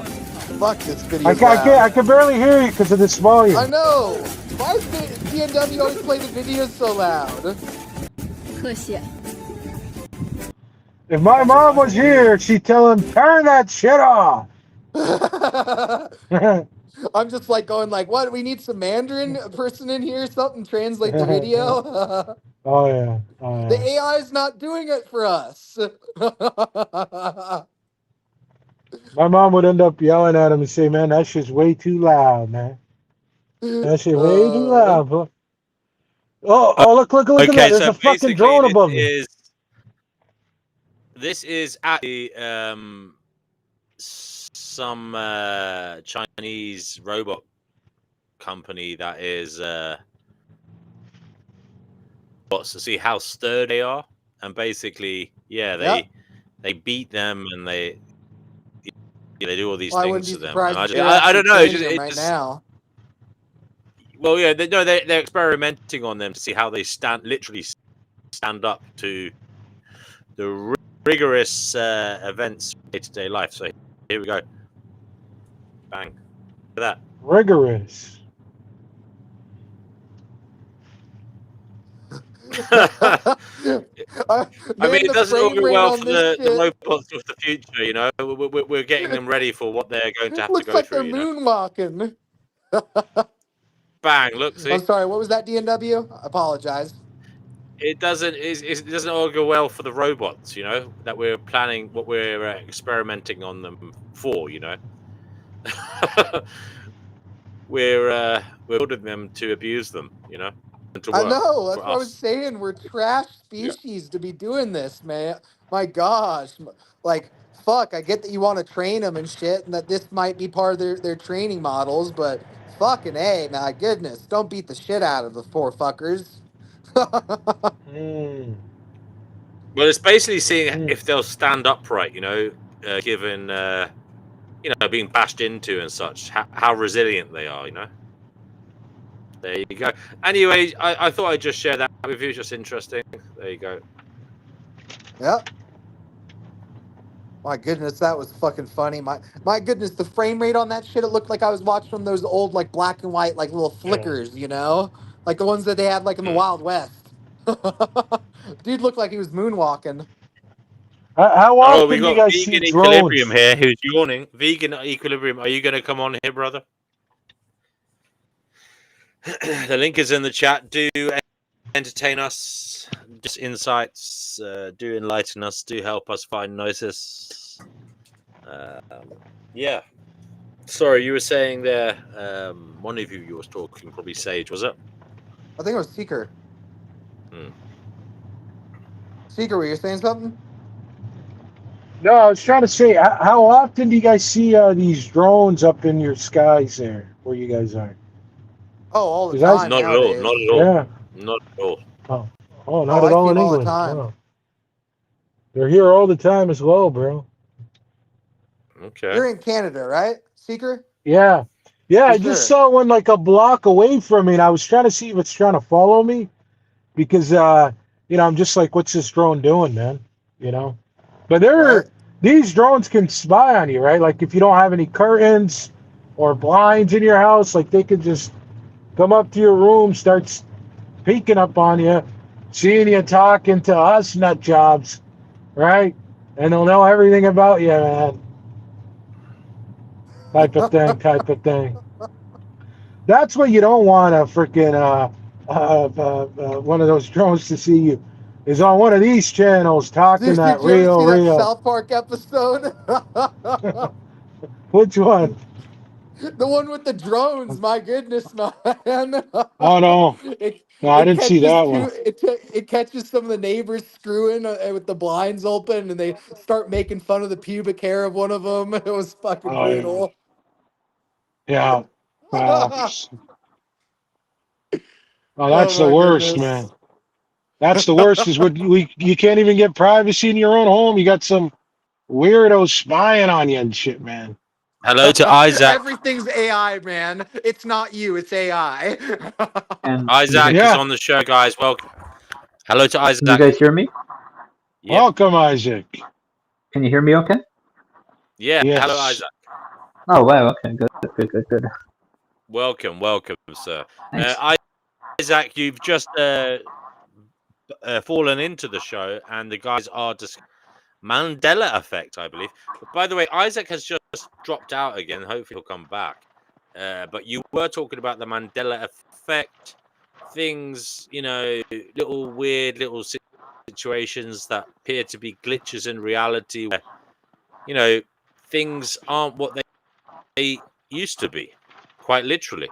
And it's something you believe in, guys. People are talking about the Mandela effect and amongst other things, but feel free to change the topic if you want to. Go ahead, guys. Yeah. That's a factual fact, bro. It is a fascinating one for sure. I think another one that's fascinating that overlaps with that is the AI and how it's influencing our perception of the Mandela effect, whether it's the real Mandela effect or just our perception of it. For instance, the game Fallout 4, I was playing that, and it was really funny because I actually experienced sort of a Mandela effect on that game because the first time I played it years ago when it came out, I remember giving the father at the end of the game, I gave him the forced evolutionary virus and turned him into a super mutant. But when I looked online on all the guides and asking the chat GBTs, it was saying that there's no way in hell you actually did this without mods or something. And I'm like, this was before mods were available. I definitely did this. I remember for a fact that I did this, but everything online is saying that nope, that it's never happened. But I've noticed that a lot of these games, how they're online enabled all the time now with these modern consoles, they can update things, just the tiniest little things, and not put them in any patch notes, not tell anybody anything, and it totally messes with our perception of things. We think things are the way this way, and then we play it again, and they've completely changed the game. It's wild. Yep. Yeah. Sometimes it's really obvious, though. I noticed that one a little bit too. I was like, oh, this one freedom trail where it was once sort of a pain in the ass, but it was totally, feasible to accomplish. It just took a little time and patience, looking where you're going, that kind of thing. Now they put giant red markers everywhere, like giant red streak, red paint everywhere. You know where the hell you're going now. Isaac, even the Mandela effect.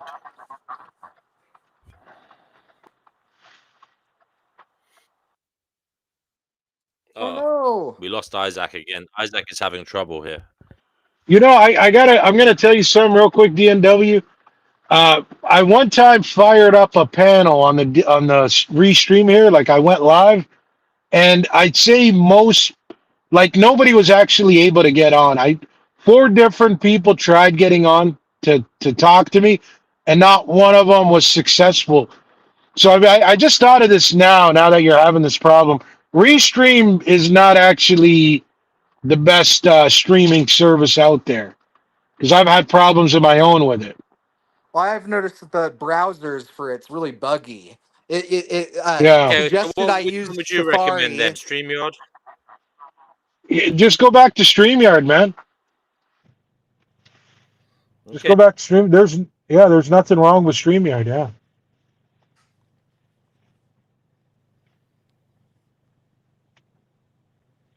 Yeah, the guy that put me on Restream, he's I've known the fella from some of the YouTube channels, and he said the only reason he used it was because he was all out of his free StreamYard hours. And I told him, I said, man, you go live so much, why don't you just pay for the next one? I think it's like $20 a month. And he gave me he said, are you crazy, man? I'm not paying $20 a month. So I said, fair enough, man. Fair enough. Yeah, he said he'd rather use the Restream than $20 a month. I said, well, you get what you pay for. Nobody's able to get on with the Restream. I was using StreamYard. I thought I changed something I thought I'd change it. Yeah, it's disappointing because I actually, if you go on YouTube, this isn't buggy, it glitch. It doesn't, it's not laggy. But for some reason in studio, it is. I do like the background and stuff, So there are things I like about it, but overall, yeah, you're right. There seems to be problems with people getting access to the stream, which is annoying. Yeah. Totally. So I don't know. Even I did. Even I remember I wasn't able to the one time when the one guy went live. I tried getting on and I wasn't able to. And it's just one of these problems where, like, if I didn't tell you about this, you probably would have never knew. Because, like I said, I remember it's just such. Yeah. It's just, I don't know. But StreamYard, I love StreamYard, man. There's no problem at all with it. I've never had one issue with StreamYard. Yeah, I noticed when I pulled up the Brave browser on here, it opened up the app and the Restream, but the microphone and the camera wouldn't work at all. So, it was like, okay, and it didn't tell me I couldn't use this browser, but then I use this different browser. It says I can't use this browser either, and I have to use Safari. So it was like I had to go through sort of a multi-step process. Yeah, well, see, on the iPhone, like I got an iPhone, right? If DNW was on StreamYard right now, like I did delete the StreamYard app. I just didn't need it anymore, whatever. But if I wanted to use one of the browsers, Google Chrome doesn't work. It has to be Safari. So it would just direct me to Safari, and then I could stay on. Like right now, I'm on Safari. Right now, when I'm talking to you guys, I'm on the Safari app, which is it's the default iPhone app. Yeah, the default iPhone browser. Yeah. But what I like about StreamYard is they have an app. So if he was on StreamYard right now and I was using the app, I can get out of the app if I wanted to and respond to a text message or check an email or send an email. But when you're on this, you kind of have to stay on the Safari app, right? or else I won't be able to hear you guys. It's funny how we talk about, like, remember I was saying I'm a geek earlier? This is geek problems. These are problems that a geek has. No, it's technical standardization problems. Once upon a time, they had all these, computer languages and shit being able to understand each other and all these standardized, things within the computer code. Okay, these things have to work together. Then everything went to shit the past couple of years. I don't know what the hell happened to it. Yeah. Yep. I swear to God, ever since USB-C, things have been getting funky. Yeah, USB-C is now the new thing. Noodles has been waiting patiently in the wings to talk. Noodles, have you got anything you'd like to add to the conversation, or maybe even change the direction of the conversation? What? I'm gonna be heading to England soon. And you better set aside a couple of days for me. Yeah, you did say so. I'll have to try and get to see you, of course, and hopefully we'll get to eat some nice food again. I can't hear you. We can't hear you. Sounds he's like underwater. He's underwater. Can you hear me? Can you hear me? Take the scuba mask off. Take the scuba mask off. I said, none of this middle of the night crap. I want a full day with you. All right. Pause. Okay. Yeah. Pause. Yeah. Of course. So, what's been going on, Noodles? Should be there. I'm planning to be there I'm gonna head there on the 29th and leave on the 5th. Okay, cool. By the way, guys, you weren't aware, our very own recording artists, So feel free to Noodles, tell them what you do and where they can view it, listen to it. I mean, Eventually, it'll all be up on the YouTube channel, but I'm working on an album, and I have no idea when it's going to be released. So, Okay. but I'm working on something with the Pioneers. You can go look them up. They're a famous reggae group.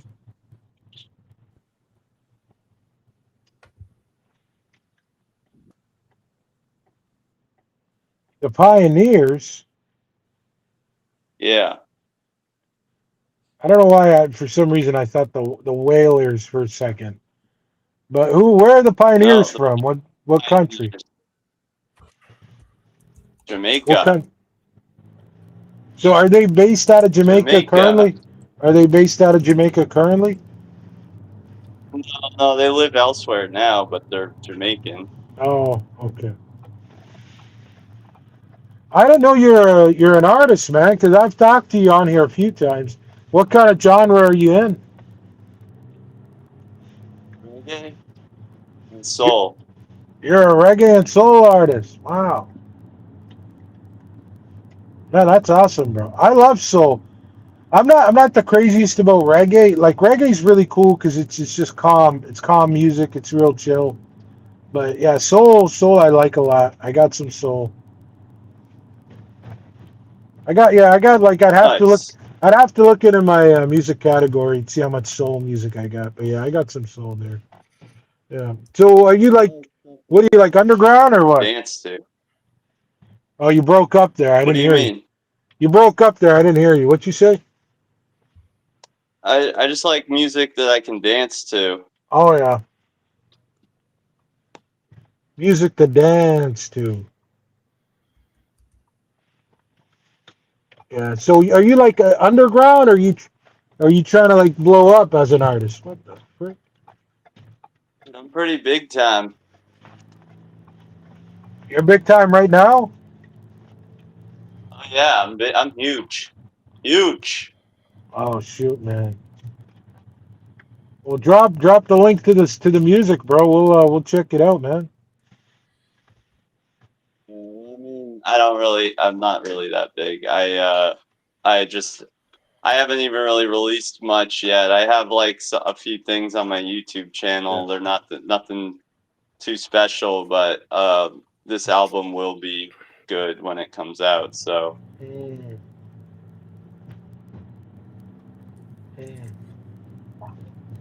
Anyway, but yeah, so I'm just hoping that DNW and I met up last time I was in London. It was really nice, and now I'm gonna make sure that he saves me a whole day, because I'm telling you, when you start hanging out with this guy, you don't want it ever to end. Oh yeah, man. Right. Well, happens to me big time with Hazel. Oh, facts. Yeah. So we're gonna see what we need to get us hours. We have to meet up a bit. We need to get all of us in a pub. DNW, we got to get all of us in a pub, fucked up, bro. All of us drunk, hammered. All of us in a pub. Me, you, DNW, all of us, every single one of us. Oh dear. Oh dear. So much. You don't think that would be a good idea? I wasn't talking about those carrots. Yeah. I was talking about those guys. You're not a drinker, are you, DNW? No. I haven't drunk for a long time. I used to, but I do hang out with people when they're drinking. I don't mind people, you know. So what do you drink when they drink? Are you doing cranberry juice or water or something? Pepsi Max, kind of soda, water, soda and lime. Yeah. I was drinking. Have you ended up? Did you drink? Sorry. Did you flash your badge at all eventually, or what? Flash my badge? Yeah, because you come off as a cop. You're coming off as a cop, bro. Not drinking when they're drinking. Did you flash your badge already, bruh? Nah. I mean, my mate. In fairness, like my mates aren't really falling around the place drunk. You know what I mean? So I don't have to put up with any Yeah. really sloppy people. But you know, My problem with hanging around people that socially drink or socially smoke, because they can't just let you have one and be done with it. They got to keep giving you more and more and more. That's what drives me nuts. It's like, fuck, just let me have my one cigarette in peace. Don't fucking give me half of your pack. I'm not a smoker to begin with. I don't really smoke these things. I'm just trying to hang out with you. Oh yeah. Fuck. Yeah. Yeah. Facts.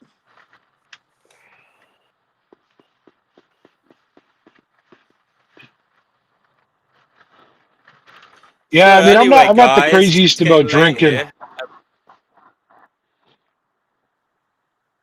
Is it? It's getting 6 late here, hours ahead guys. of I suppose 5. I'll have to end the stream.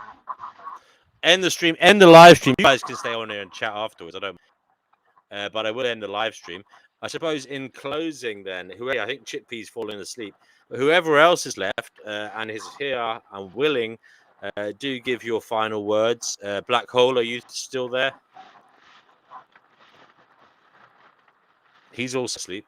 Okay, so we'll go to S if you want to give your final words for this stream.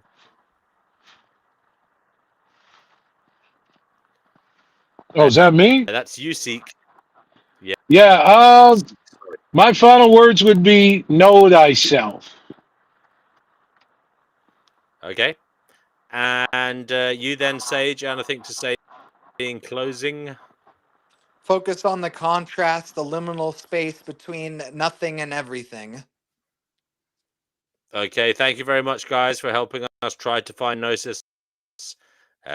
Hopefully, you'll be back next time. Take care, everybody. Thank you very much. You guys can stay on if you want to. And